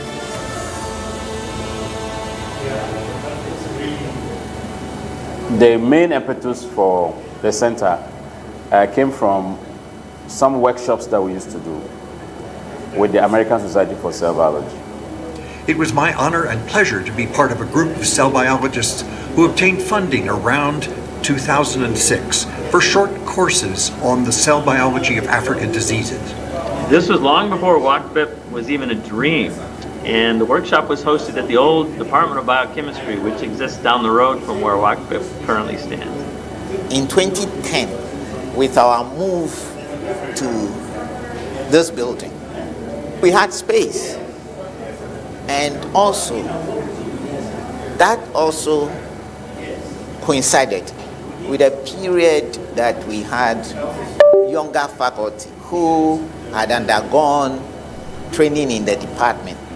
It was around that time that I had come back to the department, and the head of the department at the time, who was Prof. Sami Saki, asked me to be responsible for these workshops, to be sort of the coordinator for these workshops.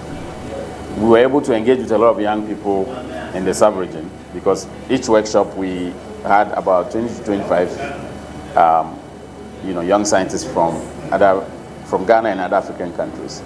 And the conversations we had and their desire to learn and the appetite for such opportunities, that was what drove us to think about how we could make this a permanent presence or a permanent opportunity for young African scientists. I wrote a grant application designed to obtain more funds to run more of these workshops. My application was not successful, but Gordon, whose vision is much broader than mine, was able to take some of the ideas that we had put into that application and expand them tremendously and significantly into an application that ultimately was submitted to the World Bank, and many of you know was successful.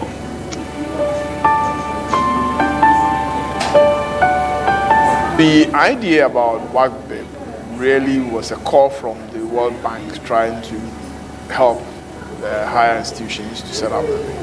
So I called Gordon and said, Gordon, I think you should host this.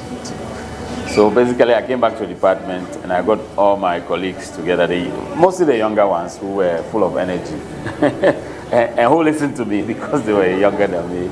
So I put them together, Patrick, Lydia, Teresa, Osborne, Abidad. There was another lady called Marian Yako. The vice chancellor at the time, Professor Ernest Aite, was determined to turn the university to a research-intensive university. What first came to my attention when Professor Gordon Wandari approached me about the possibility of creating such a center. And I thought they were very important for the university. I was struck by the fact that he himself was a very young researcher.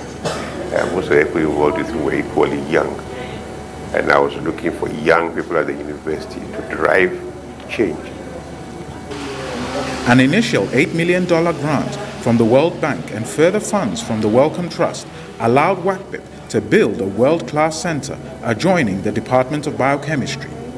Equipped with teaching labs and creating an environment that fosters scientific research and learning, the center runs master's, PhD, and postdoctoral training.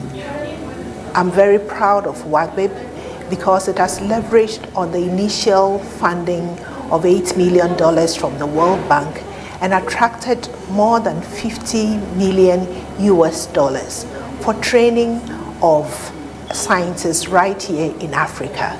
WACBIB's core mandate was around infectious diseases. Now, as we grew over the years, we noticed that non-communicable diseases are also coming up strongly in our part of the world. And so our funding portfolio evolved to starting to apply for grants that were involved in non-communicable diseases. Our ability to evolve with changing research interests over the years, I think, has kept us relevant. It's been an honor for me and a privilege to help in some small way with that early development, and then to chair WACBIB's advisory board over these last 10 years. A key success of that teaching of WACBIB in the early years was the contribution of early career faculty, both from the north and also local faculty from Africa.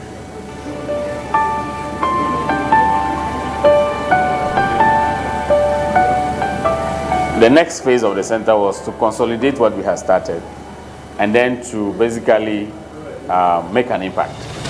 So began an investment into recruiting some of the best African scientific minds to join the center as postdoctoral fellows to conduct research and to teach. I was looking for opportunities to come back, and because I wanted to drive research on the continent. I was one of many immunologists at my institution in London. I'm one of only a few immunologists in Ghana. So when I think of where I can have impact, if I look back at my life when I retire one day, where can I have the greatest impact? It is in trying to build up the ecosystem back home where we are admittedly, a little bit deficient, versus making a small contribution to an ecosystem that's already well established. As a geneticist, I was keenly aware of the dearth of genetics research in African people. And what was striking is it's a huge gap in knowledge. And Africans happen to be the most genetically diverse population. After my first postdoc, when I decided I wanted to move back to Ghana, I wanted to work in an area that had a huge impact. I mean, there are practically no genetic studies being conducted here. So I decided to focus on breast cancer, which happens to be the number one leading cancer in the world currently. The center also focused on deepening its network with other African scientific centers. Through my collaboration with WACBIB, I think we've achieved enormous in our science. We've developed lots of talents that are actually beneficial to African institutions, which have also been exported across the world. I think WACBIB is the next level of scientific institutions that we expect in Africa that do not only do research for publications, but also contribute to data that is used for translation for better public health across the great continents. WACBIB has trained more than 450 graduate students, masters and PhD students, as well as postdoctoral fellows from 19 African countries. WACBIB has more than prepared me, and I wouldn't say this because I've just stayed in WACBIB, but for the fact that WACBIB has given me the opportunity to go rub shoulders with my colleagues in other countries, and I'm willing to and I'm ready to take up any challenge anywhere. The PhD training I had here was holistic, and indeed it has helped me gain that confidence and also to find solutions to problems. The teaching environment at WACBIB was quite unique. I found that management usually would invite visiting lecturers from either other institutions or outside the country to come in and teach us, and then teach us the practical ways of doing research and then thinking about problems to solve it through research. So the fellowship that we were getting was about developing leaders in science, not just about training PhD students, but also building leaders for the next generation, or at least future scientists, future science leaders in Africa. The opportunity to deepen the center's impact presented itself during the COVID-19 pandemic. WACBIP had the right scientists and infrastructure in place to lead the science that informed the government of Ghana's policy response. WACBIP did play a very central role in our response. We were able to have a strong impact and mobilize the teams to respond first for testing and then for doing the research that we're doing now. One of the critical areas WACBIP did excel was in the research, in the genomic sequencing and in the seroprevalence studies. And this really helped us not just to map out where the diseases are, but which variants we were dealing with, and especially when we started easing restriction. During the COVID-19 pandemic, our researchers here, using the high-performance computing system, were able to assemble the genome of the virus, and as a result of that, gain a lot of insight into its transmission, subtypes, variation, and possible mutation. Most of the work that is conducted at the center is at a molecular level. If you have a blunt cutlass, you don't think you can cut down a bigger tree. It's just the shrubs you can. But if you have a sharp cutlass, which is also basically the tools that we have, then we can confront bigger and higher molecular kind of questions and address them. We have a tradition that we say in the center known as the WACBIP machinery, and that comprises of a group of people who believe in a common goal and who are determined to make sure that they achieve excellence at everything that they do, whether it is research, whether it's training or teaching, and then the entire back end that nobody gets to see. Really teamwork and very diligent leadership that makes us achieve the excellence that we are known for. I love working at WACBIP because the leadership of WACBIP identifies young talent and then give them opportunity to grow. I've been here 10 years because I believe that I've had opportunities that I wouldn't have had elsewhere.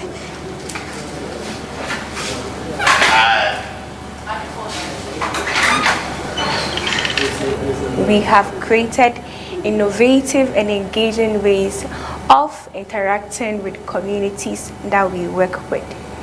We conduct and engage our communities in outreaches, schools engagement activities, and a whole lot of activities that make science fun and exciting for the public. WACBIP has demonstrated that it is possible for us to remain in Africa and produce high-quality scientists. I think its focus is on two things. One, doing the research, but also developing the researchers of the future. And that is where I think WACBIP has a special strength, focusing on developing the researchers of the future. We are training all these young people, but where are they going to work? If you look in the US or in Europe, majority of PhD graduates don't stay in academia. They go into industry, they go into a variety of jobs. In Ghana and in fact most of West Africa, we don't have a biotech sector. We have some pharmaceutical companies, but most of them just do manufacturing. Because of that gap, many of the things that we've done have gotten to a dead end because the uptake is not there. And so we are trying to push for that next level. We also need to build the ecosystem here of a biotech. So we have a program which is a biotech entrepreneurship program. And the idea is that now we are going to be seeding people who not just have the ideas, but they will try to do some startups. Of course, the idea of building private sector-based research to complement the academic research that is being built at centers like WACBIP, I think is a natural evolution of the development of the center. WACBIP's goal is to train and seed science around the continent. What better way to seed it than through private companies that do the work like what we do here?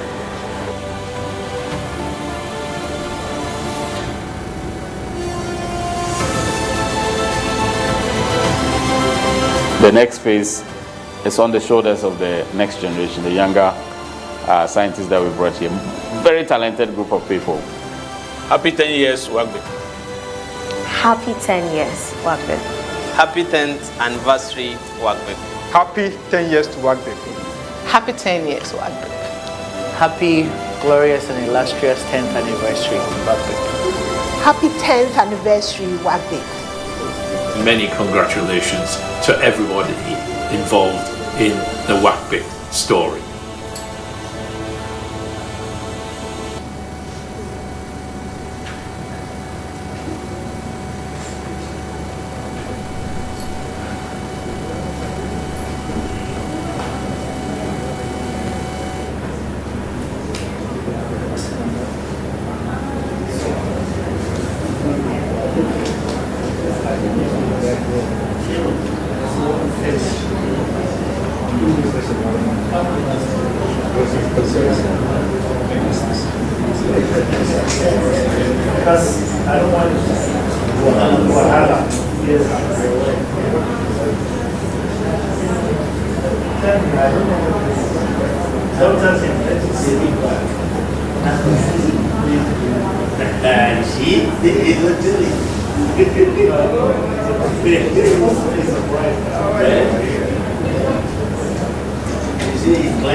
I think you that presentation.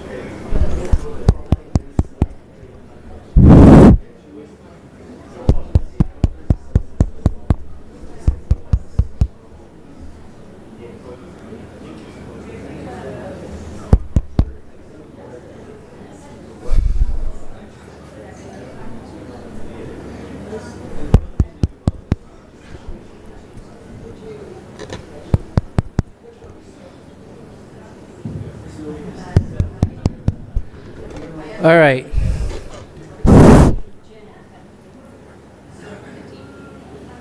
What's happening?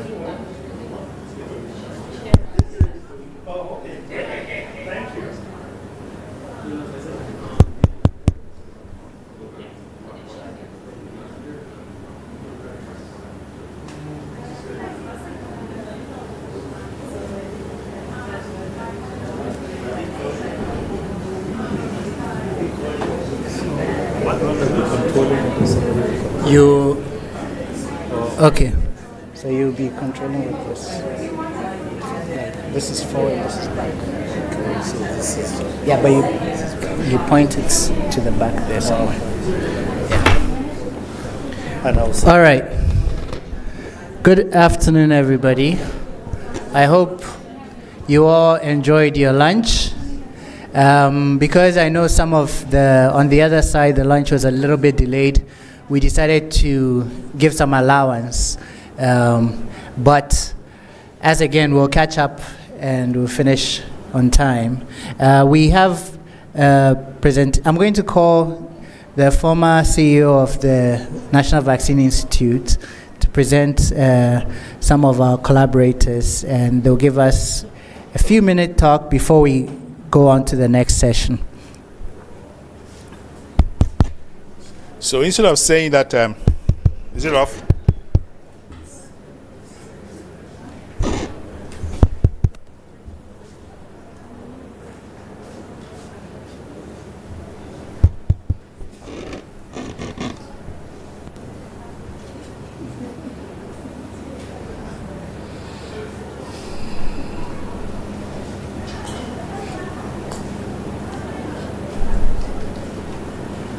Hello? Good. So I wish Peter had said that I was still a member of the University of Ghana instead of my accolade as the Foundation CEO of the National Vaccine Institute. I like my current status and my association and work at the virology department and also at the Department of Medical Lab Sciences. So it's indeed a great pleasure. When I heard about the conference, when I was at the Vaccine Institute, I got these professors from Nigeria to visit us. And when I heard that the conference was coming on again this week, we extended a special invitation to the Director General, Professor Hamisu Salihu, and then also to Professor Idigbe, who used to be the director of NIMA. I give that to you as homework to find out what is NIMA, the Nigerian Institute for Medical Research. So you have two distinguished professors from Nigeria joining us today, and it's because I happen to serve on the Board of Trustees for the Kano Independent Research Trust. So Prof. Hamisu will give us a brief intro to this institute, and I hope that some collaborations and positive partnerships will evolve. Thank you. Yeah, thank you so much, Professor Mpofo, for that introduction. Yeah, so my name is Hamisu Salihu. In terms of the origin of my craft, I was trained as an obstetrician and gynecologist, but then I underwent some evolution to become a research scientist, an epidemiologist. I spent about 30 years in the United States. I went there when I was very young, and that is where I did most of my training. So Pfizer contacted me in 2023 about what they are building in Nigeria in the northern part of the country. There is a state, I'm going to talk about the states. There are 36 states and one FCT, Federal Capital Territory, in Nigeria. So these states, they're autonomous, each one of them. But then you have the central authority. So I am in one of those states. So Pfizer built something gigantic there, something huge. And at that time, when we had some discussions with them in 2023, the vision was to really convert the place into an international hub for research, innovation, and discovery. And that's how we started in 2023. So this is we just completed our third year. We're not yet 10 years old, we're 3 years old. And so far, I think we've been able to accomplish, as people say, not me, but people who come there, something huge, something fantastic. So what did we do? So maybe I don't even need the slides. So what we did was we established, first of all, the place. We had to renovate the place. So the first year was to renovate the place, put things into perspective, create the fundamentals. When I say fundamentals, it's like a business. If you don't have the fundamentals, the account systems, etc., you will not be able to succeed. So for a laboratory, you have to have electricity 24/7. Because when I came back, I was shocked that we could not have electricity all the time. So we decided to create one. We have our own generation plant, and then we have the solar system. So right now we have 24/7 supply of electricity. So that's fundamental. You have to have electricity. Even though I'm a gynecologist, I know that you have to have electricity to really have something going on in the labs. So that was the first thing we did. And then water supply. We had to have our own water supply. And I'm really very, very happy that what we have today as water supply system, we can supply at least half of Kano State. So that is how huge we've been able to convert the enterprise. Then after that, after the first year when the foundations were there, we started the renovation. So we renovated a lot of buildings, etc. And then in that second year, we focused because the donors, Pfizer, they wanted a first-class laboratory, research laboratory. So in the first year, already created, being a clinician, the first thing I know how to do still is to create a hospital. So I created a hospital to serve the people of the area, and that hospital is really one of our best accomplishments. Then the second year, we created the lab, we built the lab. And so right now, and then the third year, of course, I had to recruit people to man the staff to undergo training in Europe, United States as well as in South Korea. So they're back, and they are already, they've started publication this year. So that is where we are. I think we have, in terms of the laboratory complex, we have 3 main sections so far. The 4th section is being established this year. So what are the laboratory units that we have right now? First of all, we have the genomics laboratory. I think you people heard a lot about genomics, so that is something you know better than I do. But it's really amazing what is happening there. They're making some discoveries regarding breast cancer genotypes that are of importance in terms of that population. They are also, for the first time, they did whole exome sequencing for preeclampsia, and the results are there. Very, very exciting. As a gynecologist, of course, I had to promote that. And some of the insights are really amazing. And then, of course, they have the AMR, antimicrobial resistant laboratory. So that's the second laboratory. And they too, they're doing some genomics, especially of bacteria, Klebsiella especially. And then we have, in that microbiology unit, we also have a unit for public health outbreaks, etc., in collaboration with the state public health system as well as with the national public health system. And then we have the third lab, which is the BSL-3, which is for harmful pathogens. And this year, what we intend to build is the virology. And there we are working with the WHO accredited laboratory in Nigeria.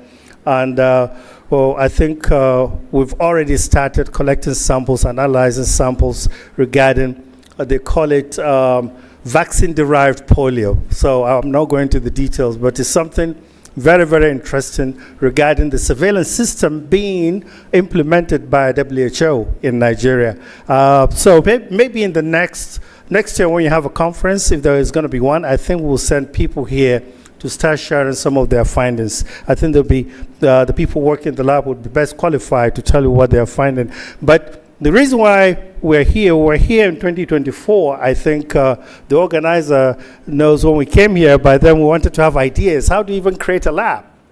That is why I came to Accra. Professor Mpofo paid for our trip at that time.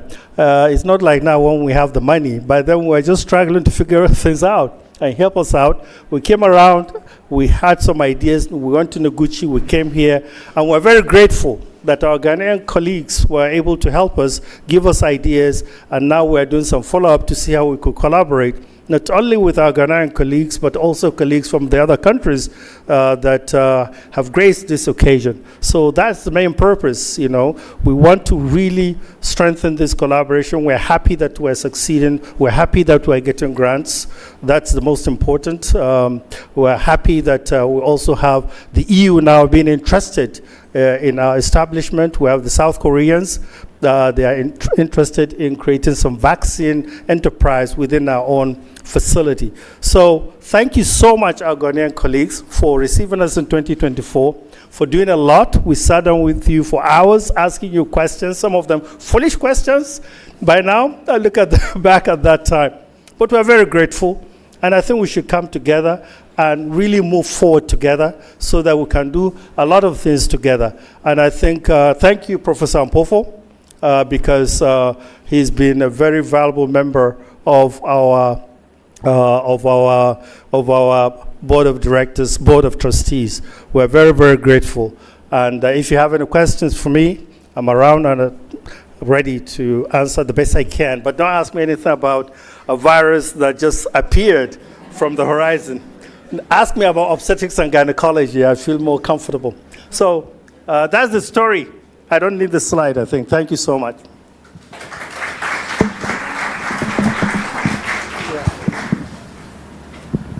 Thank you, Professor Hamisu. So I think we're supposed to have some presentations from our sponsors. Are they queued up? If they're not queued up, we just go straight to the next session.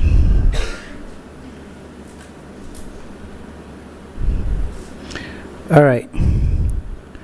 So I'm going to introduce the chairs for the next session, which is day 1 Session 3, Drug Discovery, Therapeutic Targets, and Resistance. And the chairs for this event, it's almost like we planned it this way, is my very own elder sister and also mentee of Professor Ampofo, Professor Evelyn Yarea Boni, and Dr. Bolahan Oduselu for the next session.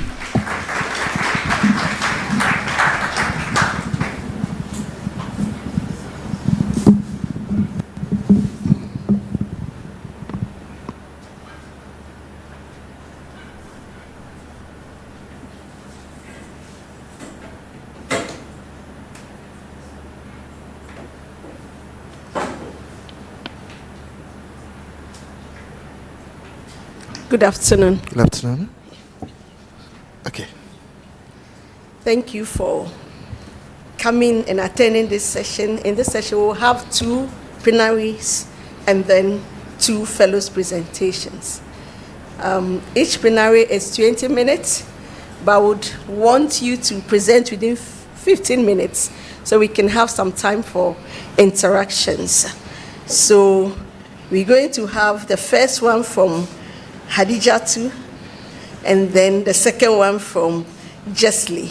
So Hadijatu, please let's appreciate her as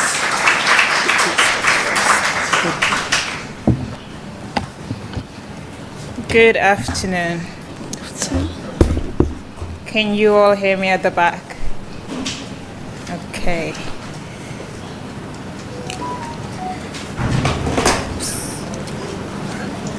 Okay, so my name is Hadija Tumbai. I am a WAGPIP fellow, but I do my work at MRCG at LSHTM with Alfred. And thank you so much to him because he had set the stage for me to be able to make it easier basically for what I'm talking about. I'm also talking about parasite evolution and basically looking at the population genetics and functional genetics and how they are used to understand the biological mechanisms that drive parasite adaptation. What's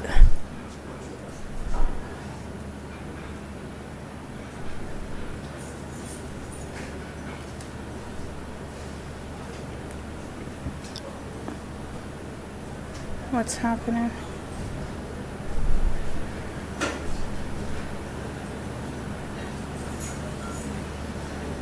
Am I using the right thing here?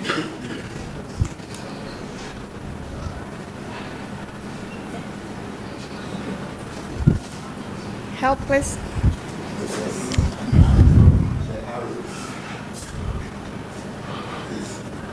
Yes, I've been. The middle ones, right?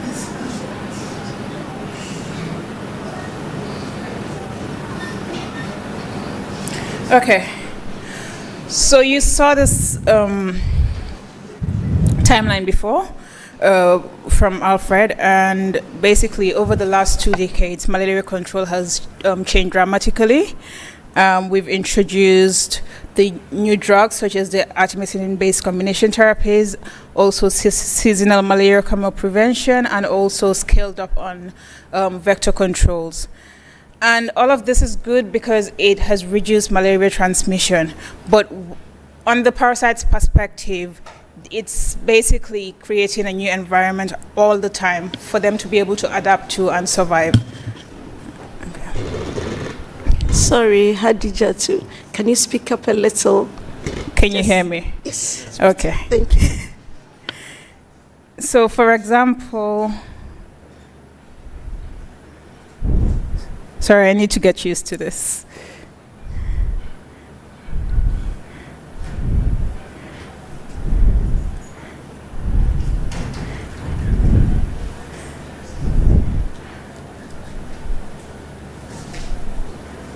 Okay.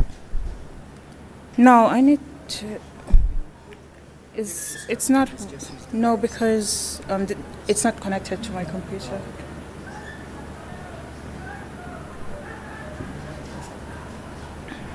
Yeah, so it's not me.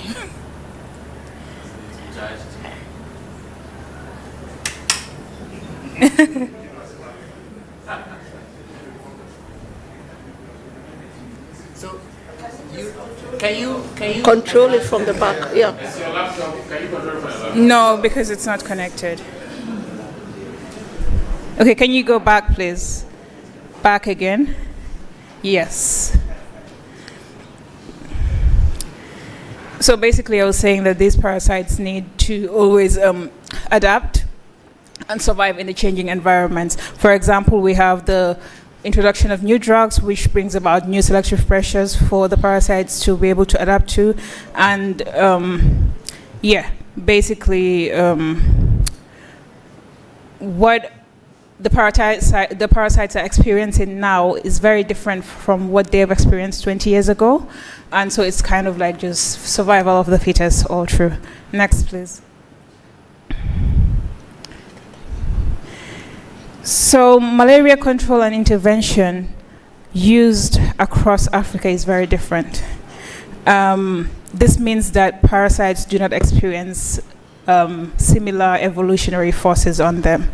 For example, ranging from vector controls to antimalarial drugs that are used, and their effectiveness, also access to healthcare and to urbanization. What this does is that, or what this means is that every single parasite in a distinct location is experiencing these evolutionary forces differently. So we would expect that parasites from Ghana, for example, will be different from those you find in East Africa or in Southern Africa, just like the map Alfred showed earlier this morning. So this makes it important for us to understand parasite adaptation, and because of the different evolutionary trajectories, it's important to know what we are facing locally. Is it working now?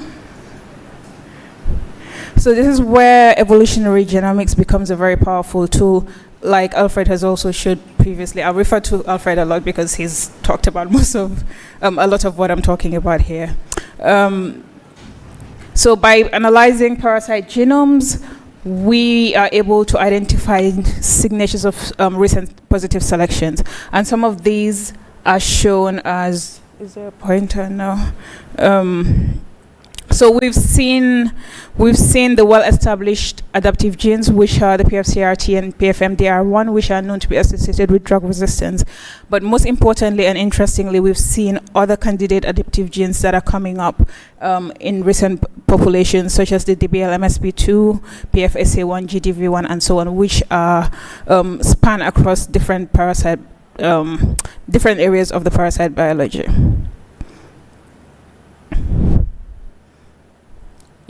Yes.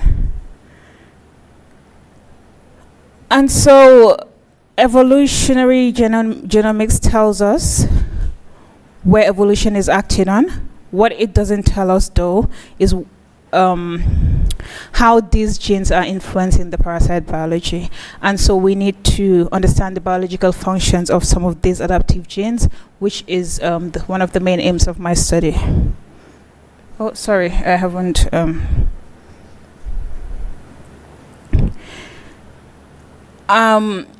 So because they are different, so for example, I'll give examples of DBL-MSP2 and PFSA1, which are invasion-associated genes, and you also have GDV1, which is associated with transmission, and so on. So basically, all of these genes are popping up when you do evolutionary genomics, but then all of them play different roles in the parasite biology. Like PFCRT, like I said, these are well-established ones. We have the other ones that still need to be characterized, and so we know how, what their role is in parasite adaptation.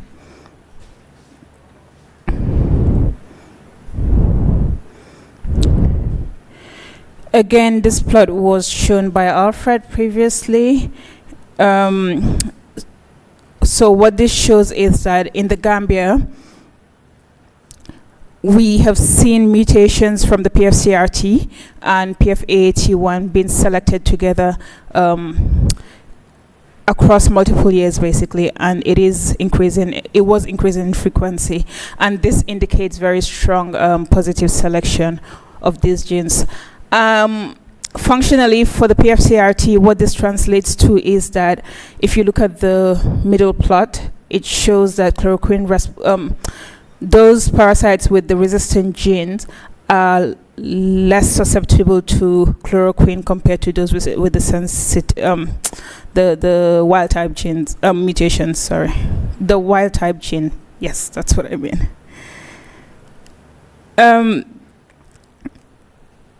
So chloroquine would normally accumulate in the parasite's digestive vacuole, and this will bind to toxic heme and eventually lead to the parasite death. And when you have mutations in PFCRT, it alters the transport of across the digestive vacuole, which reduces the accumulation of chloroquine and prevents it from working optimally. And what Alfred and colleagues have shown is that variations in PFAAT1, which is the gene that is said to be responsible for parasite fitness, does affect how fit these parasites are, how well they're able to survive. So there's basically some kind of balancing beneficial traits where a certain mutation is beneficial, and then it allows the parasites to survive. So this basically tells that evolution is really a balancing act. So improving one trait is not the end goal here. It's more of trying to find a balance between these two traits, between multiple traits, to see how best the parasite will be able to survive. Another example is the sexual commitment. So basically, if parasites, so for the decision for a parasite to be sexually committed, to commit to sexual, what's its name? Sexual commitment, basically, it kind of gives up its ability to be asexually, what's the word? Sorry. Exactly, multiply well in the asexual cycle. And so again, we need to be able to understand these trade-offs and be able to identify what these genes are doing really and what the different variants are. So to answer this research question, which is what basically is what I'm driving, is how do adaptive genetic variants shape parasite adaptation? And for us to be able to answer this, the first thing we are doing basically is to identify a candidate adaptive variants through evolutionary genomics, like I've shown previously, and introduce these genes, these variants in the parasites, basically doing genome editing using CRISPR-Cas9, and this will allow us to generate isogenic parasite lines, and basically these lines would have mutations or will have the variants at a particular site that we're interested in. And so finally we will need to, why is it not working?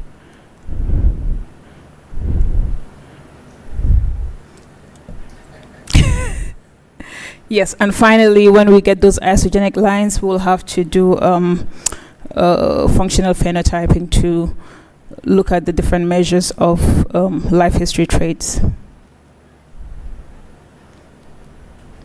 This doesn't like me.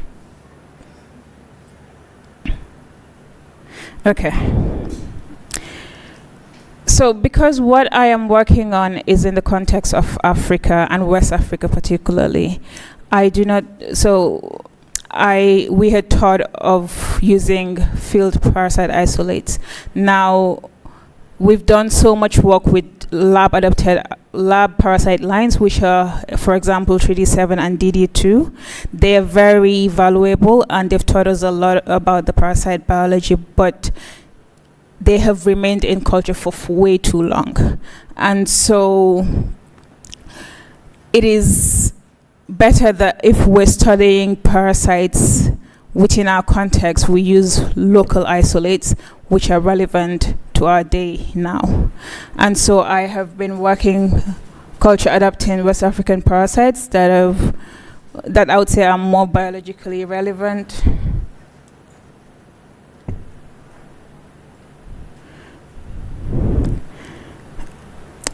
So these are basically isolates from the patients that are adopted in culture and made to be stable, which provides a foundation for functional genomic studies in contemporary West African parasites. Okay. And so our research strategy begins with evolutionary genomics, which I've talked about previously, where we use the whole genome sequencing to identify candidate genes and identify signatures of selection. We then use CRISPR-Cas9 genome editing to introduce these mutations. And then these edited lines are functionally phenotyped to basically assess the effects or measure the effects of the differences in life history traits. So we have started doing this in PFCRT and PFAAT1, basically using it as a model. A lot of work has already been done with these tools, but it's a good thing to use it as a model and see that if this is really working in our settings. And these genes are, these mutations have been edited and are being introduced to West African parasite backgrounds. Next, please. And so to implement this strategy, again, I've talked about CRISPR-Cas9 genome editing, but what we're doing in MRC Gambia is that we're trying to establish a platform for genome editing. This is something that's never been done before. It's a bit challenging right now, but we're trying to basically get there. But for us to be able to have this platform, we need three major components, and the first is to establish a reliable genome editing workflow, which is shown here. Next. The next is to build a collection of culture adapted West African isolates, which I've mostly done, but still ongoing. And finally, we need to be able to efficiently introduce these edits into the parasites, which are the field isolates. And once we have these three components together, we will be able to directly test how they influence parasite biology. Thanks. So after we've introduced these mutations and we have the parasites that we're interested in, the next thing will be to determine the variants that will alter the parasite biology by phenotyping different parasite life history traits on the variants that we are working with. So for those that are directly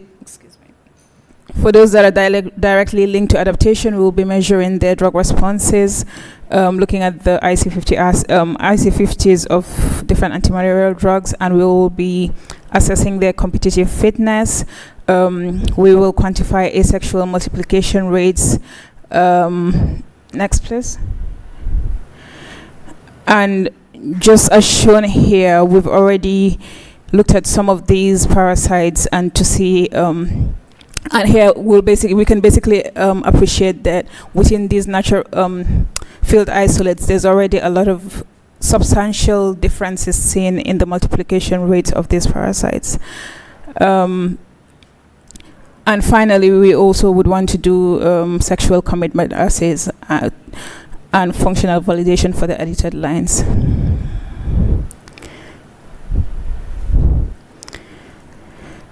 So I remember having a discussion with David Conway a few weeks ago, and he did say this is a really big project. And yes, I do agree with him.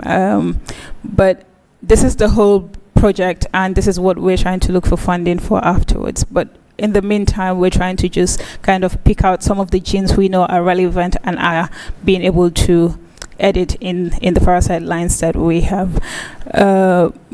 So to conclude, I'd like to finish by coming back to where I started, which is about understanding how malaria parasites adapt.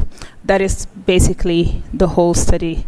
We need to know how they adapt, how they survive, because of all the evolutionary pressure that is on them. And so evolutionary genetics have already shown where evolution is acting on. We are trying to understand why these genes are selected for and how they alter parasite biology.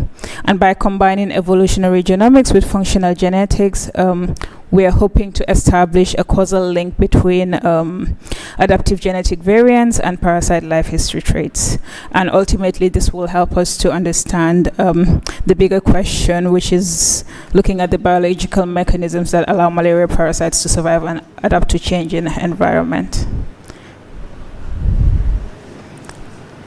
And with that, I'd like to thank the team in MRC Gambia, Alfred, my boss, my mentors, my collaborators at the University of Cambridge, and Marcus Lee for donating the plasmids that we're using. Thank you. Thank you very much. I think we can take one question. Just one at the back. Yes, please.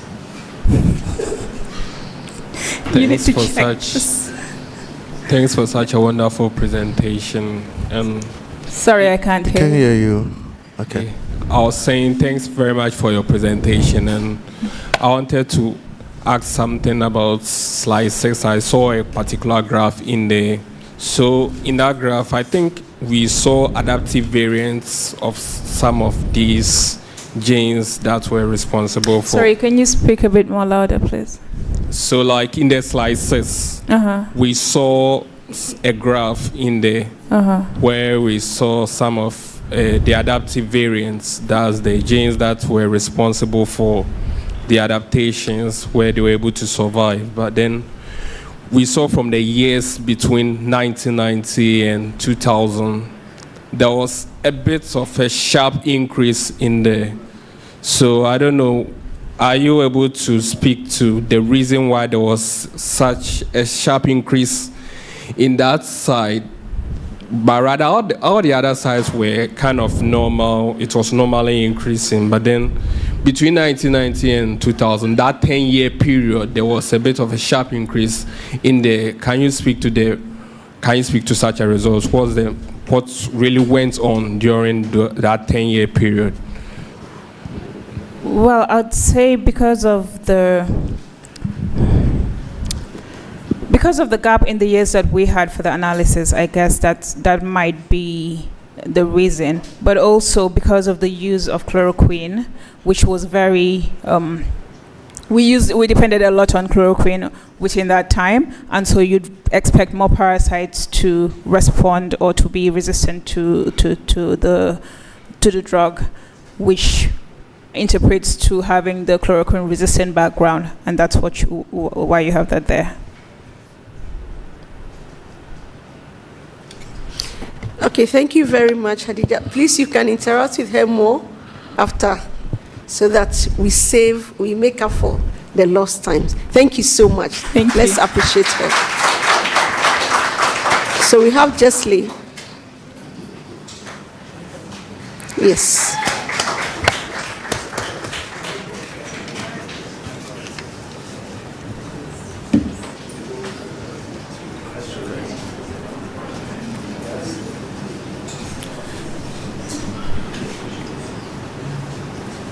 Okay. Good afternoon. I'm waiting for my slides now, so. Okay. They're up here now. All right. Yes. 15 minutes. Okay. This way. That's all right. Okay.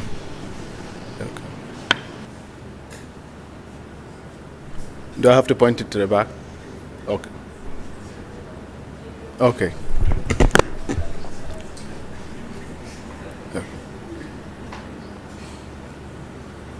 Okay, so my name is Jessley, and I'm a postdoc here at WACBIP.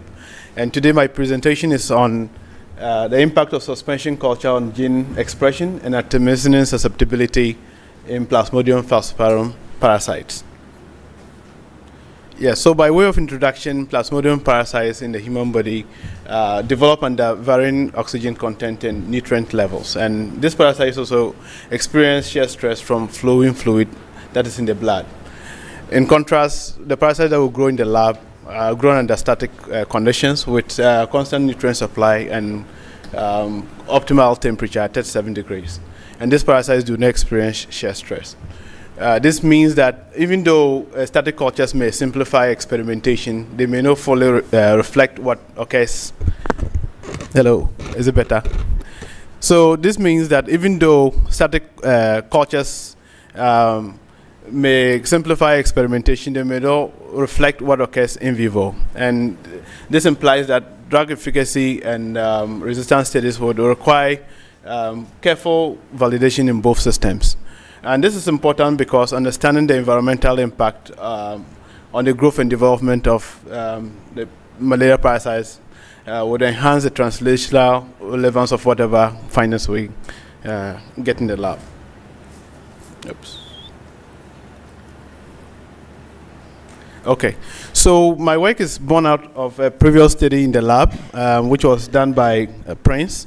And in his work, from his work, which investigated the Plasmodium falciparum erythrocyte invasion phenotype switch at the whole transcriptome level, we found the Cal13 gene, which I've highlighted red in the first graph, which was only elevated in the suspension cultures of DD2 parasites, but not the static or any of the W2MEF parasites.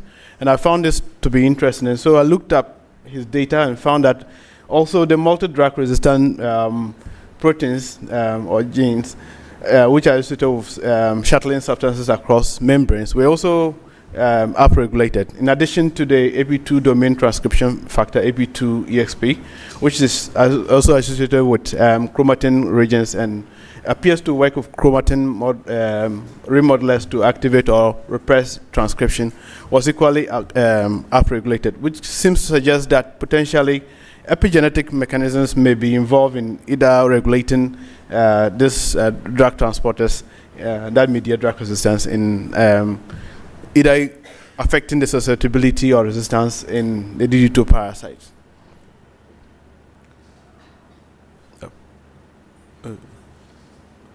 Okay. Sorry. So following that, we set up an initial experiment to test to see if indeed what will be the susceptibility of these parasites to dihydroartemisinin antisonate using ring stage survival assay, and we repeated this using growth inhibitory assays. And so the findings, what I observed from this part of the work was that the suspension cultures of both DD2 and W2MEF parasites were had decreased survival compared to the static parasites, and this was also quite similar in the growth inhibitory assays that are set up. So following that, I went ahead to also look at other compounds that included chloroquine, lumefantrine, and amodiaquine. And what I observed for chloroquine was that for static cultures of both DD2 and W2MEF, they were more susceptible compared to those in suspension. But when it comes to lumefantrine and amodiaquine, we see that for DD2 parasites in suspension, they were more susceptible compared to those of the static parasites, but in the W2MEF parasites, those in static cultures were more susceptible compared to those in suspension cultures. So following this, we decided to set up an experiment with the aim to elucidate potentially how epigenetic modifications may influence P. falciparum sensitivity to dihydroartemisinin under static and suspension culture conditions. And this was the experimental layout or the focus. So the idea is to have 3 parasites that Prince had previously used for his work, 3D7, DD2, and W2MEF parasites, and then we'll keep this half of this or part of them in suspension and the other half in static conditions, and then we'll set up ring stage survival assays and in vitro growth inhibitory assays over time to try to understand at which point in time do we begin to see these differences in terms of susceptibility or resistance in the static and suspension cultures. And so following that, we needed to also do some epigenetic analysis to be able to identify signatures that may mediate DHA resistance. And to do this, we needed to optimize a protocol for conducting CHIP locally here at WACBIP. And so CHIP is chromatin immunoprecipitation coupled sequencing. And to do this, we needed to optimize processes for harvesting the parasites, cross-linking, fragmentation, immunoprecipitation, and here we are focusing on A3K nitrite methylation modifications. And then after that, we'll purify the DNA, prepare libraries, sequence, and then develop a pipeline for analyzing the data to identify peaks that may indicate regions within the genome that are regulated. So following this, we hope to identify some genes that may be modulated by epigenetic events, and then we'll look at the gene expression levels just to validate them, and then also CRISPR-Cas9 mediated work to validate these genes. So in the first part of the work, which seeks to evaluate the susceptibility of these parasites to diodoartemisinin, we observe that after 2 weeks, parasites, 3D7 parasites in suspension culture, as well as DD2 parasites in suspension culture, had increased survival compared to the static counterparts, and the contrary was true for the W2 parasite, which is the third graph on week 2. And then, but however, after 6 weeks, we see a flip where the 3D7 and DD2 parasites in suspension culture rather had decreased survival compared to a static condition, and we see a flip for the W2 MEF. So returning some of the parasites that were in suspension culture back to static conditions, we see for 3D7 and W2 MEF, these parasites were able to appear to recover, but not for the DD2 parasites. And so I set up almost 4 different experiments to try to see whether this trend that we are seeing is similar across, or is it just random. And we see that for the second setup that I did at week 9, we see a very similar phenotype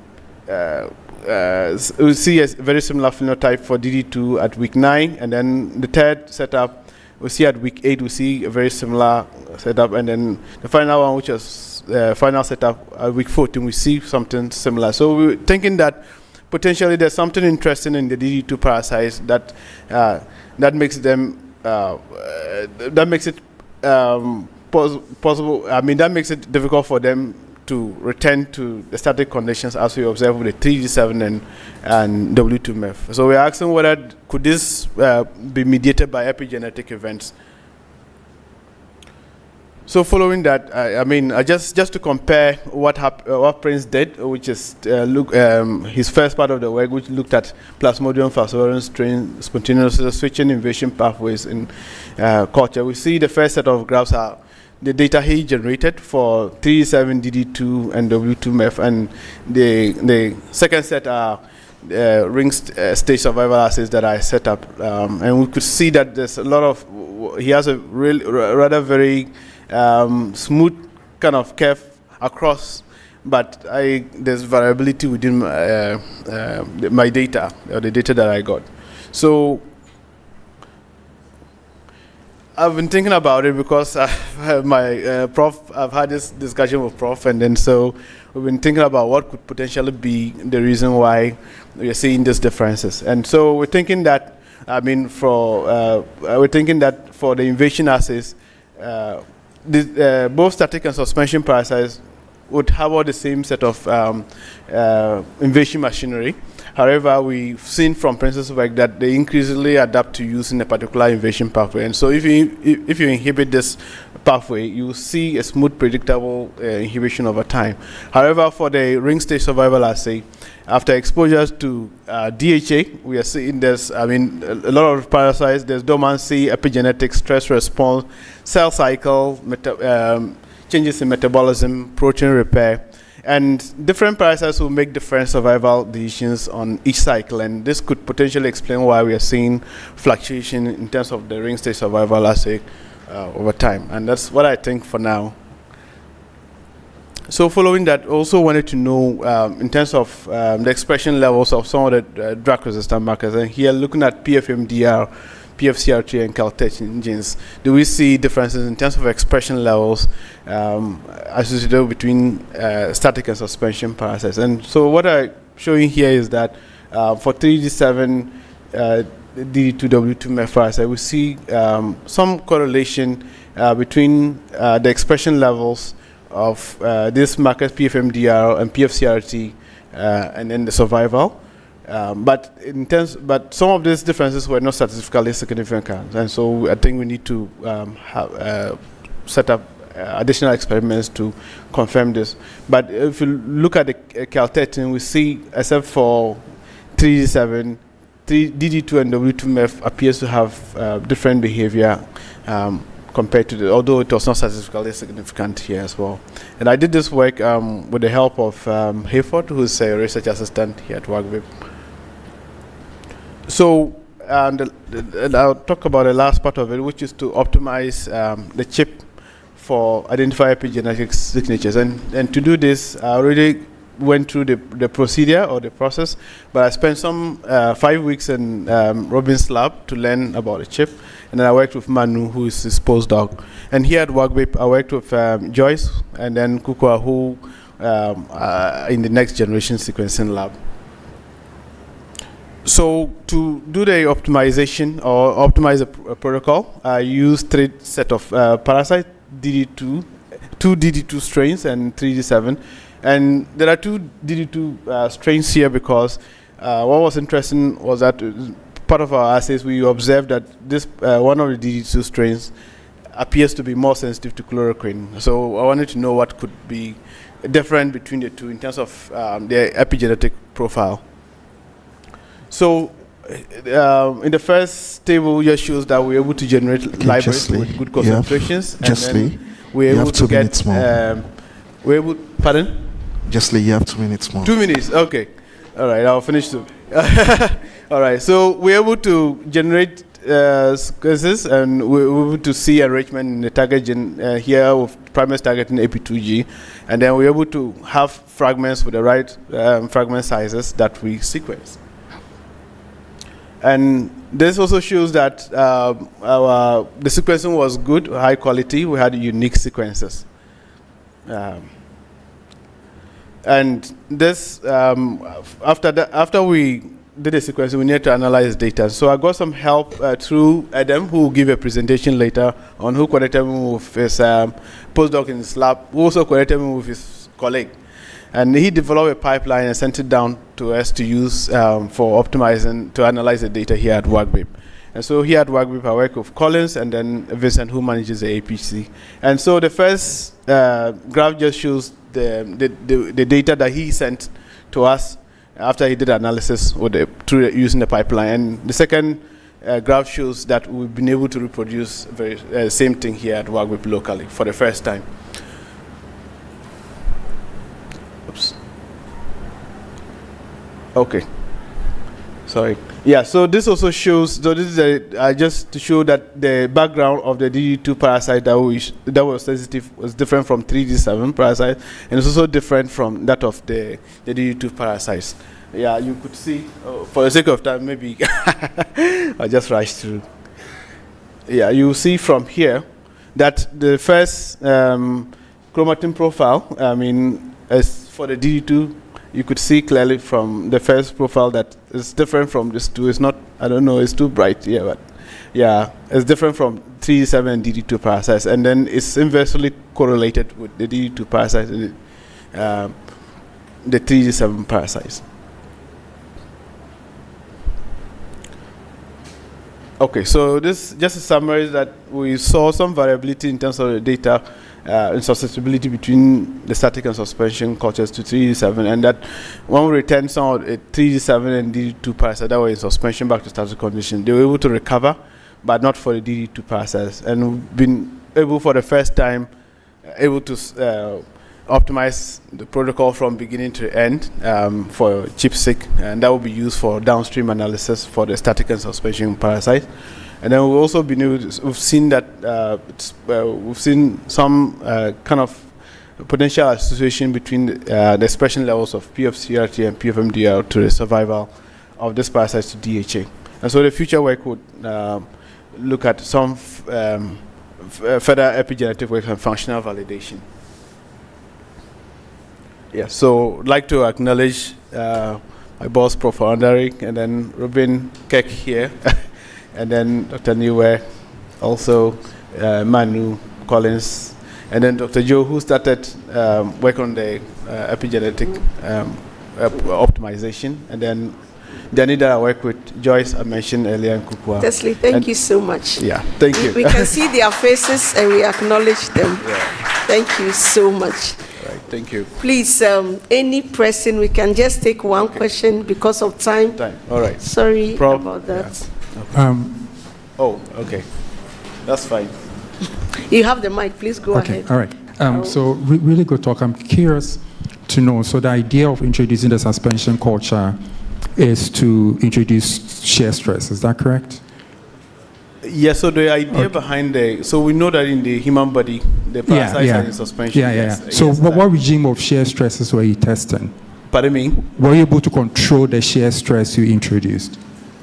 And if so, what regime of shear stress? So the shaking is done at a certain frequency.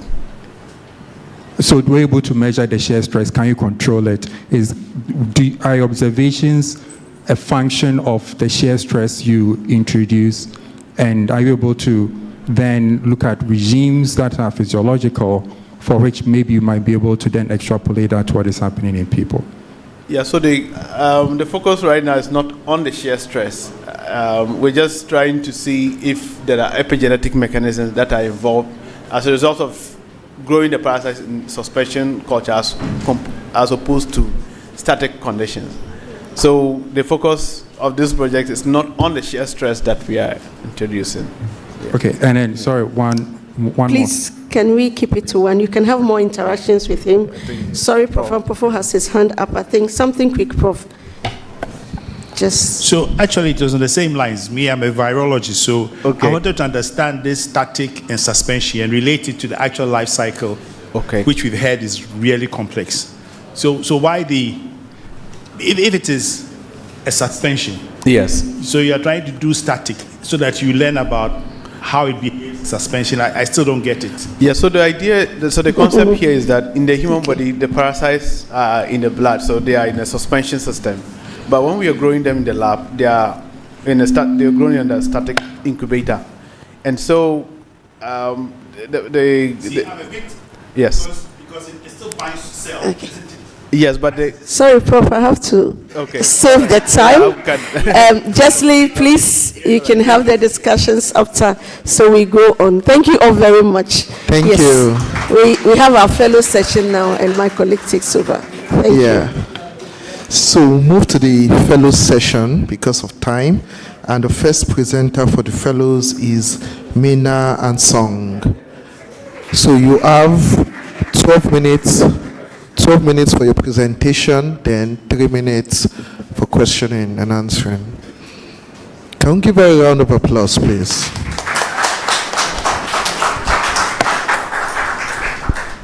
Good day, everyone. My name is Mina, and today I'll be sharing findings from my research work titled Phenotypic and Genomic Characterization of Carbamazepine-Resistant Plasmodium falciparum clones.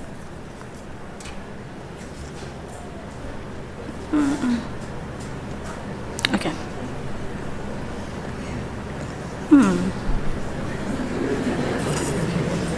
Okay.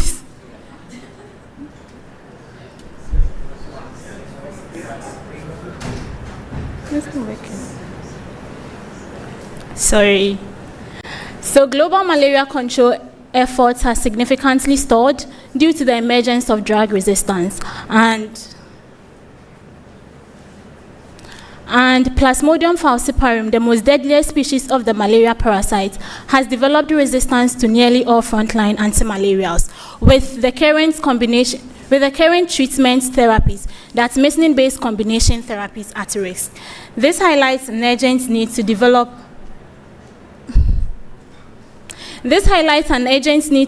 next-generation anti-malarials with novel mode of action. And one of such promising candidates is carbamazepine, a first-in-class compound that inhibits the parasite's eukaryotic elongation factor 2 protein. This protein is essential during parasite protein synthesis, and studies have shown that carbamazepine is highly effective and also has efficacy across multiple parasite life cycle stages, and also has a high safety profile. Despite these promising results, this study reports that carbamazepine has the propensity to select for mutant parasites, raising concerns about its clinical efficacy. Historically, we only detect resistance after widespread treatment failure, forcing us to abandon highly effective compounds. And to address this challenge, the Medicines for Malaria Venture has introduced an early resistance assessment framework. And this framework integrates an in vitro selection study. Cross-resistance assessment, and molecular characterization.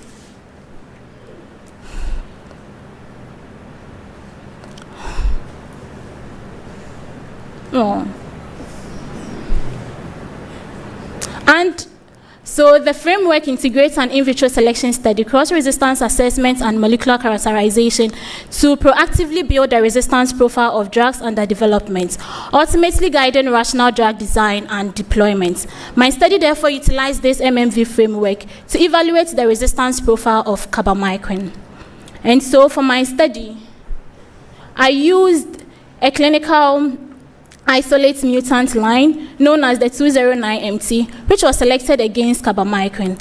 And like we all know, clinical isolates are generally multiclonal with mixed genotypes, which could obscure the contributions of individual mutations. So for this study, these 8 distinct clones were derived from the mutant line in order to attribute an observed phenotype to specific mutations. The clones were then phenotyped against a panel of frontline antimalarials for potential cross-resistance assessment. And to identify known and novel molecular markers of resistance, whole genome sequencing was performed using the Oxford Nanopore technology platform. And finally, mutations identified in the eukaryotic elongation factor 2 gene were mapped onto the predicted protein structure for protein stability and functional analysis. And so, first of all, we compared the mutant line with its corresponding wild type. And here we can clearly see that the mutant line has significant IC50 value compared to the wild type with a 3.7-fold change. And so this confirms reduced susceptibility to carbamazepine. Also, all the clonal lines generated were phenotyped against carbamazepine. And here we can see that they all show reduced susceptibility to the drug. And based on their IC50 values, they were categorized into 2 groups, moderately resistant and highly resistant, with clone G11 being the most resistant clone. Having established that all these parasite lines show reduced susceptibility to carbamazepine, we next assess how that could affect their response to frontline antimalarials, including artemisinin derivatives and their partner drugs.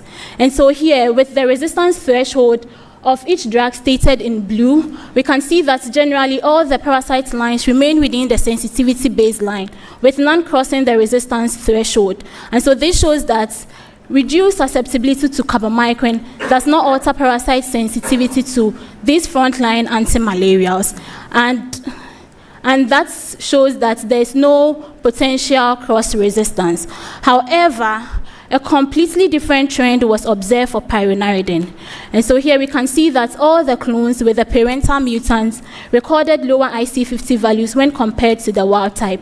And this shows that reduced susceptibility to carbamazepine actually makes the parasites hypersensitive to pyronaridine. And this describes a phenomenon known as collateral sensitivity.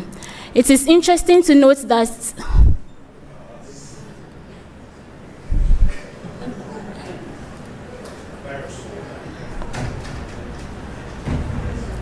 It is interesting to note that this previous study has reported similar findings. And so the findings from our study further support the idea that carbamazepine and pyrrolizine could be highly compatible when used in combination therapy.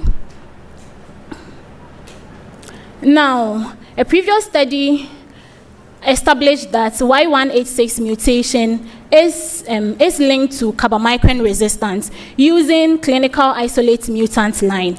And for our study, we generated clones from this same mutant line, and we observed that none of the clones carried the Y186 mutation alone. However, the clones carried a novel mutation, that is R775L, and whereas some of them carried both the R775L and then the Y186C, which has already been established.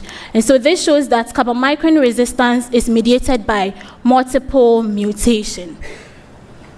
Looking at the susceptibility profiles of these groups, we see that clones carrying the R775L mutation shows the highest level of decreased susceptibility to the drug when compared to those that carried both mutations. And so one would expect that the presence of both mutation would confer the highest level of resistance. However, that was not what was observed. And this suggests a potential structural constraint where the parasite cannot easily accommodate both mutation at a time. Now, having established that the eukaryotic elongation factor 2 gene is the primary target of carbamazepine, we next did a genome-wide selection scan to identify additional markers which could be modulating carbamazepine resistance. And here, while we identified some genes that are used for antigenic variation and some housekeeping gene, the strongest signal across the entire genome points to a conserved hypothetical protein which resides in chromosome 14, the exact same chromosome that the eukaryotic elongation factor 2 gene resides. And so whether this new gene could be modulating carbamazepine resistance is unknown and warrants further study. The eukaryotic elongation factor 2 protein is not yet characterized in the parasite. And so here we did multiple sequence alignments with sequences from yeast and humans. And here we can see that key functional domains and highly conserved motifs are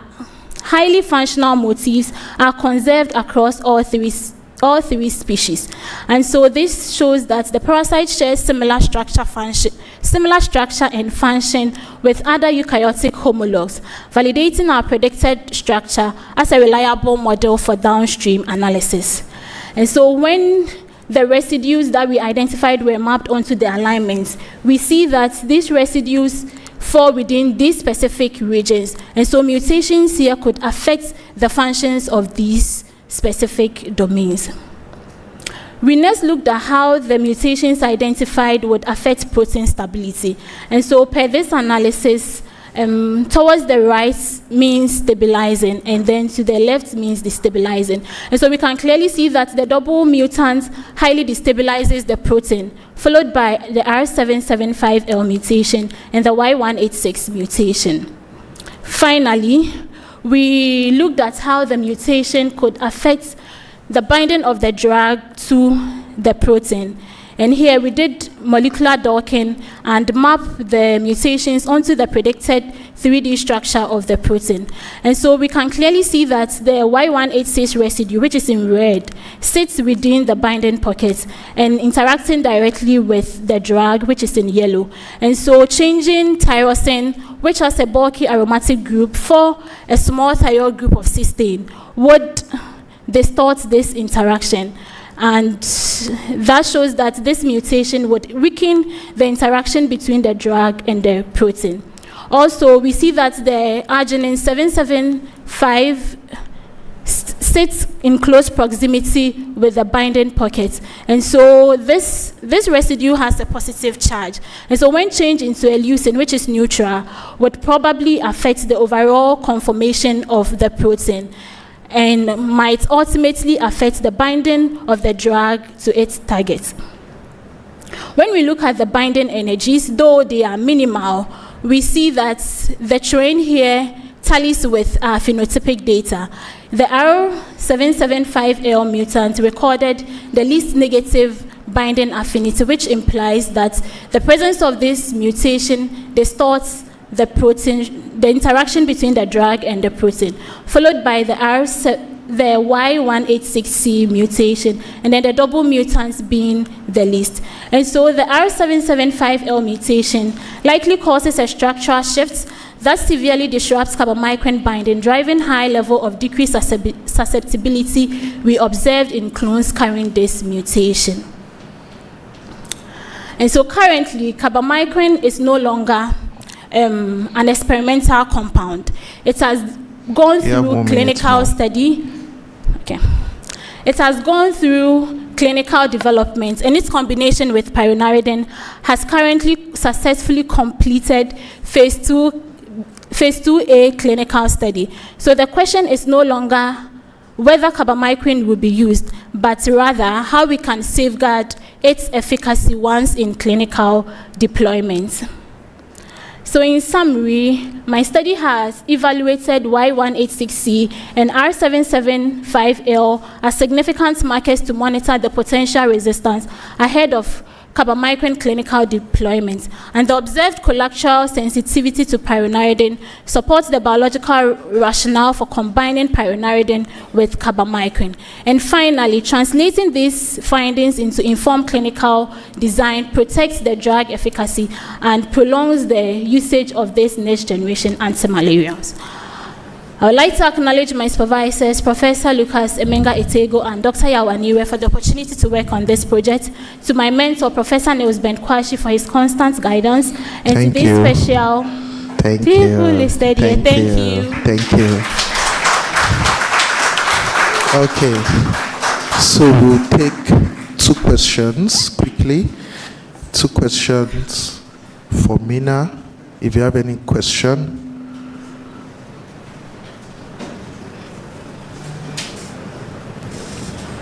Okay. There are no questions. Okay, can we clap for her? Thank you, Mina. So we move to the second fellow's presentation by Edem Adika. Can we clap for Edem? Edem, you have 12 minutes.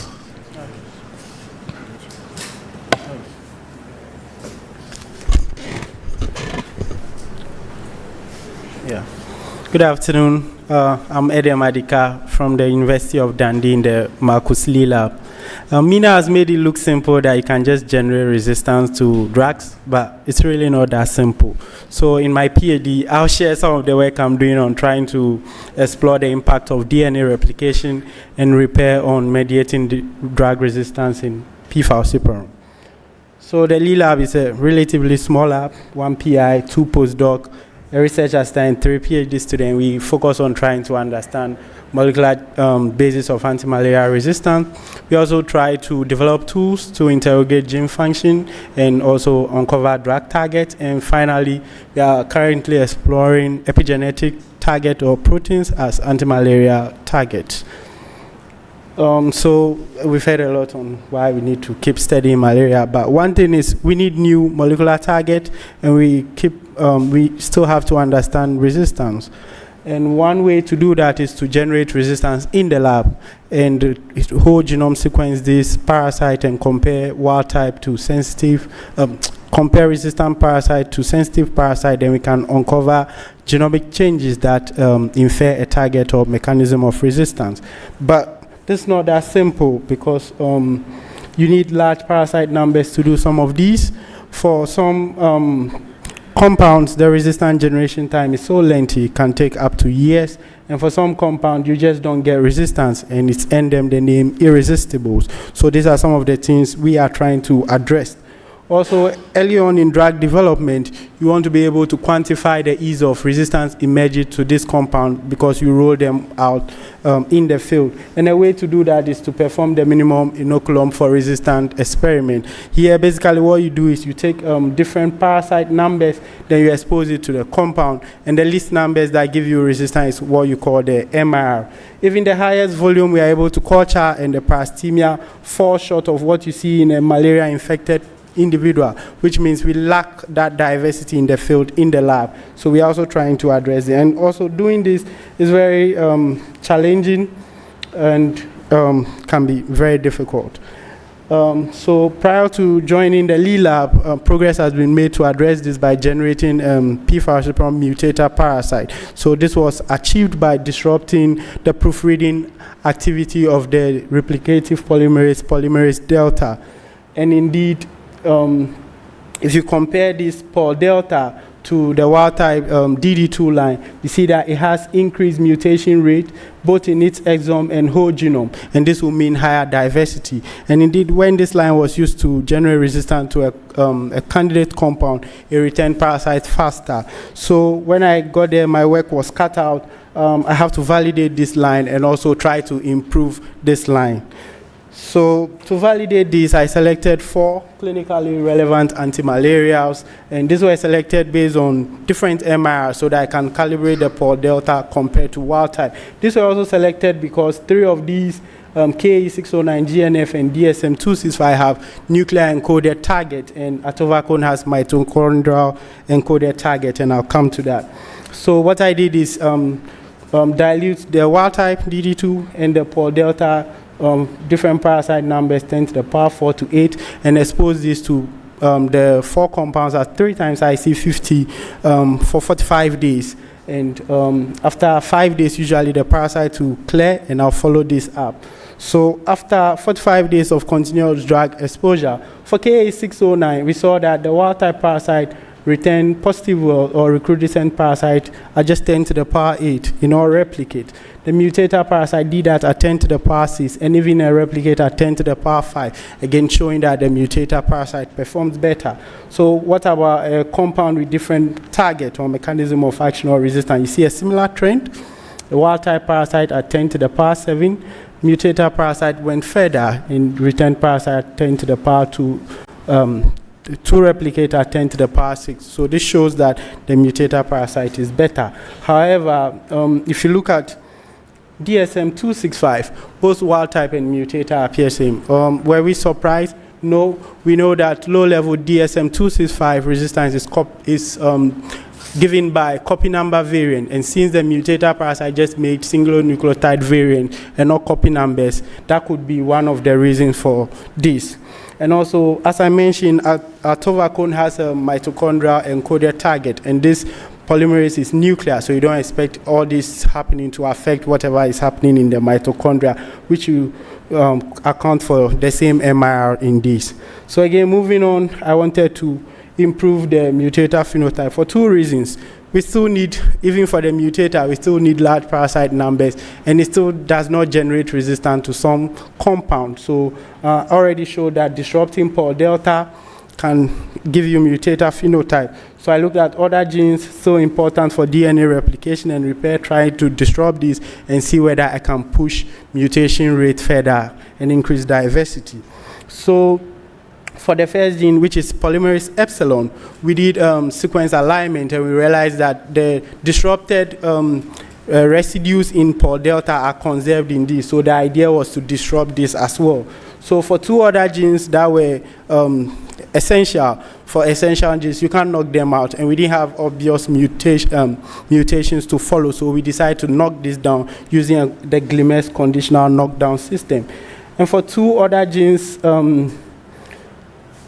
which have been shown to be non-essential from piggyback, we just try to disrupt this. So after several rounds of transfection with some support from Dr. Mukurawa, I had some success with editing all this except MLH1, but I'll focus on EXO1 in the interest of time.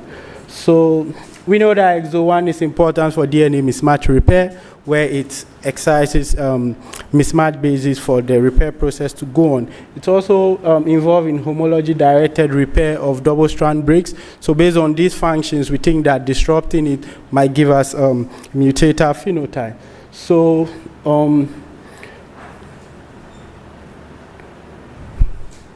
yeah, so these were the strategy, as I mentioned, just to disrupt this because it's non-essential. And I did get parasite, confirm them by Sanger sequencing, and clone this out to obtain isogenic lines, and went on to test this line. So the first thing is to really show that is it indeed non-essential. You can see that the edited parasite, this is DD2 with its EXO1 disrupted, and the Paul Delta with its EXO1 disrupted. In a non-competitive assay for 20 days, they don't grow significantly different from the wild type or parental line. Yeah, if you look at the average fold increase in parastemia, it's not that different.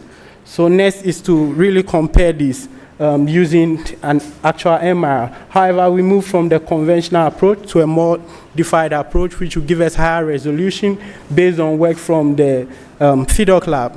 We are here to publish this, so you will not see this in the literature. But this comes in 3 variants. We have the early screen assay, the gatekeeper assay, and the high inoculum assay.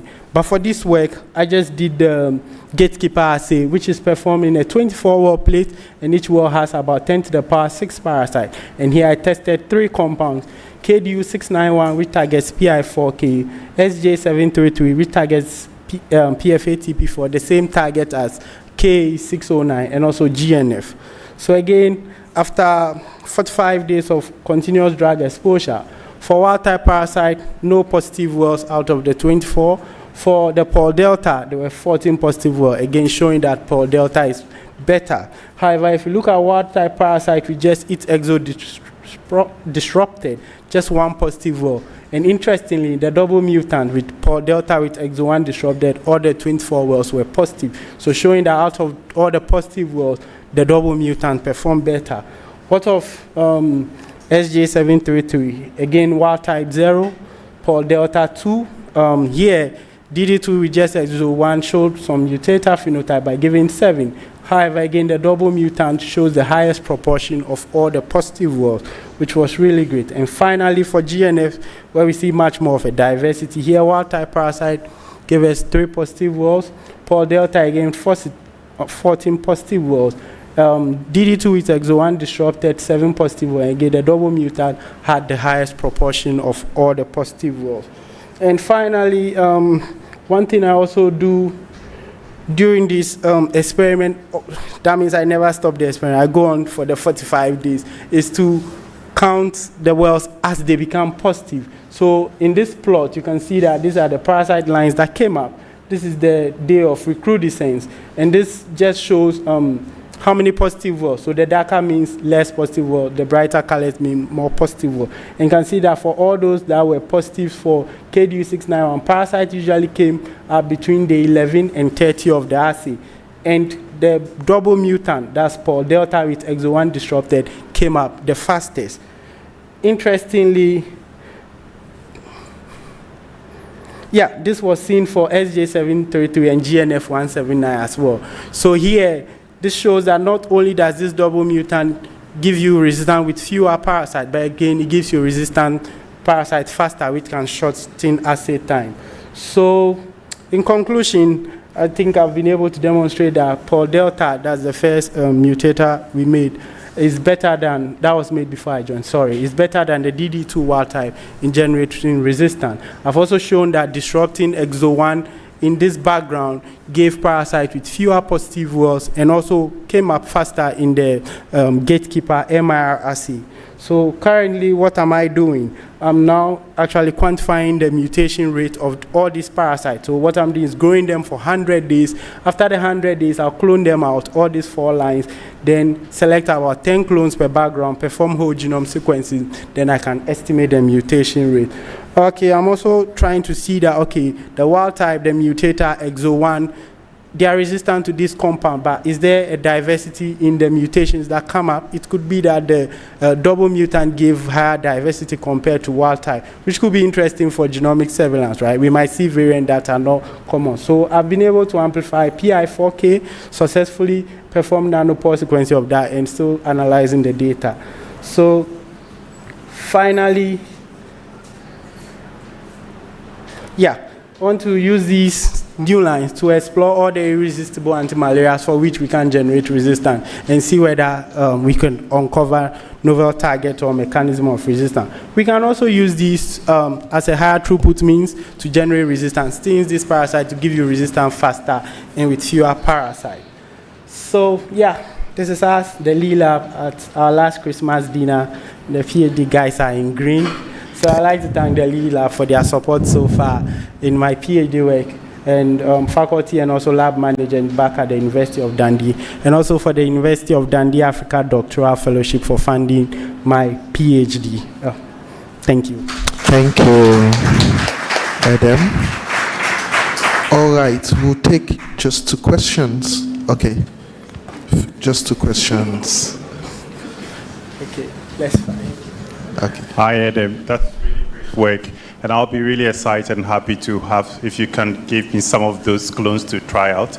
But what I wanted to ask is, so the DD2 is a Southeast Asian line. Yeah. And the genetic background is it's not completely, but significantly different from the African line. So do you think this phenotype will be replicated in the African lines if you do sort of gene edit that particular gene into the African line?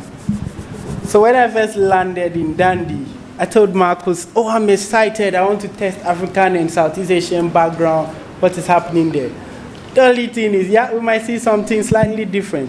One challenge we had was editing the African lines. They barely grew. So that's why I wanted to start with the known, what is possible. One day, if we are able to advance and improve CRISPR-Cas9 editing, it will be good to put this mutator in HB3 or other lines and see how they behave. Yeah, but yeah, the FIDOC lab has managed to put this mutator in CAM 3.2, which is also not African, but we'll see whether even that, which is a more recent line, will be different from DD2, which is very ancient. Yeah, thanks. I think my question is in the same line, because DD2, again, it already has mutations to several of the legacy drugs, and so that's a bit of a problem.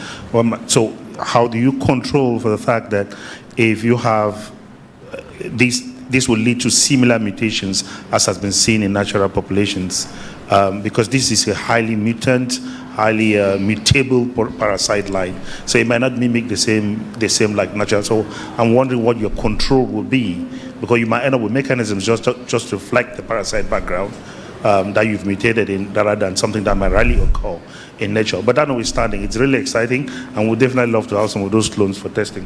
Thank you very much. You're welcome. Thank you. Thank you very much.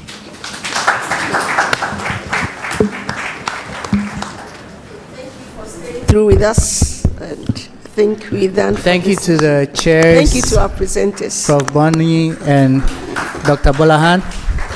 And I was hoping he would say it, but Eden didn't say that he did his master's here. So this is further testament to our impact.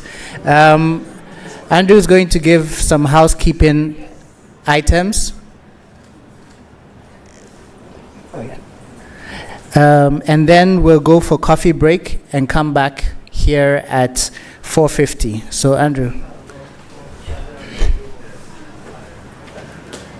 Yeah, so this is a form of acknowledgement actually to our sponsors. They were supposed to have done some presentations to us, but they've indicated that they will do that tomorrow. But all the same, we would like to recognize our various sponsors. So for the platinum category, we have LabMat Limited, GIZ through the PharmaVax program, and also the Science for Africa Foundation, SFA. For the gold category, we have Caramore in collaboration with MES Equipment, and then DCL Laboratories. And then under the silver category, we have Inkaba Biotech Limited and the University of Ghana Enterprises Limited. Thank you very much. So, sorry, I left out one of the platinum sponsors. That's the University of Ghana Climate Collaborative. Let's give them a round of applause. So hopefully tomorrow they'll be given a 5-minute slot each to present to us and to share with us what they are involved with in terms of your reagents to do your research and so on and so forth. Thank you very much. See you at 4:50.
My take on the conference is it's the quality of the interaction, the high level of the science. It's truly been an exceptional experience, and it's really exciting to be a part of and to hopefully contribute towards. It's actually an eye-opener for me because you get to meet a lot of people who are like-minded, trying to solve our problem. You know, gonna be days where we want to be very much dependent on resources from outside, or maybe dependent on technologies from outside, or solutions that are foreign-born.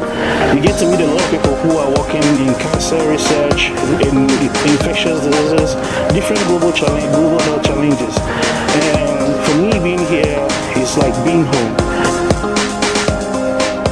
There were so much moments in which I thought, oh wow, I never thought about this in this perspective, but they are so right. So it gave me really new ideas and new perspective on research in Africa, but also worldwide. The opportunity to come for WACBIP conference is a blessing because I've learned a lot. I've interacted with a lot of people. It's an avenue to interact and collaborate with serious scientists who are at the top of their research. The most special part of this conference is really the positive energy that everyone has and brings to the meetings. In one word, I would describe the conference as captivating. It's been 3 days of a wonderful research conference, exhibiting wonderful science. It's great to see the interactions between faculty and students and our external partners. And yeah, as always, a great celebration of science. So in one word, this year's conference has been fantastic. In one word,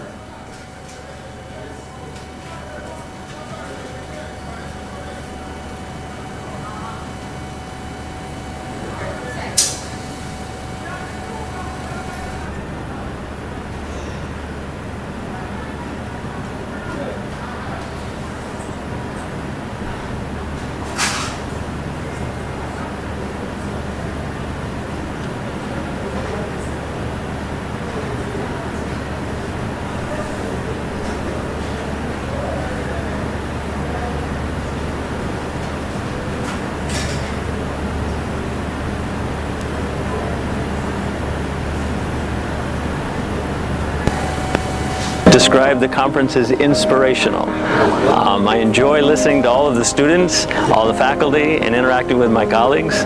It is something that invigorates me for when I go back to my own laboratory.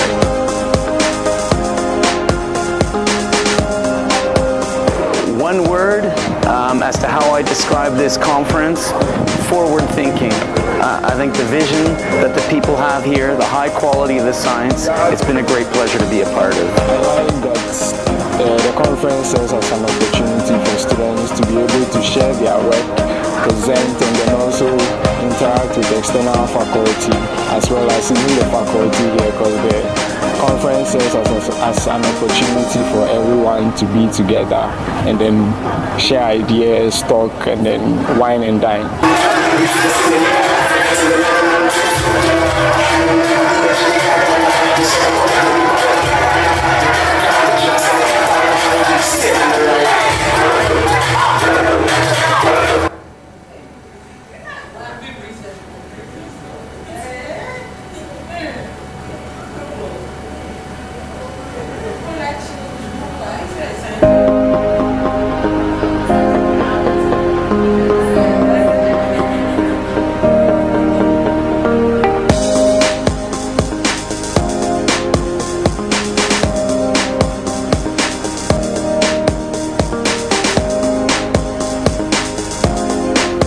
My take on the conference is it's the quality of the interaction, the high level of the science. It's truly been an exceptional experience, and it's really exciting to be a part of and to hopefully contribute towards.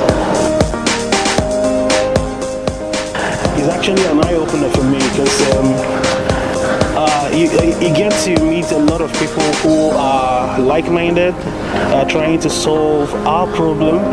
You know, gone are the days where we want to be very much dependent on resources from outside, or maybe dependent on technologies from outside, or solutions that are foreign-born. You get to meet a lot of people who are working in cancer research, in infectious diseases, different global health challenges. And for me, being here is like being home.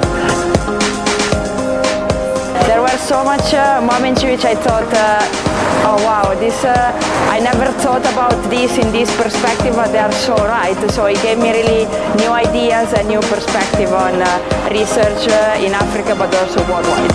The opportunity to come for Africa conference is a blessing because I've learned a lot. I've interacted with a lot of people. It's an avenue to interact and collaborate with serious scientists who are at the top of their research. The most special part of this conference is really the positive energy that everyone has.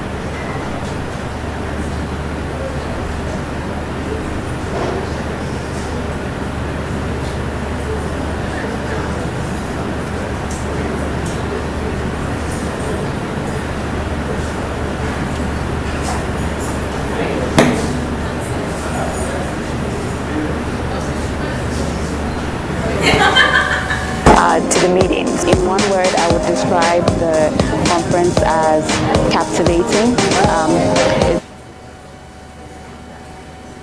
It's been 3 days of a wonderful research conference, exhibiting wonderful science. It's great to see the interactions between faculty and students and our external partners. And yeah, as always, a great celebration of science. So in one word, this year's conference has been fantastic. In one word, I would describe the conference as inspirational. I enjoy listening to all of the students, all the faculty, and interacting with my colleagues. It is something that invigorates me for when I go back to my own laboratory.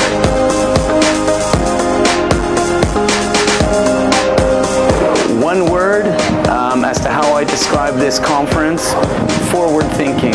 I think the vision that the people have here, the high quality of the science, it's been a great pleasure to be a part of. I like that the conference serves as an opportunity for students to be able to share their work, present, and then also interact with external faculty as well as even the faculty here, because the conference serves as an opportunity for everyone to be together and then share ideas, talk, and then wine and dine.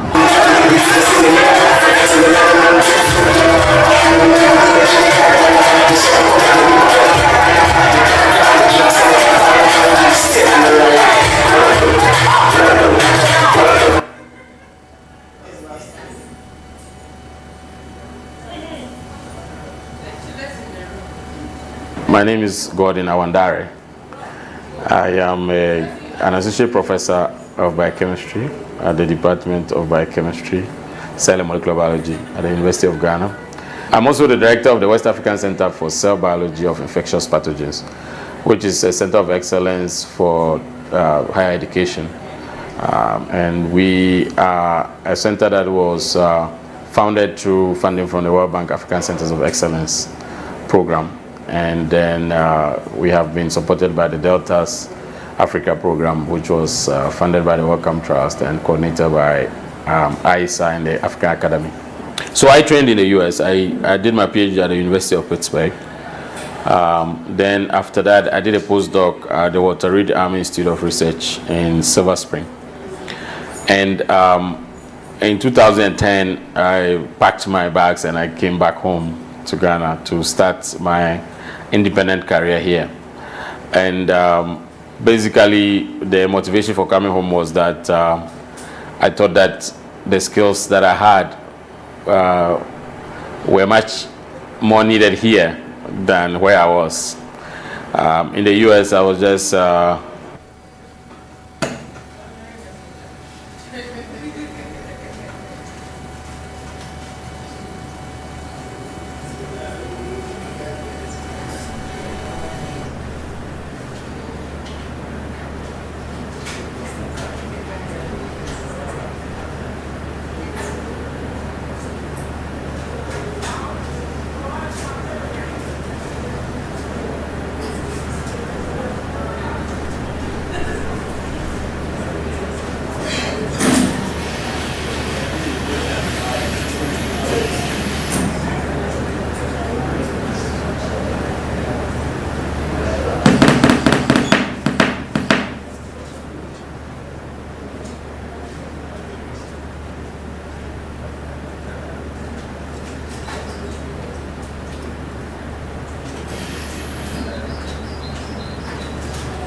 millions of postdocs doing daily routine research.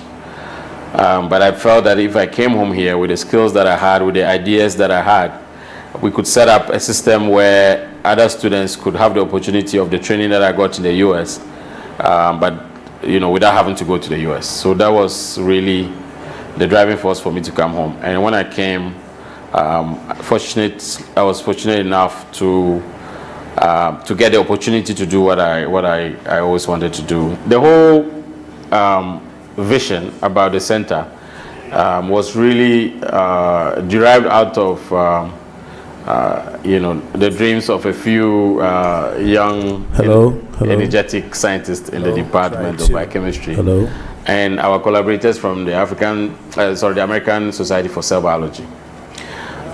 We used to run some workshops for African scientists on cell biology and molecular biology.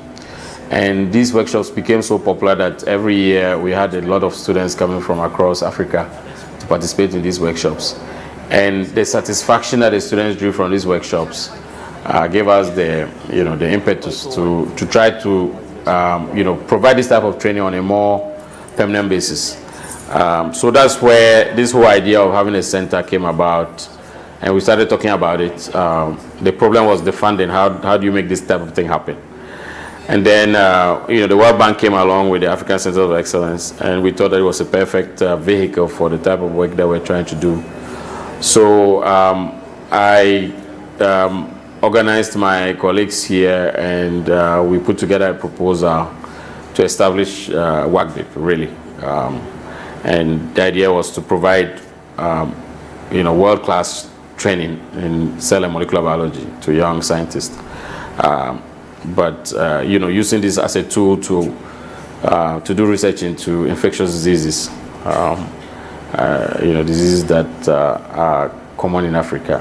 What distinguishes us from other research institutes is that we are in the business of using research as a vehicle to train, and not just doing research alone, but we're using it as a vehicle to train. So we have a degree program, we have a graduate degree program, which awards master's and PhD degrees, and we also have a postdoc program. And we drive all this through the research. So we have a research program which supports various faculty to do various research projects. So we have a wide spectrum of research. So we started off doing infectious diseases mainly. So we're doing a lot of pathogen biology, looking at viruses, rotaviruses, HIV virus, looking at malaria parasites, trypanosomes, looking at mycobacteria. These are the bacteria that cause TB and borreliosis and things like that. So that's what we started with doing a lot of. Then with the Deltas project, we got the opportunity to start to introduce human genetics, but all this at the molecular level. Our focus is always doing work at the molecular level. So we started to do human genetics, trying to look at what are some of the genetic markers of the risk of disease, both infectious disease and non-communicable diseases. So we have people even looking at diseases as different from malaria, as autism, or hearing impairment. For me as the leader, it has given me the opportunity to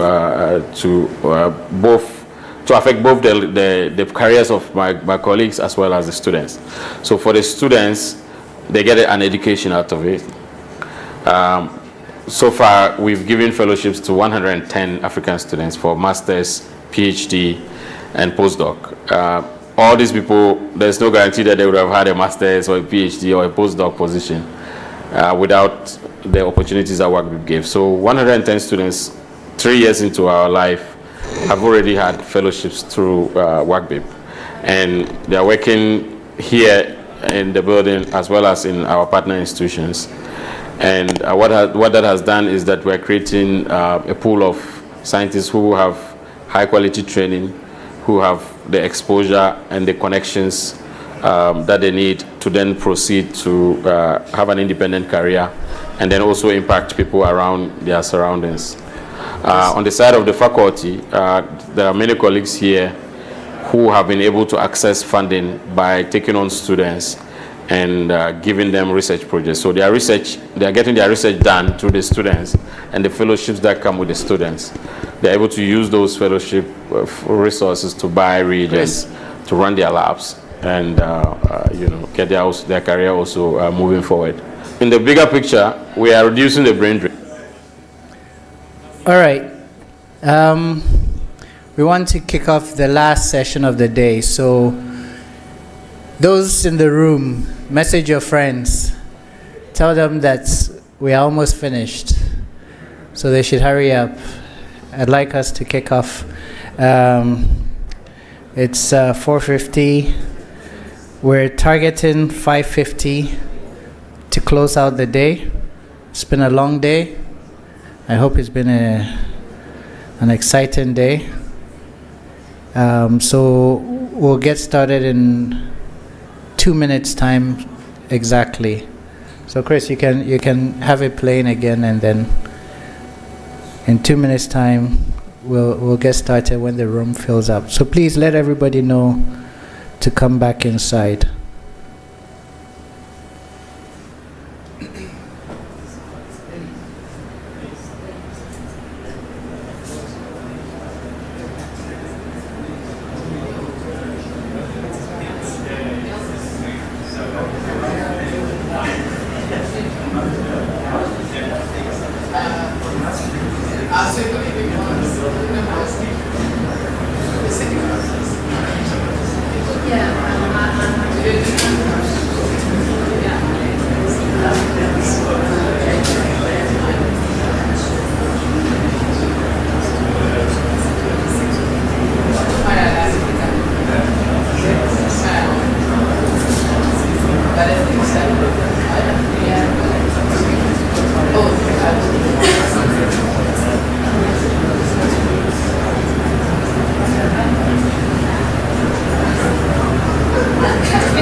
All right, I know I said 2 minutes, but I think in total we are 5 minutes behind schedule, so that's more than 2 minutes. And I'd like to call Dr. Lily Pemka and Dr. Elvis Chumesi to come and close us out for the day.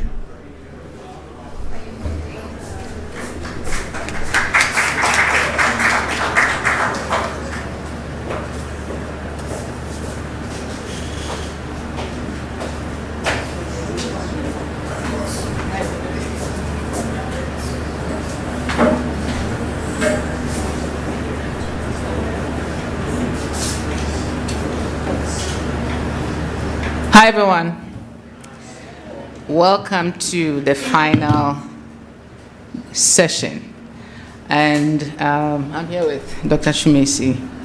We're going to start off with a fellow, what's it? Okay, we're going to start with a plenary talk 6, and it's by Leah Bafford, and she's going to be speaking on the position of complement regulators on the Plasmodium falciparum merozoite surface. Thank you. So you have 15 minutes. Thank you very much. Oh, this is loud, so I thought it was not that loud. First of all, thank you for the organizers for letting me present some of my data here today, and also for those of you who are still around. That's good, I'm glad. I hope you will enjoy what I talk about. We'll stay with malaria, which we have already heard a lot about today, but we'll change a little bit, not so much drug resistance, not so much gene sequencing, but more immunology and perhaps a little bit of vaccine development. Let's see. This was the title that I submitted for the abstract, but I think this is more relevant actually that I'm going to talk about complement deposition, but in the matter of how we can exploit that for vaccine development. So, as we have already heard very many times today in really good presentations, then malaria is a very difficult disease to combat because it has so many different life stages. And that is also why we do still not have a really good malaria vaccine. I know that there are 2 out there, but we can discuss how good they are and what they will actually do for eradicating malaria. But some of the obstacles that we have is that which antigens to select, because there are more than 5,000, which is much more than for many viruses and bacteria. They have several distinct life cycles, and then there is also something with timings. When it changes between the different life cycles, then the antigens are only presented for a very short time, sometimes only 10 minutes, 2 minutes, or perhaps for the sporozoites it could be half an hour, but it's still not enough to really give a good immune response. Then it's a numbers game. When you get malaria parasites in different stages, there are different numbers of parasites. So if you want to target the blood stage, you really have to have a load of antibodies if you want to target that, because there are so many parasites around. So this is also something to take into account. And then what I think is most interesting, that is immune evasion mechanisms. And they have been talked about it already today. But I will just mention some of them here, much more brief than what have been already explained. But there is this antigen expression varies between the different stages, so that is a way of immune evasion. They also hide inside the red blood cells, which do not have MHC, so they will not be recognized by the immune system.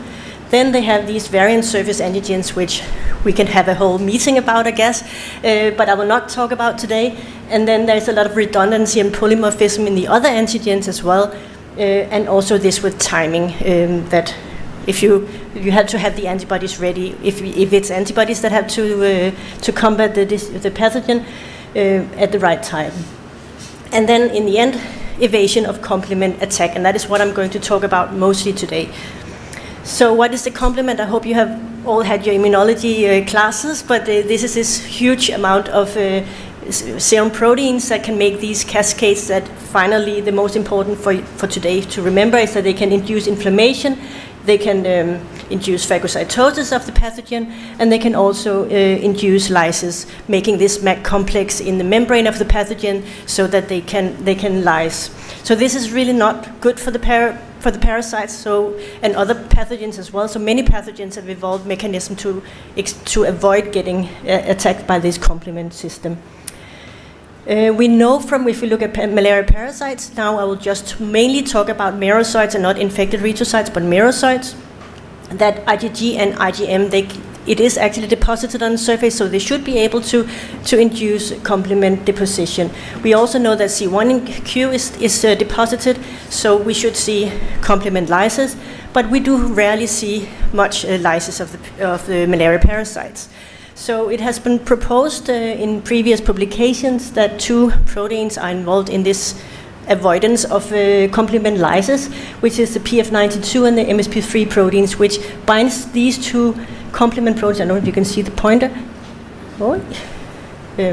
Well, factor H and C1 inhibitor, and they are these protective or regulatory complement proteins that stop the cascades. So the thought is that the parasite actually recruits these to protect itself from lysis. But it's only a very few publication that shows this, but they are very promising. So we decided to continue down that road and see what we could do if we also combined it with antibodies from natural infections. So what we started out doing was, first of all, just see if we could see factor H on the surface of the merocytes. We did that by flow cytometry, just staining for factor H. And we saw very clearly when we added human serum to the merocytes that we saw a shift to the right, meaning that now these parasites do actually recruit factor H. So that was what was already published by other groups before. So our question was then, well, if we know that it's PF92 and MSP3, but we also know from natural infections that we do make antibodies towards these. So can these antibodies then outcompete this recruitment? So our question was, what happens if we add human serum? So what we did was getting some serum samples here from Hohoi in Ghana, from children who had just been having malaria, so around 2 weeks after they've had malaria, and some control adults, and then some Danish controls. And what you can see here is that they do actually recruit factor H, but the children who have just had malaria and probably have a lot of antibodies, they have much less factor H recruitment on the surface, telling us that there could be some kind of competition. The adults, on the other hand, are more spread, probably reflecting that we do not know when they have been exposed to malaria last time. And then the Danish controls, they do not really, they have the highest amount of factor H recruitment. But we don't really know if this is due to PF92 antibodies, so we tried to make a correlation. And when we did so, we saw this tendency to a correlation, but not really significantly, statistically significant. But there is, what I would say, especially in the children, a tendency for a correlation to PF92 polyclonal antibody. But does it really matter having more or less factor H on the surface? Can factor H protect anything when it's there? So our way of trying to investigate that was trying to see the same staining just with factor H depleted serum to see if we had then more of this MAC deposition. MAC was this last membrane complex that actually lyses the cells. So we stained, the colors are perhaps a little bit weird here now, but this is factor H with normal serum staining, and this is of course with depleted serum, so we don't see any factor H staining. And then over here we stain for this MAC complex, so that's telling us how much MAC deposition, active MAC, do we have? Do they actually have a function? And there we can see that when we deplete factor H, we do get much more. So that is the staining out here. We actually get more staining with MAC complex when we do not have factor H there, telling us that factor H is actually protecting the merocytes. We tried to reverse that by adding factor H, and it did not really totally reverse, but it did move a little bit. So from this we can see that we do actually have factor H recruitment, and it seems that antibodies can compete with this recruitment, and also that it is detrimental for the parasites they can be protected by factor H.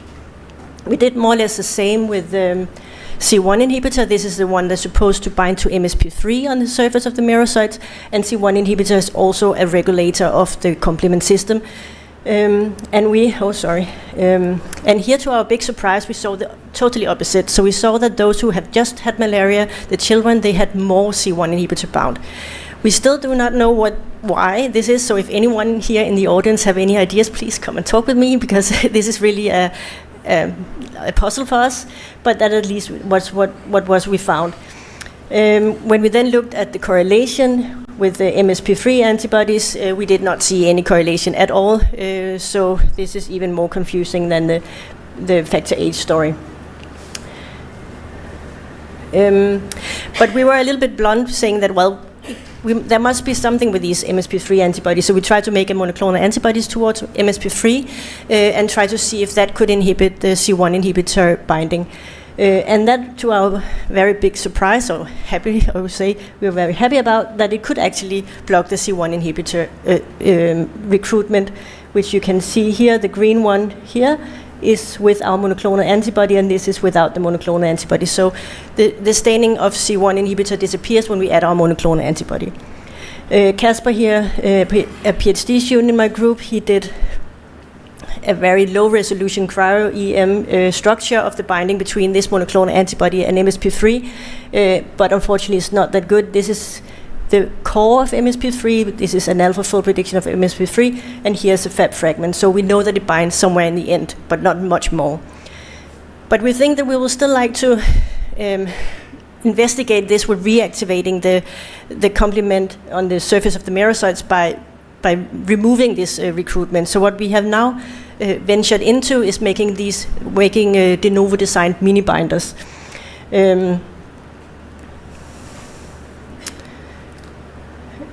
And what is de novo designed mini binders? Well, that is the new way of designing proteins, where you can simply start from just having the structures, put them into computer programs, and then deciding where should they bind and what should they bind to, and then see if they do.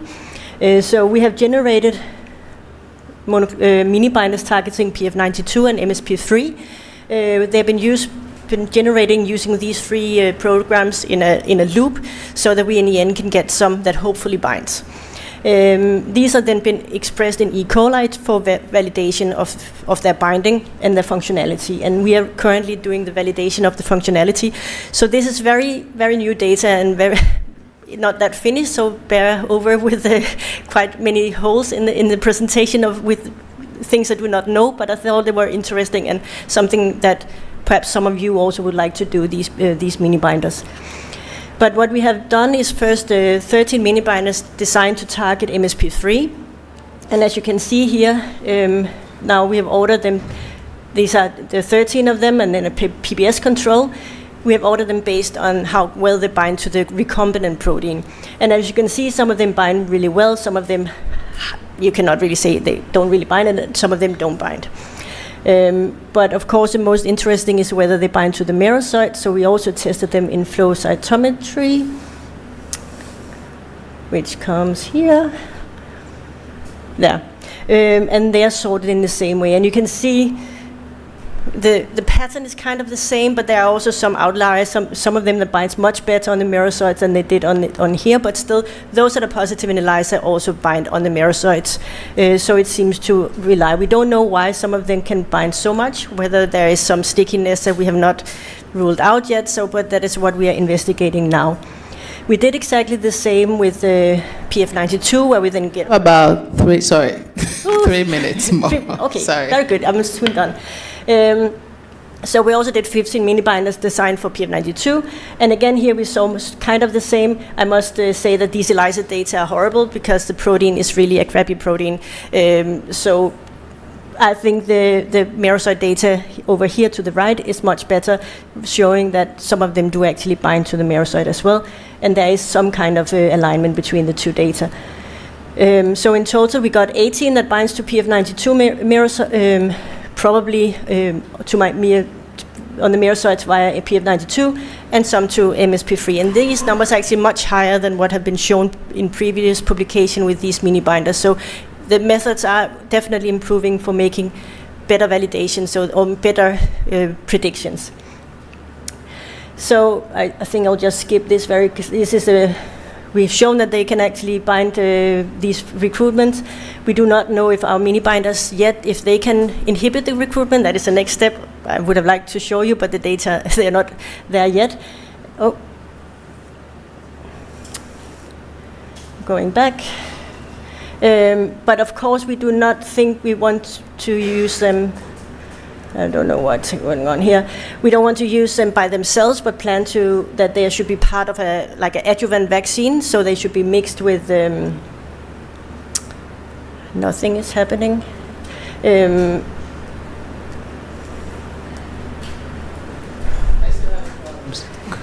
goes. The slides are not moving. Now they are, so okay. They're just a bit slow. But mixing them with some kind of invasion blocking vaccines. And of course, the PCR-CR invasion complex is the most promising candidate for this. And this invasion complex consists of 5 different proteins, where antibodies towards any of the proteins do actually block invasion.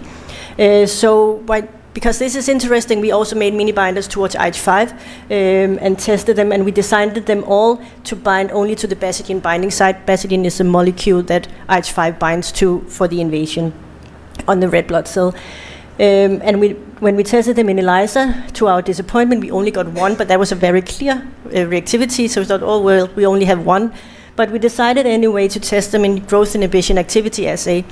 And by doing so, we saw that we did not only have 1, we actually have 5 strong inhibitors, some 3 median inhibitors, and then 3 that didn't bind or didn't inhibit. So quite good inhibitors of growth inhibition with these mini binders. We are now testing them towards different strains because IH5, even though IH5 is quite conserved, there are differences. So until now we tested them only against DD2 and FCR3, but would of course love to test them towards more field strains, which we can do here in collaboration with our collaborators here in Ghana. And yeah, so that is where I will stop with those. But still they look like they are quite strain transcending. There are some differences, as for instance here you can see this is not inhibited at FCR3. So there are some differences which we hopefully can see based on the sequences as well. So yeah, I think it's just the conclusion slide. I can go. So what next for the mini binders? We still need to do a lot. Of course, we need to do immunoprecipitation to see if when they bind to the merocytes, are they only binding to the protein they're supposed to bind to, or do they bind to something else? So we had to do that. And of course, all the more boring stuff like affinity measurements. And then we really want to see if they can reactivate the complement system. At the moment, it looks like they're doing the opposite, like they're recruiting even more, but that is, we don't know what's going on, so that's why I don't show you it here. But we'll investigate that further. And then, of course, we want to do GIA, this growth inhibition activity assay with combinations of all 3 mini binder sets. And then I think the reason for also bringing it here is that we have in quite short time produced these mini binders, and we think they are quite easy to produce, and it's a cheap way to get reagents. So I think for those who are interested in anything where they need, previously would have used monoclonal antibodies for diagnostics, for reagents in the lab, I think they can be really a cheaper future reagent compared to monoclonal antibodies, which I normally have been working on. But it takes much shorter time and it's much cheaper to produce. And then just finally, thanks to my team and funders.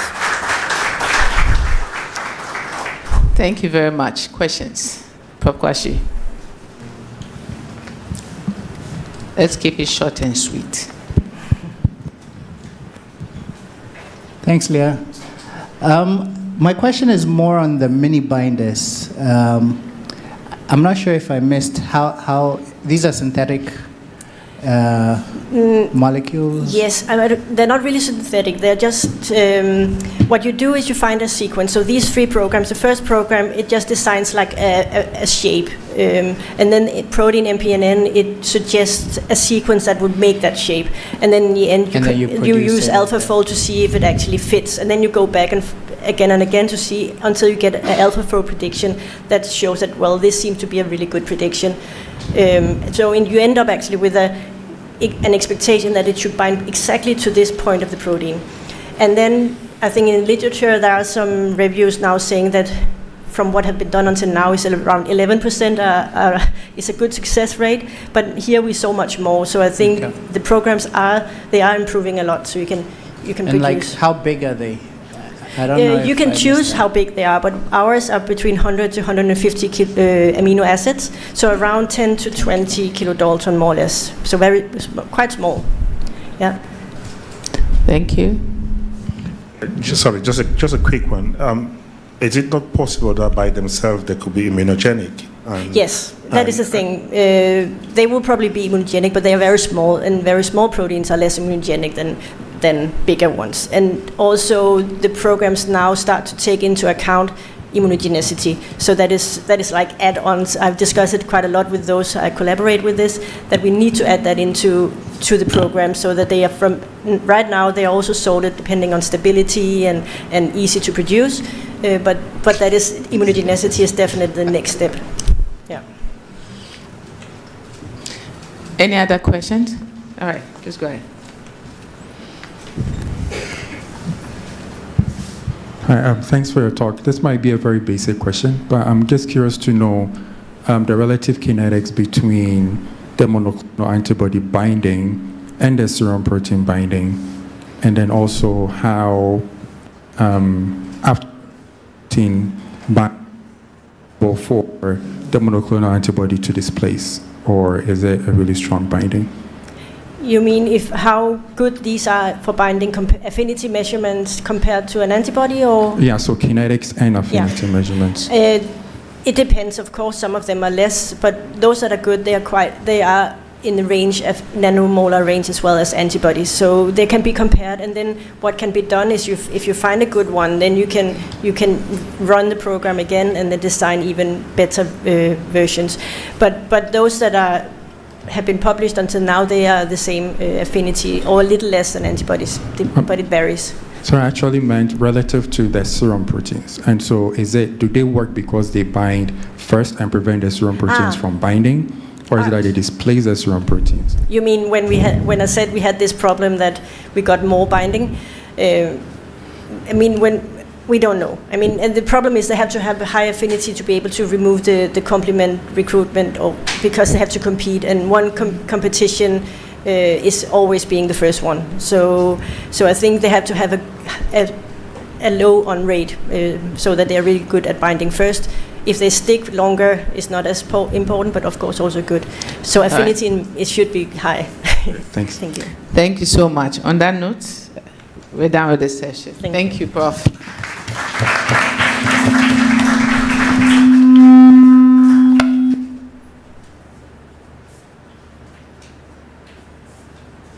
So we'll have our next speaker.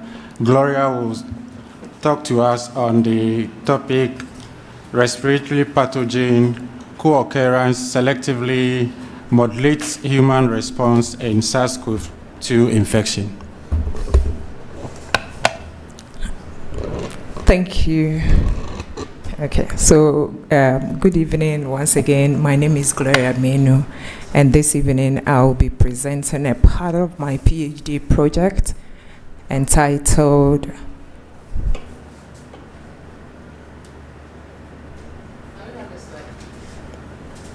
The slides, please.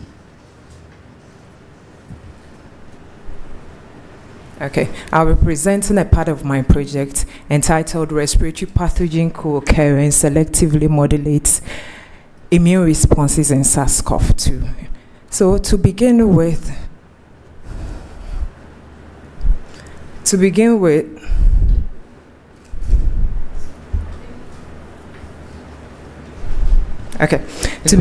respiratory tract infections are caused by a broad range of respiratory viruses and bacteria, and these viruses include SARS-CoV-2, influenza, and bacteria such as the Haemophilus influenza, Streptococcus pneumoniae, among others. And these pathogens contribute to mild upper respiratory tract diseases and severe lower respiratory tract infections. And lower respiratory tract infections remains a major cause of morbidity and mortality globally, especially in low and middle income countries.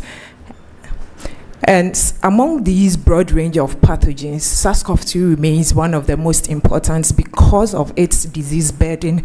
And this virus is an enveloped single-stranded RNA virus that infects host cells via interactions with the ACE2 receptor to be able to replicate and cause COVID-19. COVID-19 has resulted in over 700 million cases and about 7 million deaths globally. And the disease presents with wide range of clinical manifestations. Okay, the disease presents with wide range of clinical manifestations, and the epidemiology varies from asymptomatic infections through to life-threatening severe disease. Yeah, and importantly, SARS-CoV-2 have been observed to also circulate alongside other respiratory pathogens, and recent studies have observed a significant co-infection rate as well as high positivity rate among COVID-19 patients. And so, even though SARS-CoV-2 is a pathogen on its own, is a respiratory pathogen on its own, it can also exist in a broader respiratory pathogen environment. And SARS-CoV-2 infection is associated with the infection is associated with immune dysregulation, and this is characterized by systemic excessive inflammation and also impaired antiviral responses. And the presence of additional pathogens can modify these immune responses through mechanisms such as viral interference and like synergistic inflammation. And so, however, whether pathogen co-occurrence alters the host immune responses during SARS-CoV-2 infection remains poorly understood. And this gap formed the basis of my project.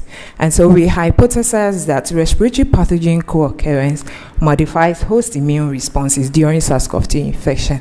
And the aim of the experiment is to investigate how co-occurring respiratory pathogens influence immune responses in SARS-CoV-2 infection. And so to be able to achieve this, we first screened for the presence of other respiratory pathogens using a multiplex PCR assay panel, after which we grouped our samples into whether pathogens have additional viruses or bacteria and whether they do not have.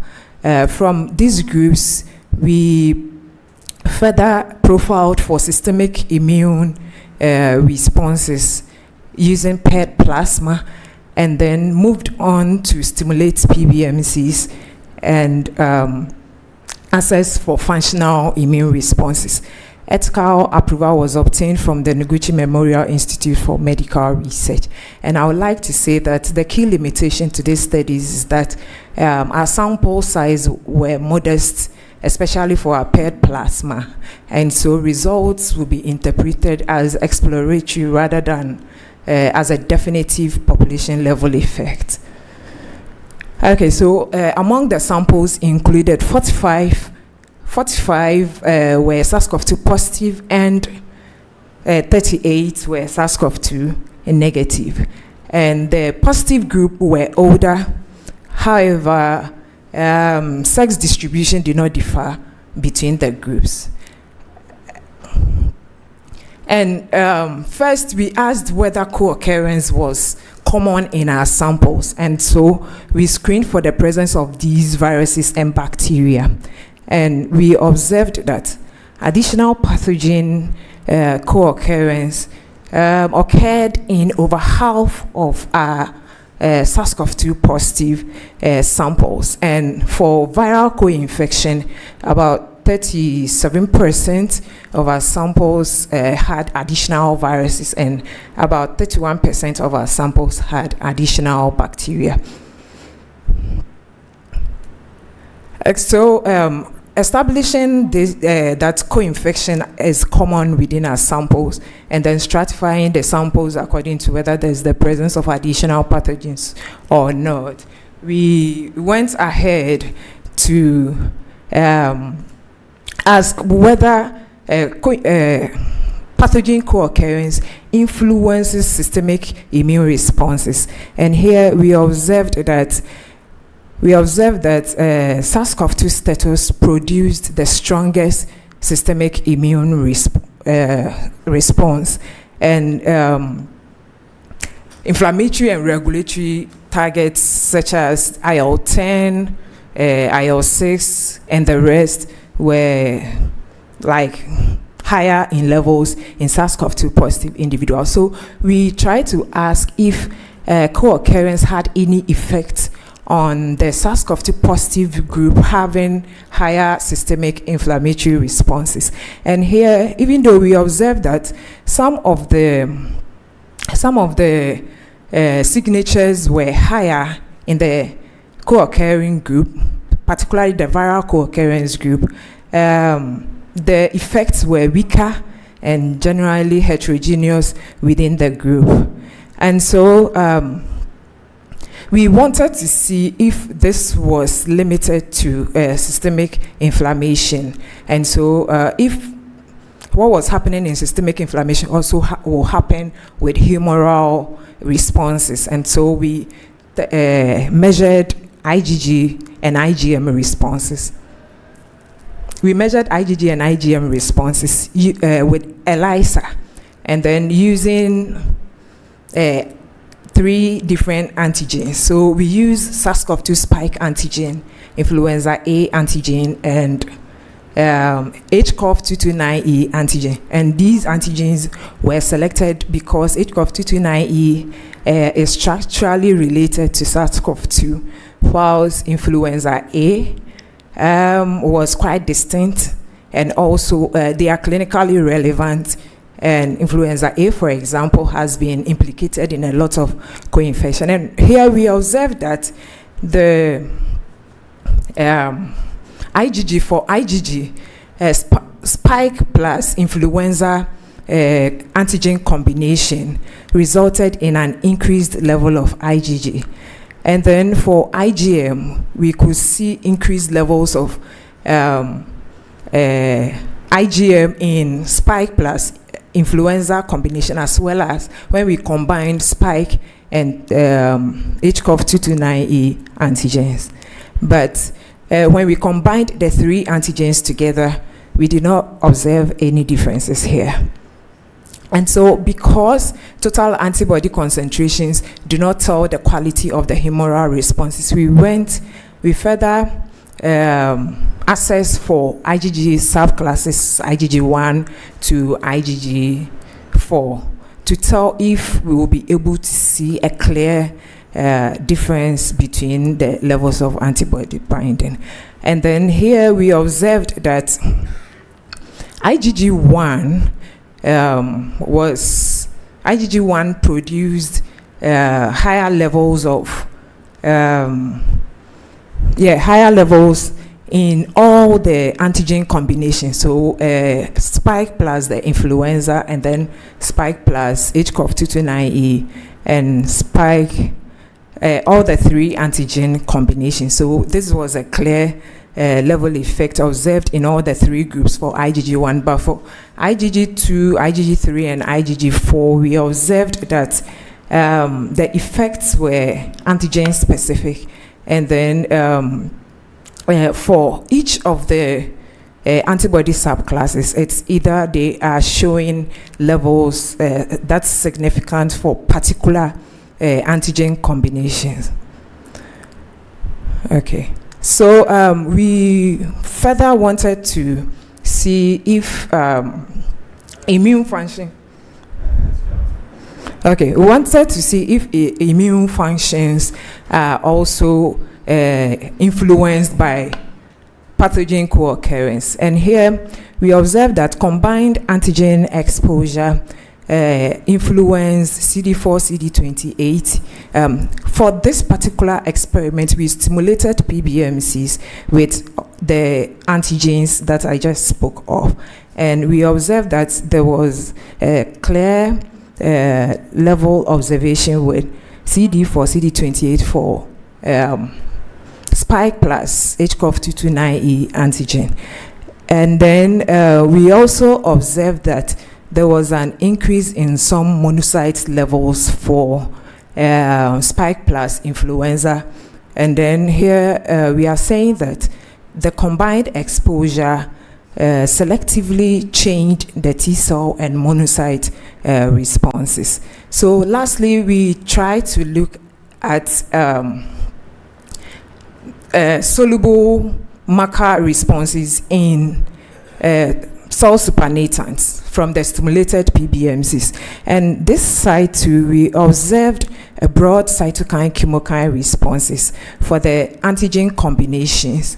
And so here we can confirm that pathogen co-occurrence increases, broadens the cytokine chemokine during antigen combinations.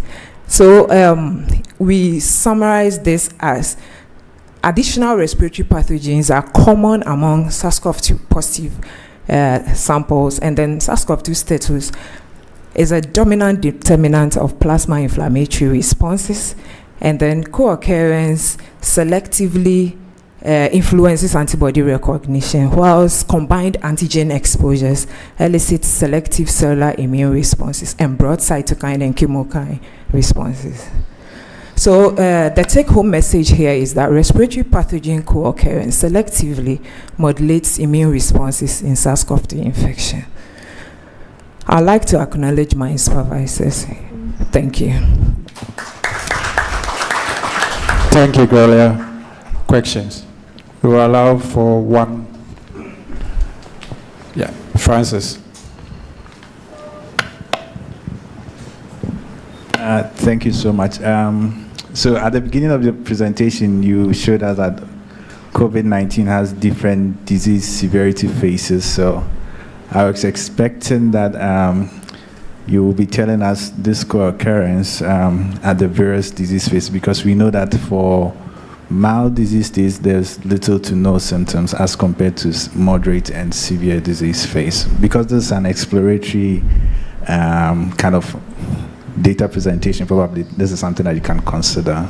Okay, thank you very much. So for this project, we utilize archived samples. So this is a retrospective study, and the problem with archived samples, we do not have enough information on the different disease severities, and so we couldn't stratify our samples according to whether it's a mild infection or is a severe infection, and so we couldn't make that measurement. However, we were able to identify the presence of the pathogens in our samples, additional pathogens in our samples, so we focused on that.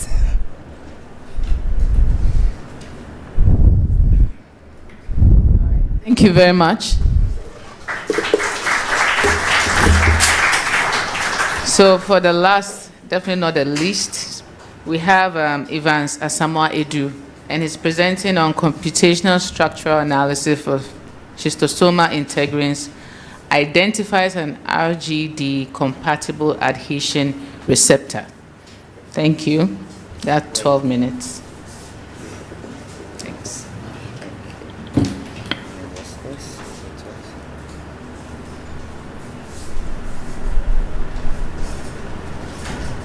Okay, thank you very much. My name is Evans, and I'm with the Global Health and Infectious Disease Research Group at the Kumasi Center for Collaborative Research.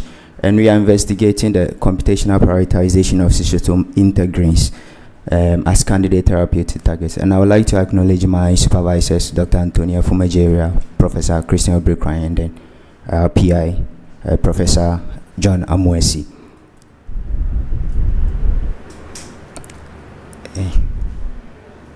It's not working. Okay, thank you very much. So one of the key things about schistosomes is they are as evolutionarily successful as malaria, and they've even gone a step further to actually mature their reproductive stages in humans. And this is fascinating because they've learned to adapt or navigate our hostile circulatory systems, against the shear forces of turbulent blood flow, against immune responses, and even competing for nutrients.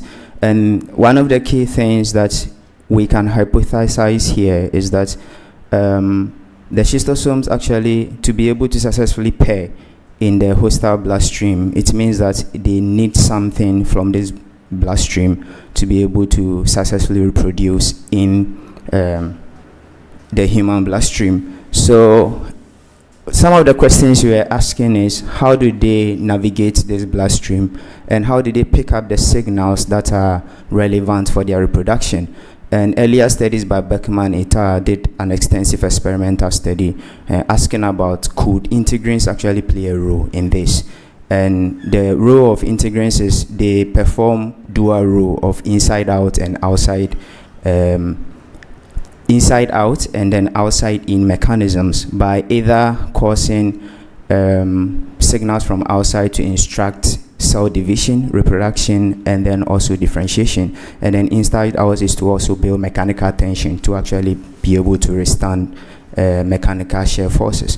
So they were able to come up with the findings that schistosomes actually have conserved beta integrin, which is only one, and they have 4 divergent alpha integrins. So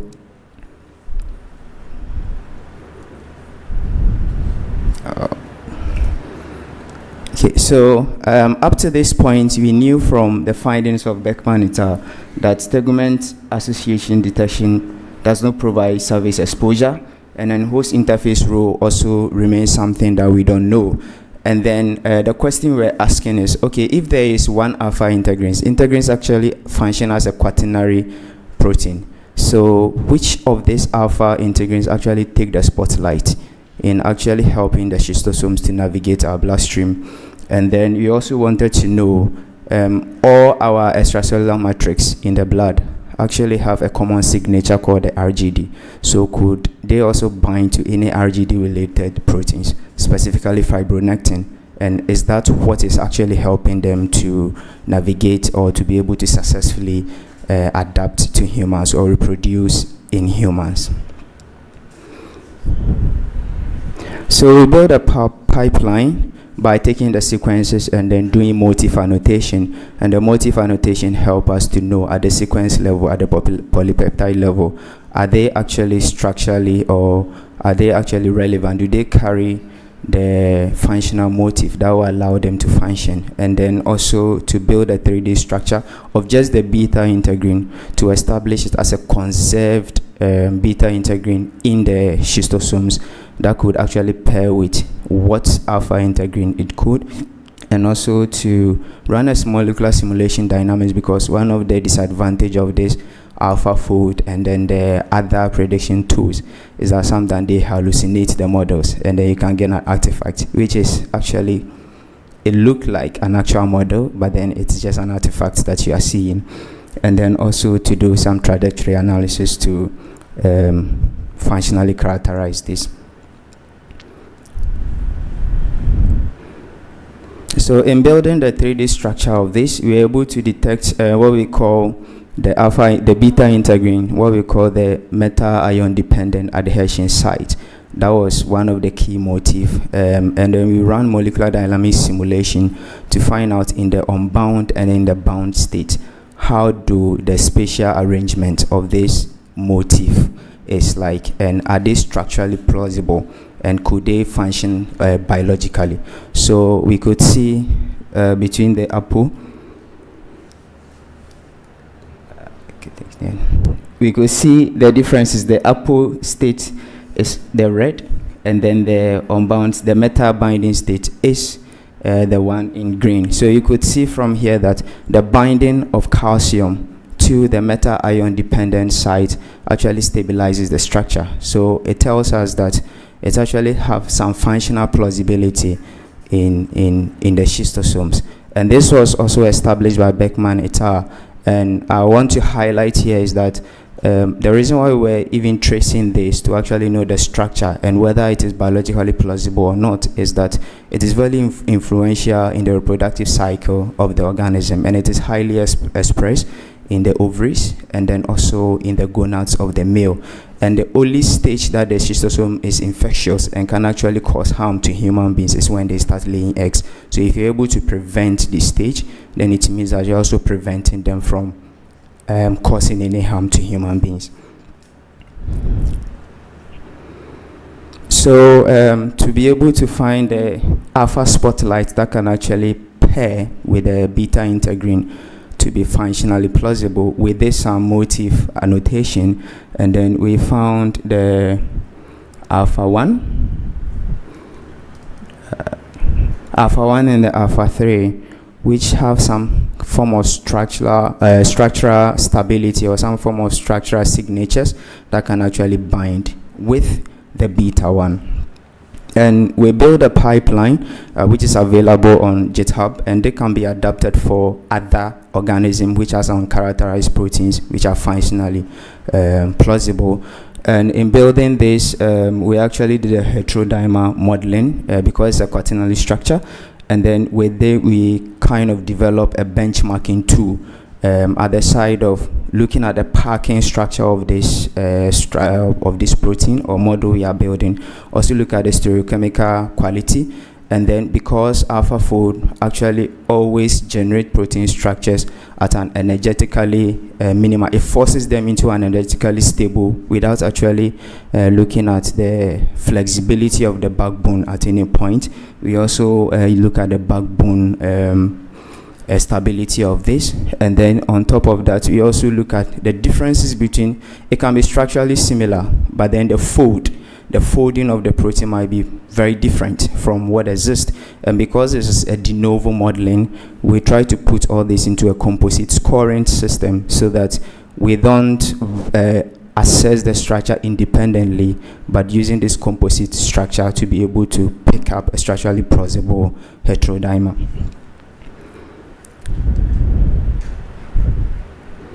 So in doing that, we also benchmark it again on experimentally resolved human alpha 5 beta 1 integrin, and then we could see the desolvation energy is almost similar. The CSS score is one thing that concerns us, but the CSS score function on the algorithm as crystallographic structures when they are built, because they are built in spatially organized lattice surfaces.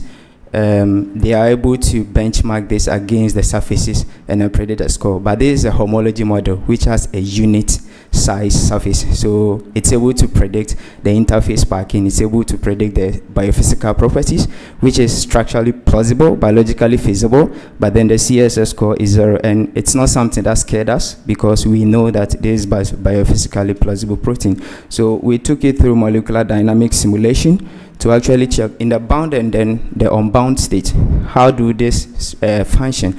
And I should admit the limitation here, but this is a very short simulation to check the local stability of the protein. So it could not reflect a long-term simulation up to like 100 nanoseconds. But what this is telling us is that the sim alpha 1 beta 1 is actually able to preserve the handshake mechanism of integrins. So we took that at the spotlight, but we are also not disregarding the sim alpha 3 beta 1 because it have a very tight interface, is very stable, and it can also serve other functions other than it interacting with our host ECMs. So we went a step further. Hi, Evans. You have 2.5 minutes, please. Okay. Thanks.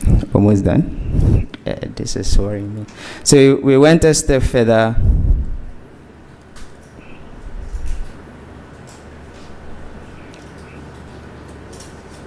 So we went a step further to check the RGD binding mechanism of this protein. And one of the things that we realized was that we again benchmark it against experimental controls. And one of the key things we realized that the mechanism of RGD binding take two forms. One, it should be able to bind the calcium or the magnesium, and also be able to adapt salt bridges to the alpha chain. And this is the only differentiator between integrins that bind host ECM and integrin that doesn't bind host ECMs.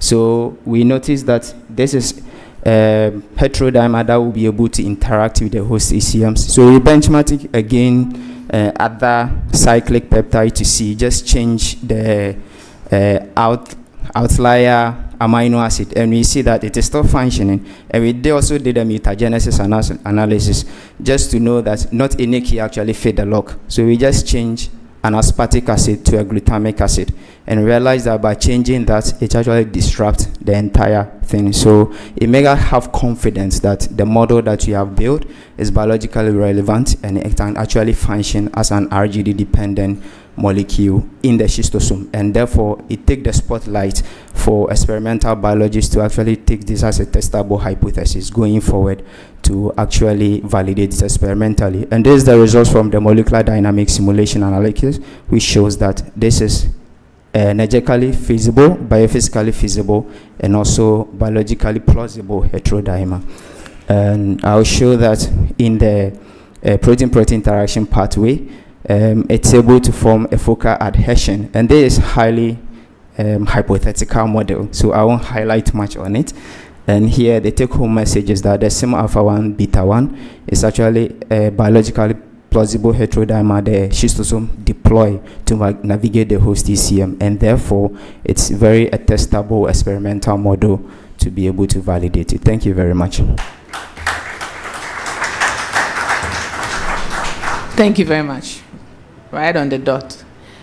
Questions, please. Prof. Question.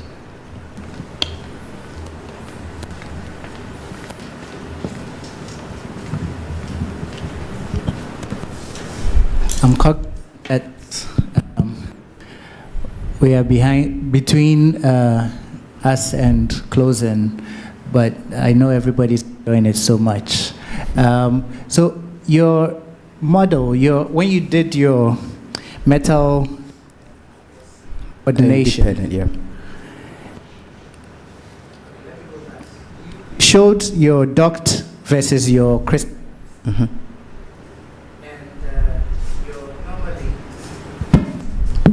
Normally, the control for docking is that your duct and crystallize should be fairly good. I mean, you use the docking of your crystallized form as a control, but there's a significant difference between them. So just comment on that. And then go to when you do the metal coordination, are the residues that we expect to be coordinating calciums the same residues that are coordinating in this case? Yeah.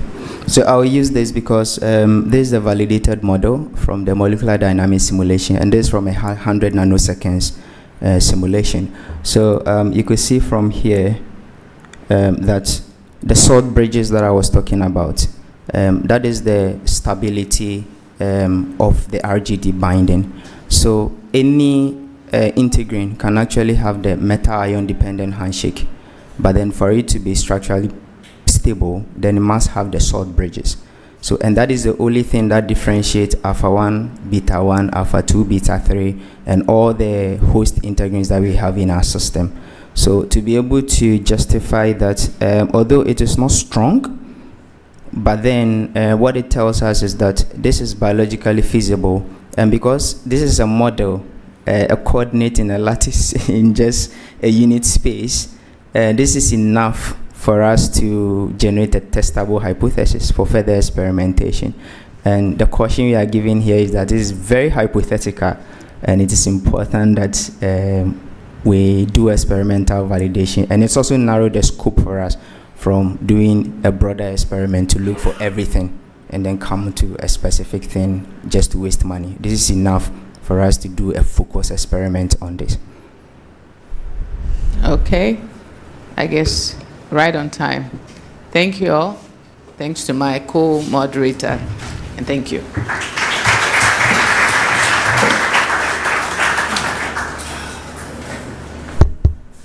Time flies when you're having fun, right? So I think what's the time now? We're just about on time. We're actually right on time. 1 minute before time. So thank you. And I have to thank the chairs for that. We're closing for the day. I think it's been a very malaria heavy day.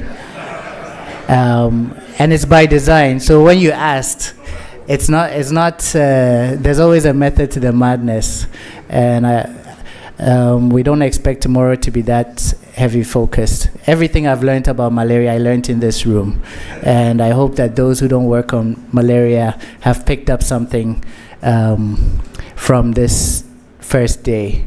Tomorrow we're going to continue at 9 o'clock, so a more usual time, and we'll be having Professor Ebiri kick us off, and then we will also have the panel discussion that I mentioned later in the day. I'm not going to take up too much of your time. This is the first time that we finished before 6, and I don't know if there's any housekeeping items. It's not for everybody. Not for everybody.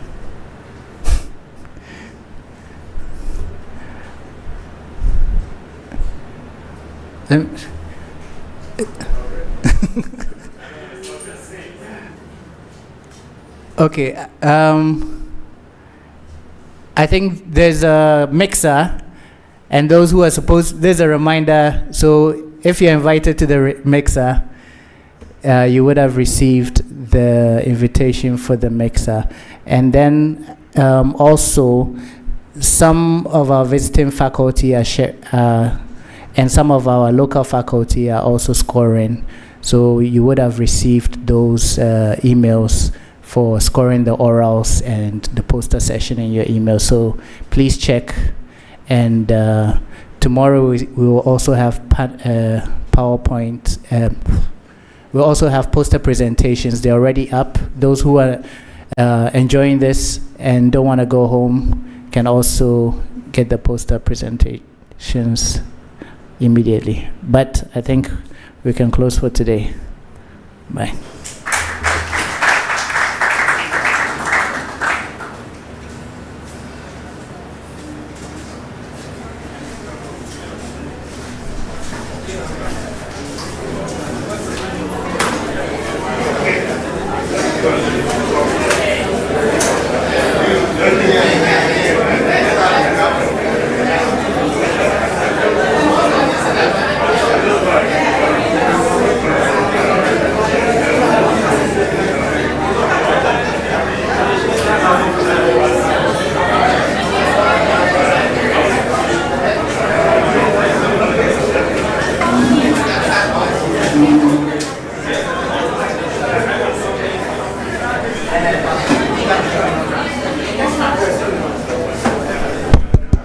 So, point of